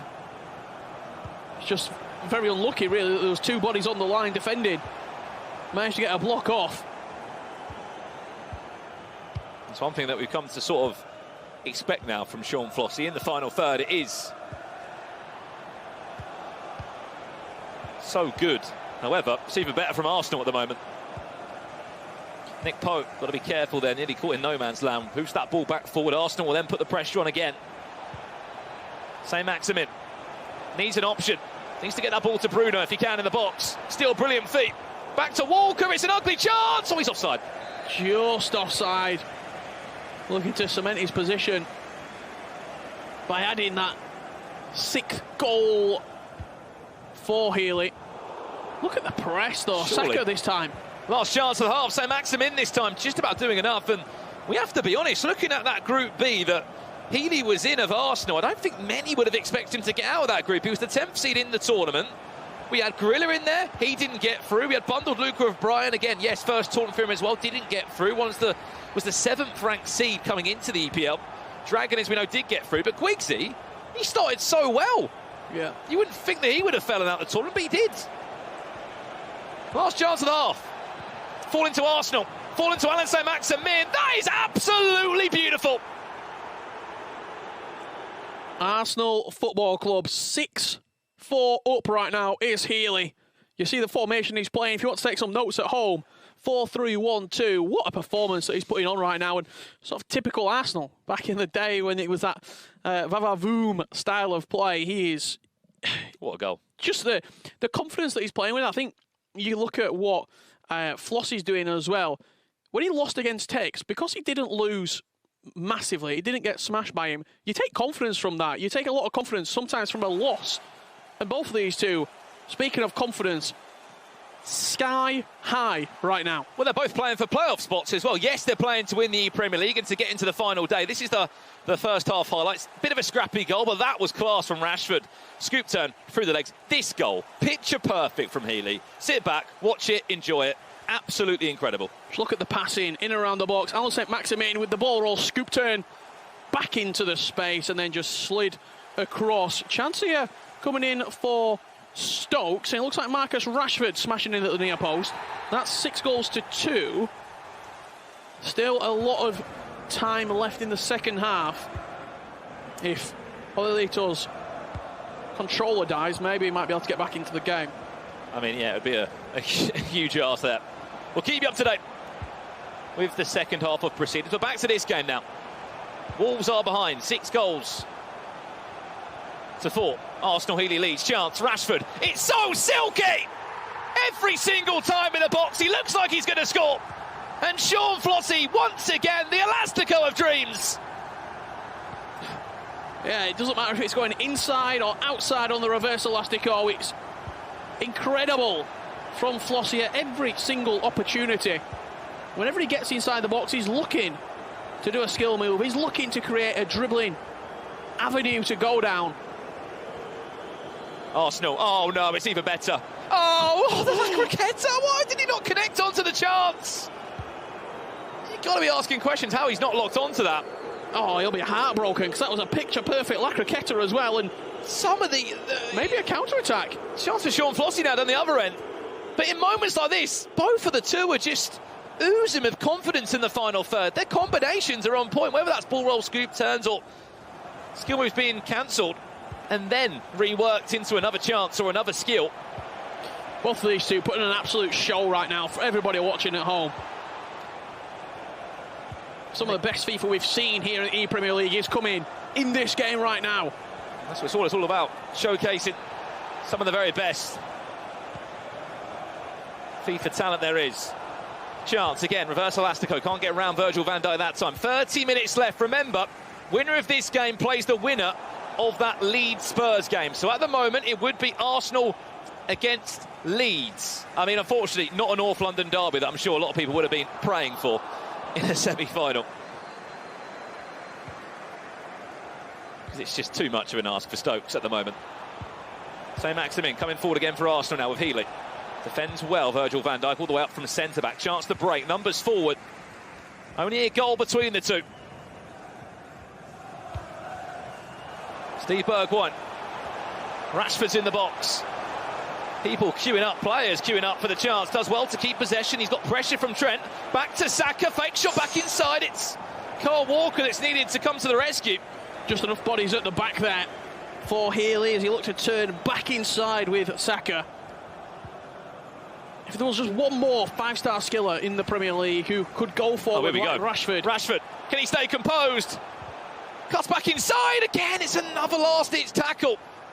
If there was another five-star skiller, the attacking options would be so much more sort of just accessible. There's really a lack of out-and-out strikers, out-and-out attackers.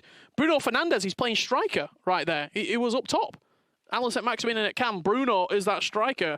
So I think that just is a perfect example of the lack of real out-and-out number 9s that we've got here in the Premier League in FIFA 21. I mean, the only players that are strikers, they're coming off the bench about 65th minute. It's Aubameyang. We saw Giroud make one appearance, I think, earlier today for Manchester City's Ryan, who fortunately is now out of the tournament. But they're more super subs, these strikers, aren't they? Because, as you said, there's other ways you can fit better players into the team. Not only that, but we've got strikers. Harry Kane's rule breaker, Sergio Aguero's flashback. They're not meta, though. They're not skillers. That's always going to bounce over. The five-star skill, pacey attackers, it's Rashford or Saint-Maximin. As we know, that third in form, Rashford is a left midfielder. However, in-game you can move it around, as these pros will do. Winner will play Leeds United. Olelito was up by 4 goals last time he checked in. It's past him.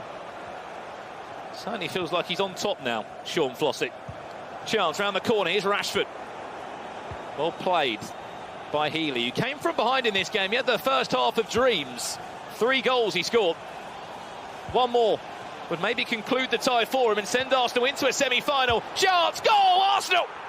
Could be on their way to a top 4 finish with Bruno Fernandes at the heart of the attack, and more importantly, with potentially the match winner. Bruno Fernandes popping up inside the box.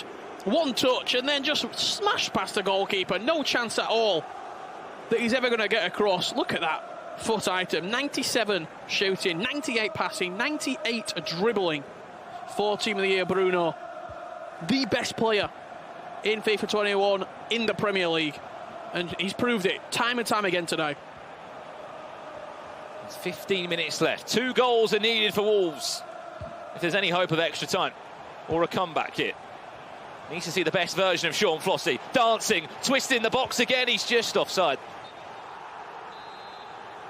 That was Alan St. Maxim in there, finding the perfect combo. Reverse elasticos into the scoop turns, the ball rolls. Everything was coming out from the French forward.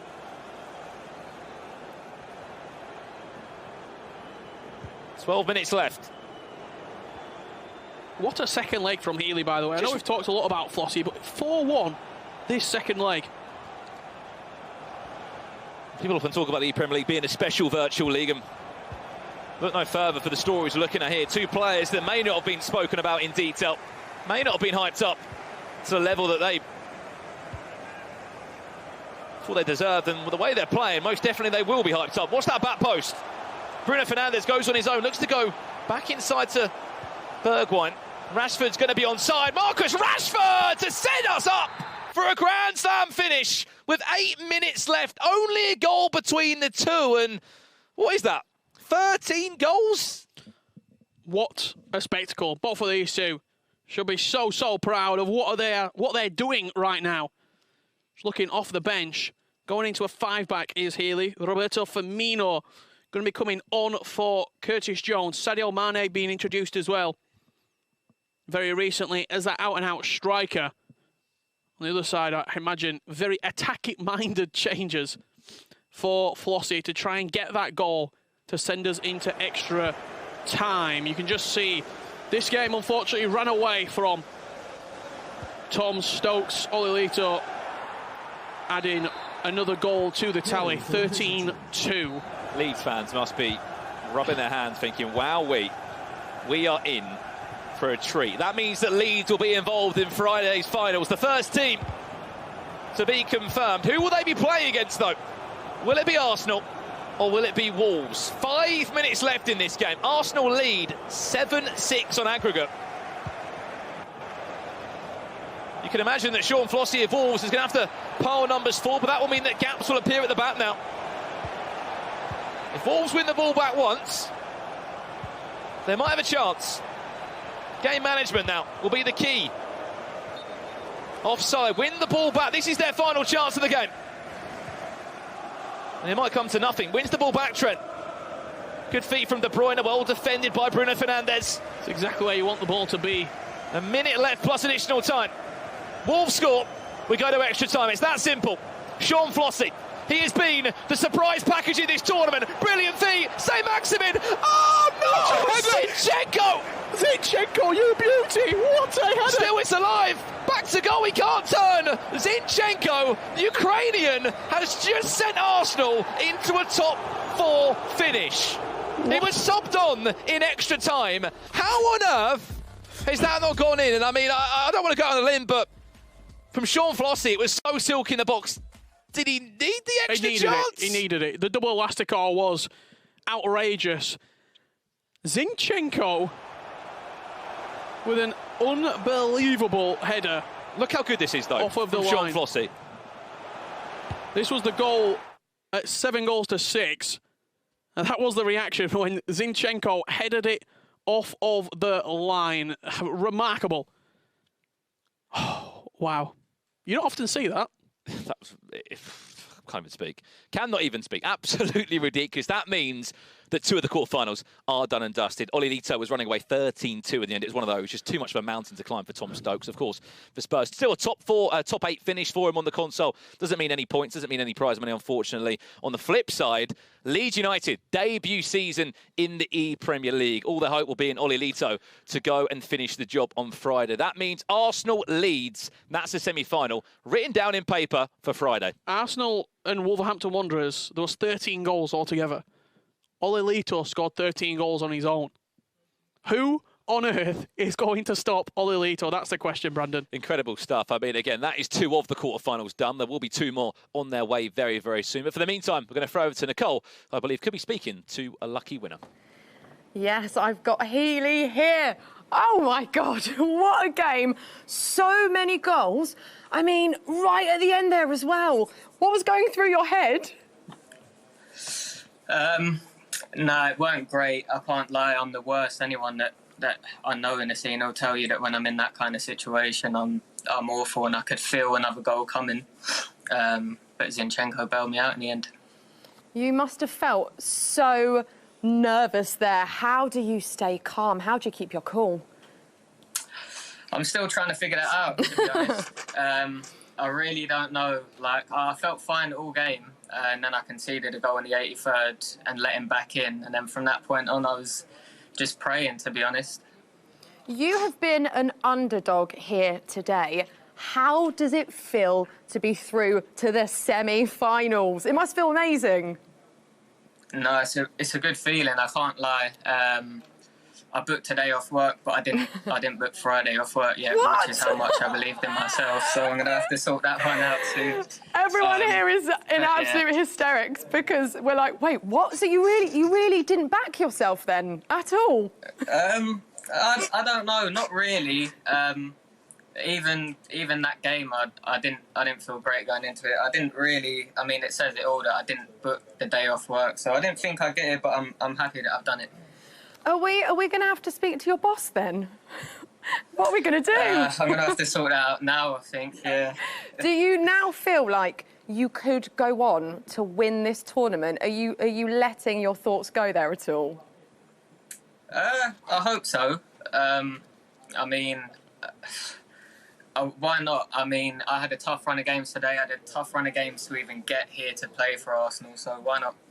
And you're a big Arsenal fan as well, aren't you? I mean, good choice in massive team. Arsenal fan. I have to say, Thank good you. choice. So is it even more special for you to be representing them and then do so well here today? Yeah, it's definitely a surreal feeling, and I'm happy to be through to Friday.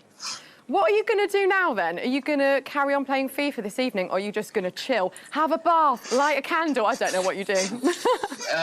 I'm definitely chilling out. I've not even played the game like this week leading up to it at all. I played 4 friendlies last night, but I'm definitely going to get off for now, and then I'm going to have to put some time in over the next few days. Yeah, I think you might have to. Why haven't you been playing this week? Were you just being quite chilled about it seems? Yeah, I just kind of was chilled out about the whole thing, and I don't know if that helped really. Sometimes I've got a habit of overplaying the game, so I thought I'd just leave it and see what happens. Well, listen, well done. Good luck for Friday. Go chill out, do whatever you need to do to get into the zone, and we'll see you soon. Back to you guys. Thank you. Thank you, Nicole, right there. Finally, Arsenal are having a bit of luck. I mean, in the Premier League, it's not going too well, but in the ePremier League, what a result that was right there. I think we need to get on the phones to Healy's boss. If he can't send him a text message, we're going to have to sort something out because he goes through to our semi-finals as part of the final show on Friday right there, as well as Ollie Lito. They'll be taking each other on. We can see the results right here. That first quarter-final we were watching, Leeds United, represented by Ollie Lito, 13 goals to Tottenham's 2. Wow, what a result. And that matchup we were watching, Sean Flossie, who represented Wolves, he got 6 goals, but it was Arsenal's Healy who got 7 goals right there, and an incredible goal line clearance as well by the main man, Alexander Zinchenko. Who would have thought he'd help Arsenal go through to the semi-finals? Yeah, unbelievable bit of defending, wasn't it? But let's face it. Oh, we can actually have a look at it here. How about this for a bit of defending? Because, of course, this is the 91st minute. Diving header off the line. The studio absolutely erupted when that happened. Really absolutely delighted with that bit of defending. But, yeah, what a moment. In the other game, though, of course, Ollie Lito, absolutely monstrous. 13-2 victor. Mark and Dan, that was unbelievable, wasn't it? Unbelievable to some, maybe. To us who have watched Ollie Lito play, it's sometimes he just has the ability to pull out these kind of results. We're going to look at some of the goals here, Dan, that Ollie Lito did score in the background. There's a lot of them, so we're going to just let them play through. But, I mean, explain how good a player Ollie Lito is to some people who might be watching for the first time. Ollie Lito is just technically very gifted, but he also knows how to finish a game and how to just really destroy an opponent. And that's what we'll see in a lot of these goal highlights. We're going to see Tom Stokes looking to try and get back into the game, pressing a lot, pushing his players. And Ollie Lito takes full advantage of that. A lot of through balls, a lot of 1-2s like you see here, clean through on goal. but then it's his execution at the end of all these chances. He's very clinical. He's going to always ensure he just ups that percentage, but he's also not going to shoot willy-nilly, but at the same time, he's not going to make those mistakes. And there's one thing here, you know, you talk about his ability to be clinical inside the box. He also is a master of mechanics, and he's going to use the player lock here. And it might seem very simple, but if you pause the clip here, you can see he's controlling this player just off the ball in the middle. You can see that by the cursor over his head. That's an advanced mechanic in the game. That's double-clicking both sticks, flicking it down to the player that you want while you're controlling the ball as well, and just pulling him away 1 or 2 yards from where the defender is expecting him to go. That creates the little angle for the ball to be played into Rashford, a simple skill move, a little heel-to-heel to get the angle, and a simple finish at the end of it. But one thing that always impresses me about Oli Lito, as we're, you know, gifted to watch all of these goals that did fly in, Dan, is how simple he just makes everything look. Yeah, he makes every opponent look ordinary. I think that's what Richard said up on the commentary booth. You can go up against one of the best players in the world, but when you are playing Oli Lito, suddenly you don't feel like you have that power because he just tears you apart. He will find your weakness and he will pounce on it time and time again. He's very good at exposing any sort of defensive weaknesses you have, and that's why we're seeing just all these goals flood in. And okay, by this point, Stokes has given up. He's kind of pushing up. He's just looking for goals, and it was probably an unflattering scoreline for a player of Stokes' calibre, but that's what can happen. And this is another example of how Oli Lito actually plays a mental game very well as well. We talked about the player lock goal that he scored earlier. Well, he does the same thing here. But the difference between this area, this goal, excuse me, and the goal that he scored before is he'll pull Heung-min Son away from the ball. So the defender is then forced, having conceded the goal earlier, to track that. He thinks the ball's going to be played in. So what does Oli Lito do? He recognises the fact that worked before. Now I'm just going to walk forward into the space that's been created from the player that's been pulled away. Simple ball inside. It's as simple as that. He's just a master of the mind games as well. To be completely honest, Oli Lito is the favourite to win this tournament, not just on the Xbox, but I think throughout the entirety when it comes to that cross-console final as well. There are a few players who maybe can stand in his way. There is the possibility of an Oli Lito versus Tex Xbox final if we see both of them get that far. But for now, me personally, I think Oli Lito is just the man to beat. Yeah, I have to agree with you here, and this is a great example. Just this final goal, we'll roll this one back because we talked about him being clinical, him deadly in front of goal. He's not just got, you know, the ability to get towards goal. It's the finishes as well, Dan. A simple ball in behind, but just recognising the perfect time to chip the goalkeeper and just make things look so easy. And I think when he's going up against Stokes, who made quite a few mistakes in the game prior, where when he was in those 1v1 situations, he didn't really know what to do. Should he shoot? Should he ball roll? And he made a lot of bad decisions. And then he's really learnt a lesson there against Oli Lito, who always seems to make the right decisions. So one more question for you. How'd you beat Oli Lito? It's not really something you should pose to me, I don't think, because I am never going to achieve something like that. Maybe that's a question we have to ask Tex later. Well, it's also a question we can ask to Kyle and Joe, so we'll go back to them now and find out. How'd you beat him, mate? Don't ask me. Absolutely no chance. Have you got an answer? No, there's not a chance.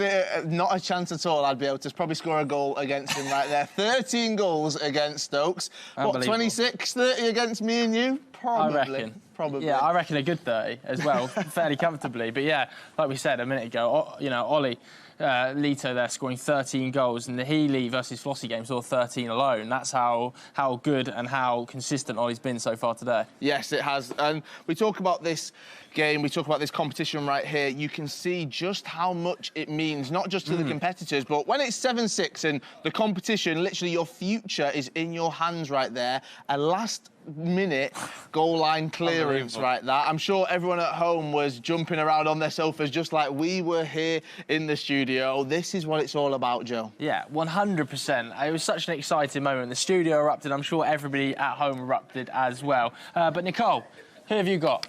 I am here with Jazz. Hello. How are you doing? How has your day been going so far? I'm good. The day's been going well so far. We've got Diogo in the next round, and I'm hoping to keep the form going.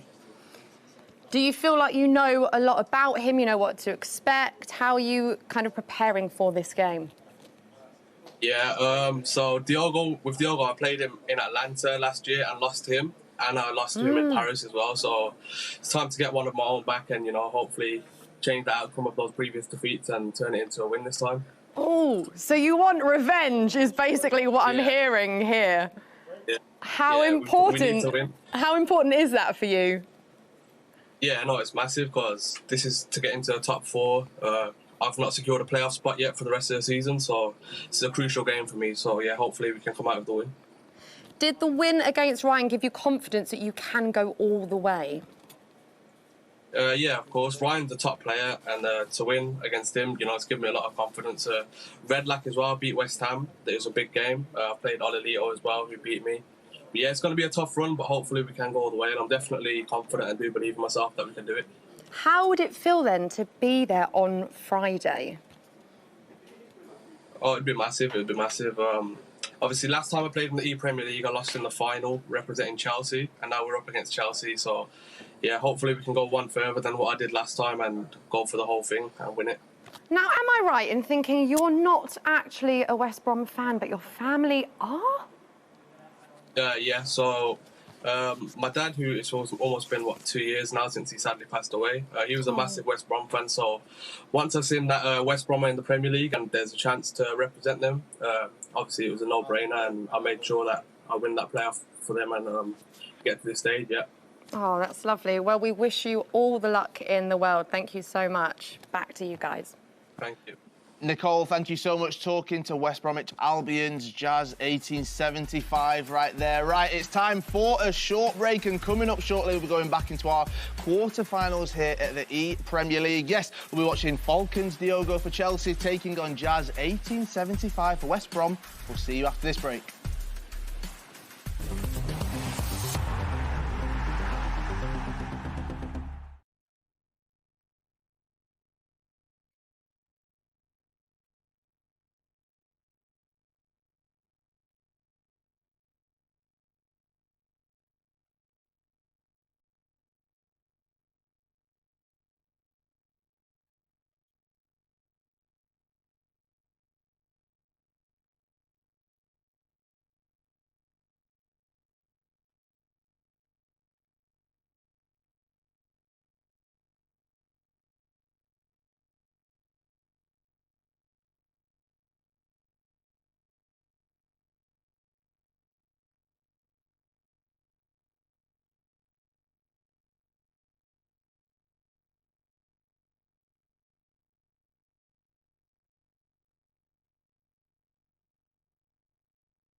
Hello and welcome back to the ePremier League. My name is Kyle Walker. I'm joined by Joe Tomlinson. We're here in the quarter-finals, the final 2 matches of day 1. Mate, It's been exciting. It's been so exciting, and it doesn't stop there because we're about to watch West Brom versus Chelsea. Mark and Dan, you may as well take it away.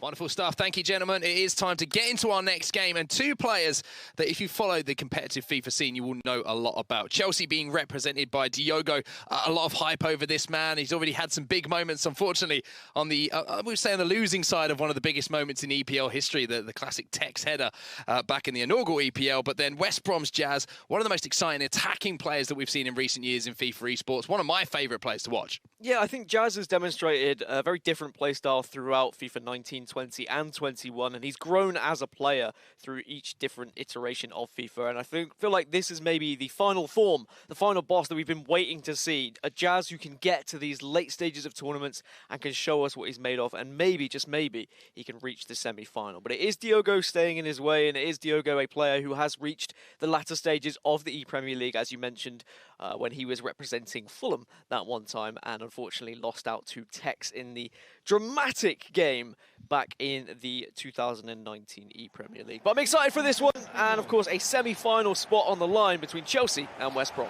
So both these players, like you say, semi-final spot on the line, a chance to make it through. And unfortunately for one of them, that will be the end of the road here. Chelsea fans and West Brom fans both watching with an eager eye on this game.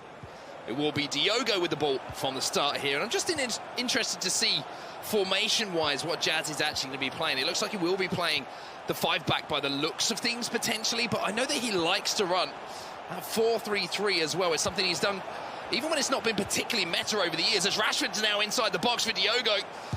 Goes for that shot towards the near post, but it's just the side netting. I mean, liking the 4-3-3 probably works out in this meta where 5 at the back is so successful because those wingers do join the attack and it creates a lot of width, similar to what the 4-3-3 has done in previous FIFAs. So perhaps going for something like a 5-3-2 here for Jazz will allow him to still have that creative freedom, but also have that defensive ability at the back.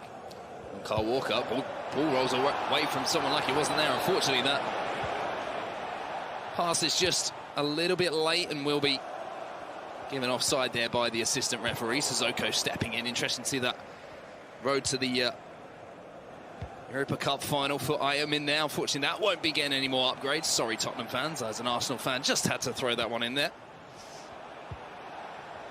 Could have saved yourself there. You didn't even have to say you were an Arsenal fan. You could have stopped there. It would have been fine. But now everyone's going to come after you. I've made my bed. I'm happy to lie in it. Here is Bukayo Saka. Riyad Mahrez now stepping forward here for Jazz. And the headline is Mahrez. A lot of statistics in the right areas for an attacking player at the moment. Wonderful dribbling on the ball. Here's Rashford. Directional nutmeg from Diogo. Out wide now to Adama Traore. This is where I think Jazz has to be careful when he gives the ball away in midfield, and he does leave himself a little bit vulnerable when those players are pushed up the pitch, but he has defended well and doesn't allow Diogo to get a chance on goal, and instead now he can attack it. There's an overlapping run here from Kevin De Bruyne, breaking from midfield. Manchester City man, this time trying to get some work done for West Bromwich Albion. And for Jazz, here's Bruno Fernandes, now slightly dangerous here for Diogo. Has to be careful. The overlapping run once more. Bukayo Saka whips that one across. And Bruno Fernandes, once again, is on the end of things to supply that finishing touch. It's West Brom 1, Chelsea 0. And, you know, I was wondering whether Jazz would even be getting out of his group after looking at who he had to compete against. Oli Lito, Man City's Ryan, but he was able to go up against the odds and took down Man City's Ryan in that lower bracket final. Then got through, of course, to this position where he has the chance to play in a semi-final. And Diogo is not an easy opponent, but the goal lead now will give Jazz absolute confidence in his own ability. He's defended well, he's kept Diogo at bay, and now he's shown that he can get behind that back line. Yeah, Saka doing a great job defensively there. Not just the offensive attributes on that future stars for Ayam, of course. He's got some decent defending stats as well, which makes him absolutely perfect to be played in that wing-back area that you see him being employed by West Brom's Jazz at the moment. Rashford now stepping forward, the goal scorer, Fernandes. Looking to join up the pieces in this attack as always. Going to continue his run as well and almost gets on the end of that one or two. Got to try and go for them sometimes, those through balls, when they do present themselves. It's a slight mistake. Jazz still in possession. Mahrez now steps forward. Rashford, scoop turn from him, tries to just turn back onto that right foot, the stronger side, of course, for Marcus Rashford, but just couldn't complete the turn. And now at the other end, Diogo looking to break away. Both players just trying to catch one another on the counter-attack. That's why we're seeing just a quick, heavy ball to the strikers from the defenders to see if any players will be out of position. Great pace here from Traore. Manages to get to the byline, looking maybe for a cutback. Rashford now, massive chance here, and it's buried off the post, but falls the right side. The equaliser is here.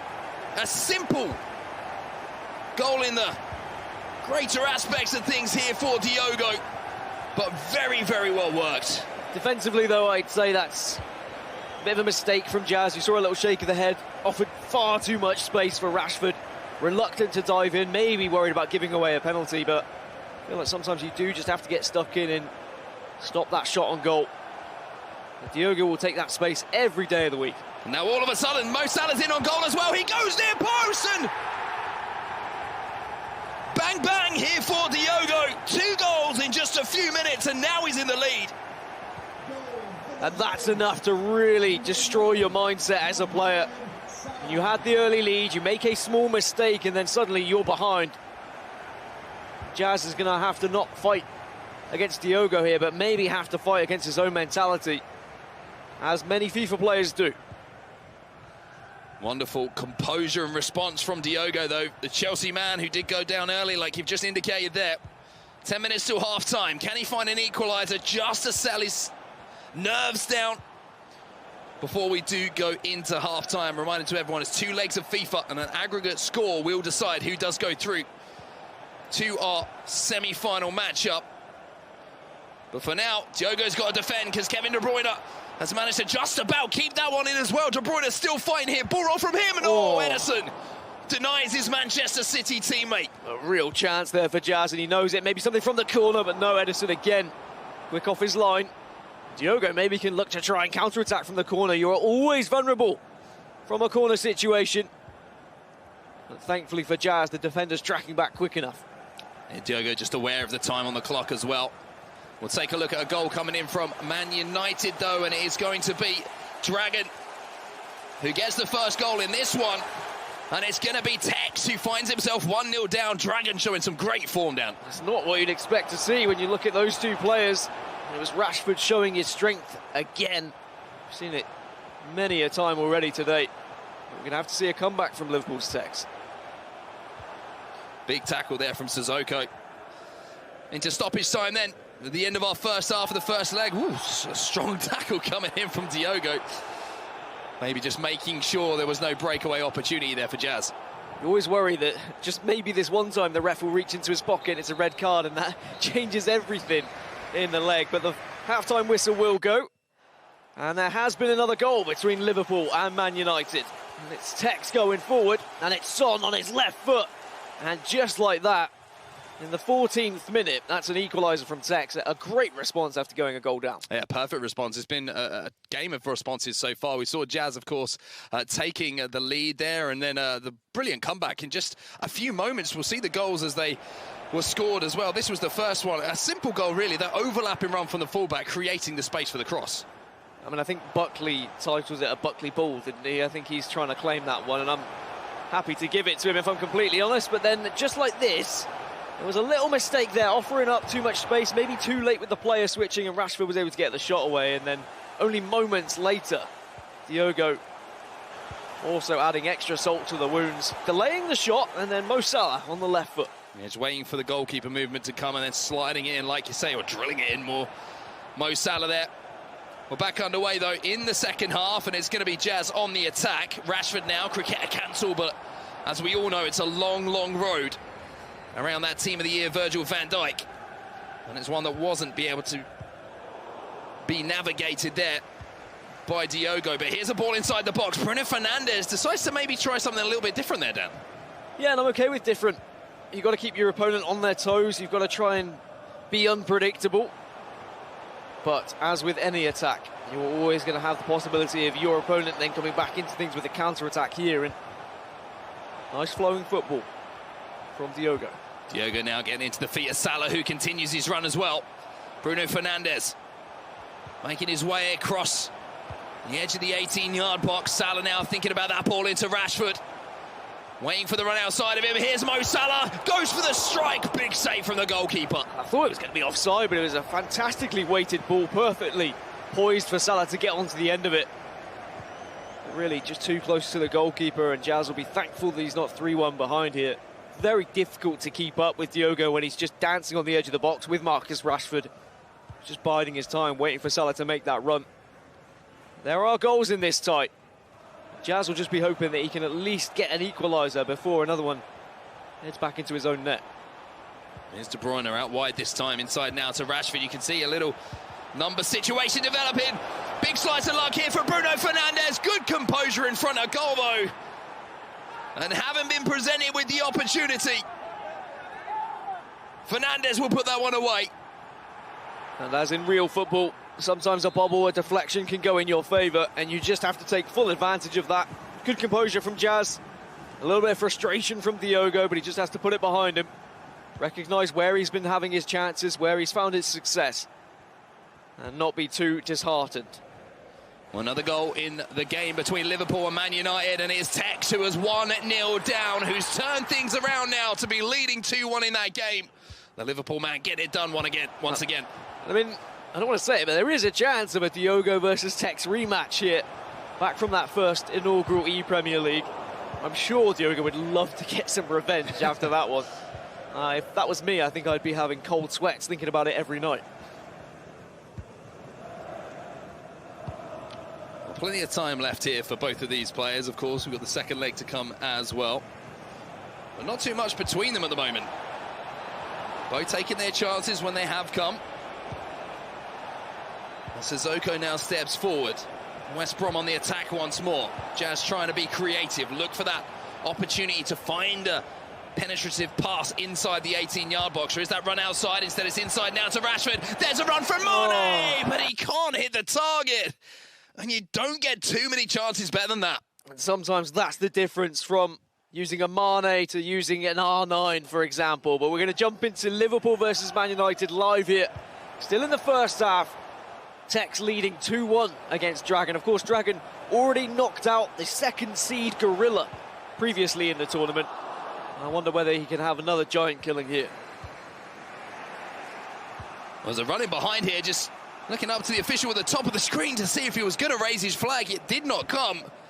But the goalkeeper was quick enough off his line there to deny the opportunity for Dragon. Now Tex coming forward right at the end of this first half in our first leg. Mane. Beautiful turn back inside once more. There's the nutmeg. Defenders left for dead here. Tex at his best. It's vintage Tex. And it's just wonderful to watch. He's just unplayable sometimes when you're going up against him, and he's oozing confidence like that. He's happy to dance around with the ball, add in a few skill moves, and Liverpool have a 3-1 lead in that quarter-final matchup. But back now to Chelsea versus West Brom. Only 15 minutes left in this first leg. And it's Chelsea on the attack. Diogo slides that ball into Marcus Rashford, and Rashford makes no mistake. Chelsea take the lead with 76 minutes on the clock. And what a big and important goal that could be in the context of this side. Oh, that's going to be great for the mentality for Diogo as well. There's another through ball here. They did not go once more. This time it's Saint-Maximin. Tries to get a little bit fancy, maybe guilty of overplaying that one, but another chance, and Jazz has got to be careful here. It's very easy when you concede a goal like Diogo did earlier with the Bruno Fernandes skill moves that kind of bobble through to get down on yourself, but he's fought back and he's taken the lead once again. Mahrez now. Jazz going to have to fight his way back into this game from behind. Bruno Fernandes trying to find the ball through. You can see the idea. But unfortunately for Jazz, so could Diogo. Diogo probably do his slowing this game down a little bit now. Try and take out some of the seconds in this first leg. Maybe give himself one more chance before that final whistle. Here's Bukayo Saka. The Arsenal man goes inside. Rashford now. Chelsea looking to find another one towards the end of this game to give themselves a bit of a cushion ahead of that second leg. Will be coming up afterwards. Fernandes, beautiful stuff here from Diogo. Only the attentions of Reece James will stop him. Yeah, just was reluctant to commit to a pass or a skill move there, was hoping that maybe the goal would present itself. Opportunity for a through ball to Mahrez, instead just waiting for the run of Bruno Fernandes, and the Portuguese man does not miss from there. It's 3-3. What a touch that was as well from Fernandes. And the finish just added to really what was a sublime move that now has us again poised 3-3 between the two. And Diogo at one end having a chance, not taking a risk, giving the ball away, and then Jazz right up the other end. What a game. So well to patiently wait from that run as well from Fernandes. That run came from deep. There was a more obvious ball that you could see that Diogo was desperately trying to defend. Great patience, knowledge of where those runs are going to come, as Van Dijk has to be careful. Right to the death in our first leg, and when it's all said and done here between Chelsea and West Bromwich Albion, it will be tied up at 3-3 as we now jump over in the 60th minute to rejoin Liverpool versus Manchester United.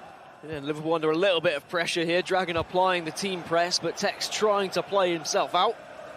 It is going to be a throw-in in favour of Man United. And a chance for Dragon to make some serious history in this competition if he were able to take out Gorilla and Tex.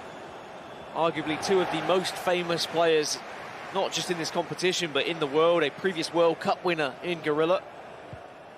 Of course, Dragon was the coach at that World Cup victory for Gorilla, but now going up against Tex, the more recent domination that he's had in FIFA 19 and FIFA 20. He does find himself 2 goals down here, Dragon. Got to be extremely careful here, Texas. Dragon whips that ball in towards the back post, and it's that man again! Bruno Fernandes, this time for Manchester United, who gets Dragon back into this game. And I had a feeling coming into this tournament that Dragon had found the kind of form he was looking for. A lot of success in weekly tournaments, and knowing what a huge United fan is, he was expecting himself to perform with that shirt on, but now comes Tex. Well defended. I do think there's a little bit more in this game. It's not just Tex versus Dragon, it is Liverpool versus United. And it's Rashford against the goalkeeper now, and Dragon's found the equaliser! And from 3-1, it's 3-3 now. First it was Fernandes, now it's Rashford. Both United players getting it done. Dragon a huge United fan, Tex a huge Liverpool fan, and now it's all square between the two. We spoke to the players before the tournament, and the question was asked to Tex, who would you like to beat in the final? His answer, Manchester United. It's not a final, but he certainly would not want to go out at the hands of anyone representing United. About as true a Liverpool fan as you could possibly get. I always make the joke that you'll hear more about Liverpool Football Club on his timeline on Twitter than you will about FIFA esports. With 15 minutes to go in this game, and once again, just Dragon with this never say die attitude. When Dragon seeded 15th coming into this tournament, Tex seeded in 4th, which I guess is slightly lower than we would expect Tex to be, but when you look at who's ahead of him, Gorilla, Olilito and Diogo, all 3 incredible players in their own right, so you can't really discredit anything they've managed to achieve. But Dragon being down in 15th, to knock out Gorilla, to now be tied up with 4th seed Tex. I mean, Dragon is seriously about FIFA, but he is also one of these players that we seriously need to be considering about potentially getting to the latter stages of this tournament. I mean, anyone who gives Tex a game, regardless of who they're representing, deserves to be taken extremely seriously. Dragon with so many accolades over the years as well, and he's looking to roll back those years right now and put in the performance against the man who has dominated recent FIFA esports years. Still a lot of time to go here. Still around 15 minutes in our first leg, let alone the second leg. But if this is what the first leg's got in store down, the second one's going to be even more exciting. Do you want to be playing against an angry Tex? That's what I want to know. Saka now inside, Fernandes. Edison gets a touch on that one. Jones will pick up the pieces. And I think you're right, Tex is starting to play with that little bit of aggression in his game now. Saka whips that one in as well. A little touch from the defender, almost took it into the path of the on-rushing striker, Jones now. De Bruyne, pressure building here. Dragon desperately trying to defend. Oh, De Bruyne going all the way around the hard way. De Bruyne should get there first as well. Tex somehow working his way inside the 18-yard box, and if not for a stumble, might have been through on goal. But speaking of which, what a ball that is. Mane now. Tex tries to take him out. Rashford! Oh, he's turned the game on its head. And just look at that slide tackle from Van Dijk. Tex thinking that Mane was going to go all the way. Dragon stops up perfectly, plays the simple ball across. And now, just like that, from 3-1 down, Man United find themselves 4-3 up. And Liverpool and Tex rattled here. He was just going up against a wall of defence from Dragon, and then the counter-attack perfectly executed. Well, now things are interesting into the final moments of this first leg. Still 90 in-game minutes to play. But the Liverpool man needs to summon a magic Liverpool moment once more.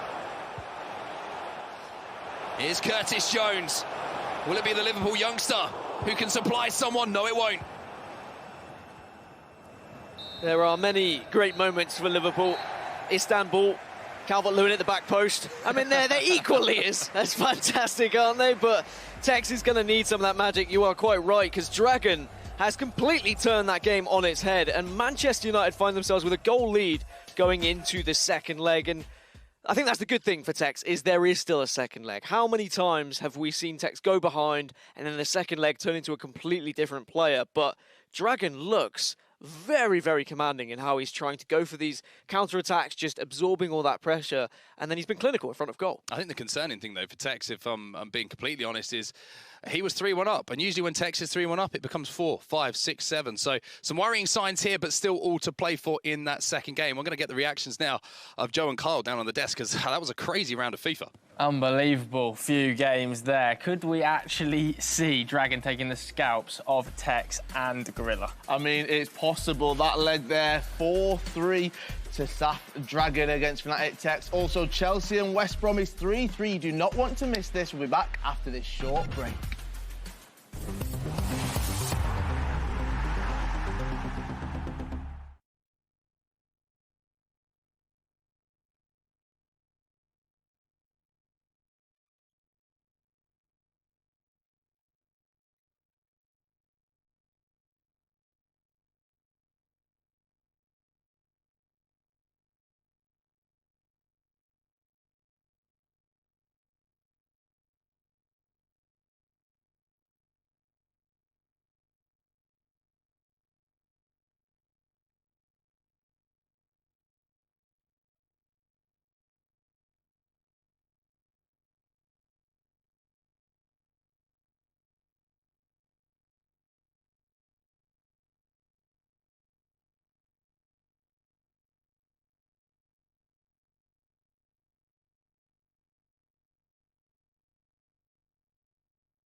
Hello and welcome back to the ePremier League. We're in the business end on day one of the Xbox side of the competition. It's time to get back into the second legs of the quarterfinals. Mark and Dan, it's over to you guys. It is indeed, and it is time to get straight into action because, I mean, we just had a tremendous amount of things happen in those first legs there. We've got Tex, who's struggling. We saw a massive turnaround from Dragon for Manchester United. He was 3-1 down in that game, and now somehow, at the end of it, has a lead. That's how quickly it can turn around, but we've also got this matchup, Diogo versus Jazz, and also a game where it's so difficult to separate two fantastic competitors. Diogo has looked, in my opinion, the better player going forward, but Jazz has had those moments as well where I just know that he has the possibility to score goal upon goal. And I really feel like it's going to come down to who can have just that period of FIFA where they can have back-to-back goals and break away from the other. Yeah, it's also about consistency in front of goal, something that stood out for me from both players. You look back on that game between Diogo and Jazz, and you don't remember many missed chances. Every single time there was a chance created, it seemed to be finished by the players. They were choosing the right options. They were choosing the right finishes. And sometimes it comes down to the goalkeeper making a save. Sometimes it comes down to your striker not hitting the target. Sometimes it comes down to a little bit of brilliance from one of these two players. You can see we're loading in right now, just moments away. Essentially 0-0 in this game as we are playing on an aggregate scoreline, but it's 90 minutes ahead of us to decide who will be moving through. And it's really difficult to try and predict who is going to have that kind of momentum shift to really take them far enough away where they can create that gap, maybe a 2 or 3 goal lead, or whether we are just going to be in a situation where we get to the latter stages of this game and they are still tied up and it's going to come down to either a clutch moment or maybe a mistake. I feel like there's drama in this quarterfinal, as well as, of course, that Liverpool versus Manchester United tie. There's always drama in FIFA esports. And the deeper that you get into a tournament, the more it impacts the players.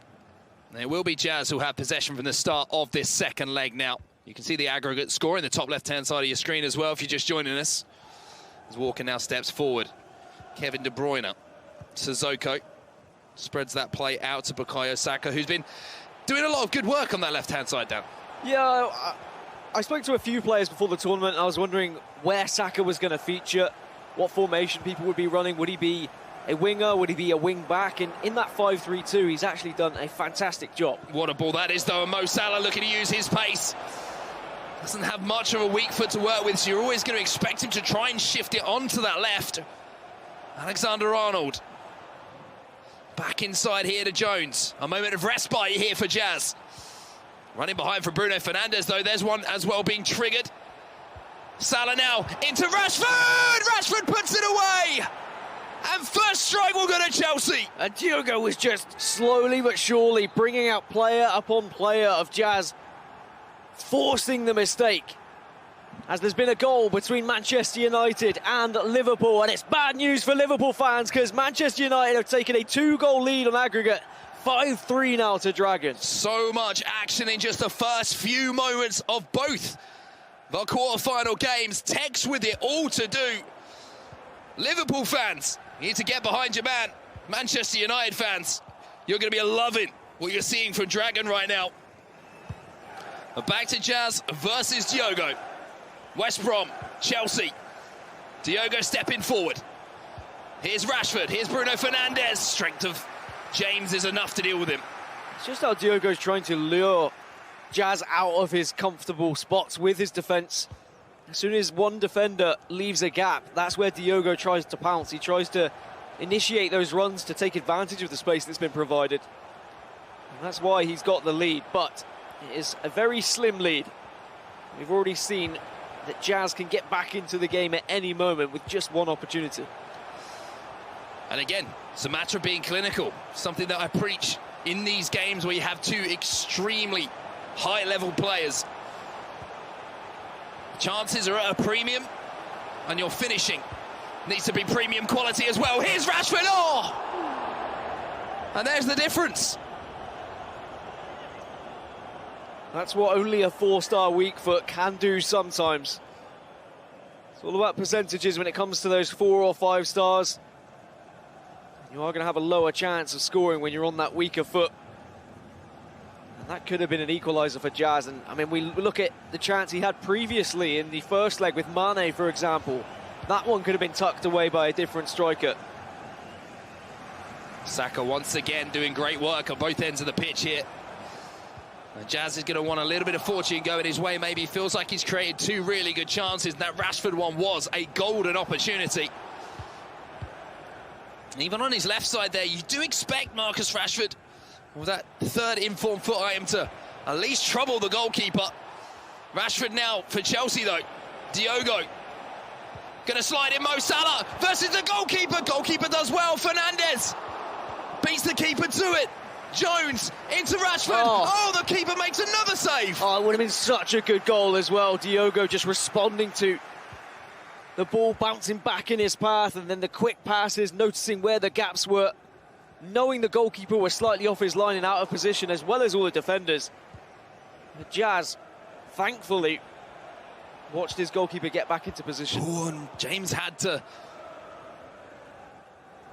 spend like a final disc to get back into position quick enough to cut that one out. Rashford now coming forward for West Brom. Jazz needs a goal here to get back into this just before half-time, just to settle the nerves a bit. It's great movement from Jazz on the ball with the cricketer cancels, the ball roll into scoop turn. He's got everything there.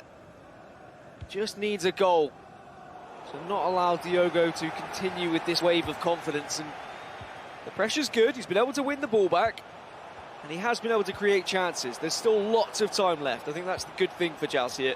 He doesn't need to get too antsy. There's a run through the middle here from Bruno Fernandes. Isn't going to be used this time.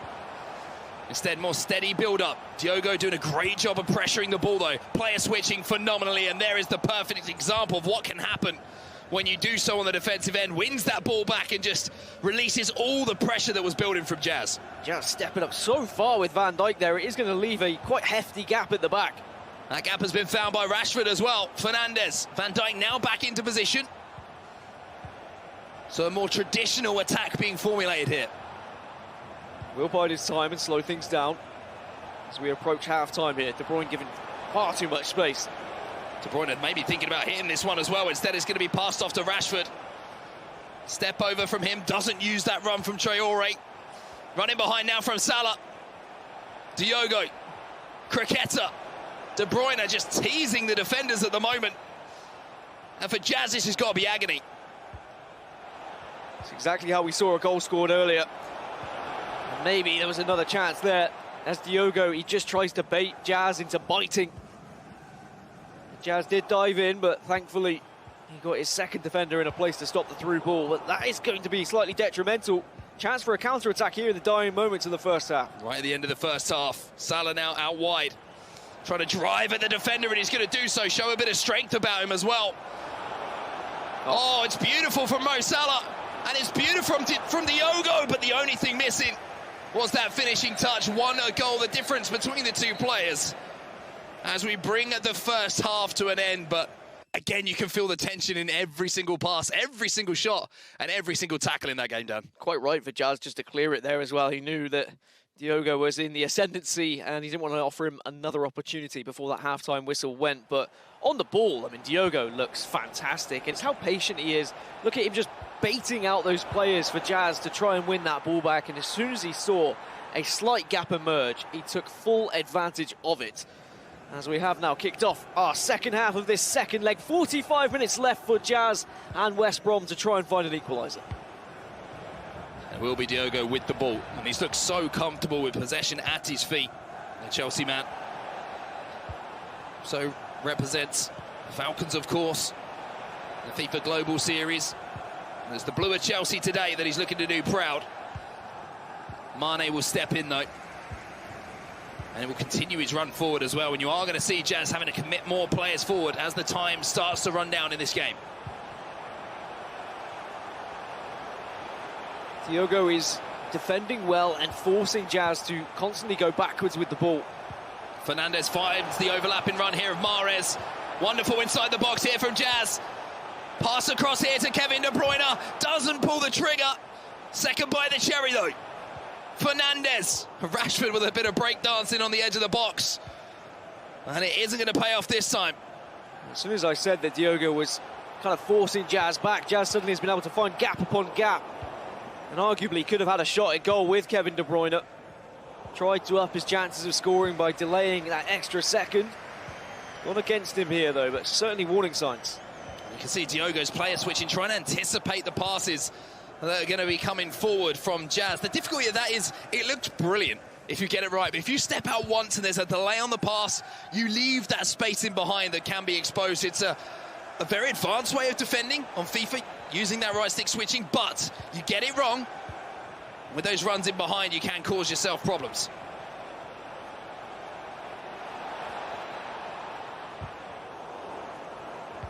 Jones manages to slide this one through. Tackle from James.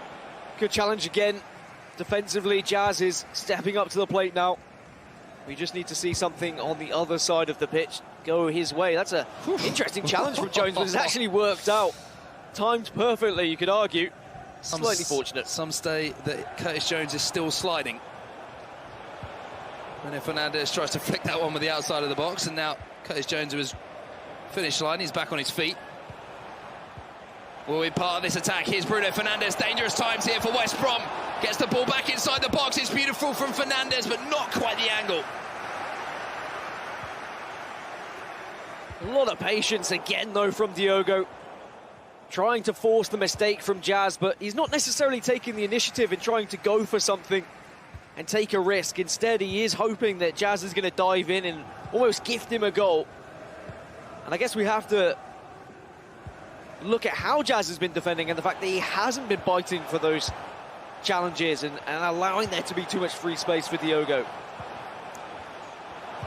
Around 25 minutes left in this game. And Jazz needs a goal. West Brom need a goal. And maybe it's going to come here from Bruno Fernandes. Doesn't get a hold of it, though. Simple save for Ederson. Usually expect Fernandes to test the keeper a bit more from there. Yeah, I mean, if you hit it at the right power and you hit the sweet spot, you do see them sometimes sail into the top corner. Not on this occasion, though. Diogo still has the lead. Now it's Bruno Fernandes charging in the defence. Salah trying to get on the end of it. Ederson will be quick off his line, though. And now you can see a pause being cued, which means tactical changes you'd imagine for both players. But Jazz is the one who's got to force the pace here. Still needs this goal. Yeah, it's time now to throw everything in the kitchen sink forward for Jazz. Wonderful ball through. Mane on the overlap, goes back inside here to Rashford. Croqueta cancel. Jazz starting to flow a little bit here. Mahrez into Bruno Fernandes. Well read, though, by Diogo to stay on your feet there and change direction. It's such a massive moment, cannot be commended enough. It's whether Diogo can take advantage of this, though. Counter-attack, men forward for Jazz. Danger here. Rashford, maybe a chance to strike. Rashford! And chance taken by Diogo. Finally gets that two-goal cushion.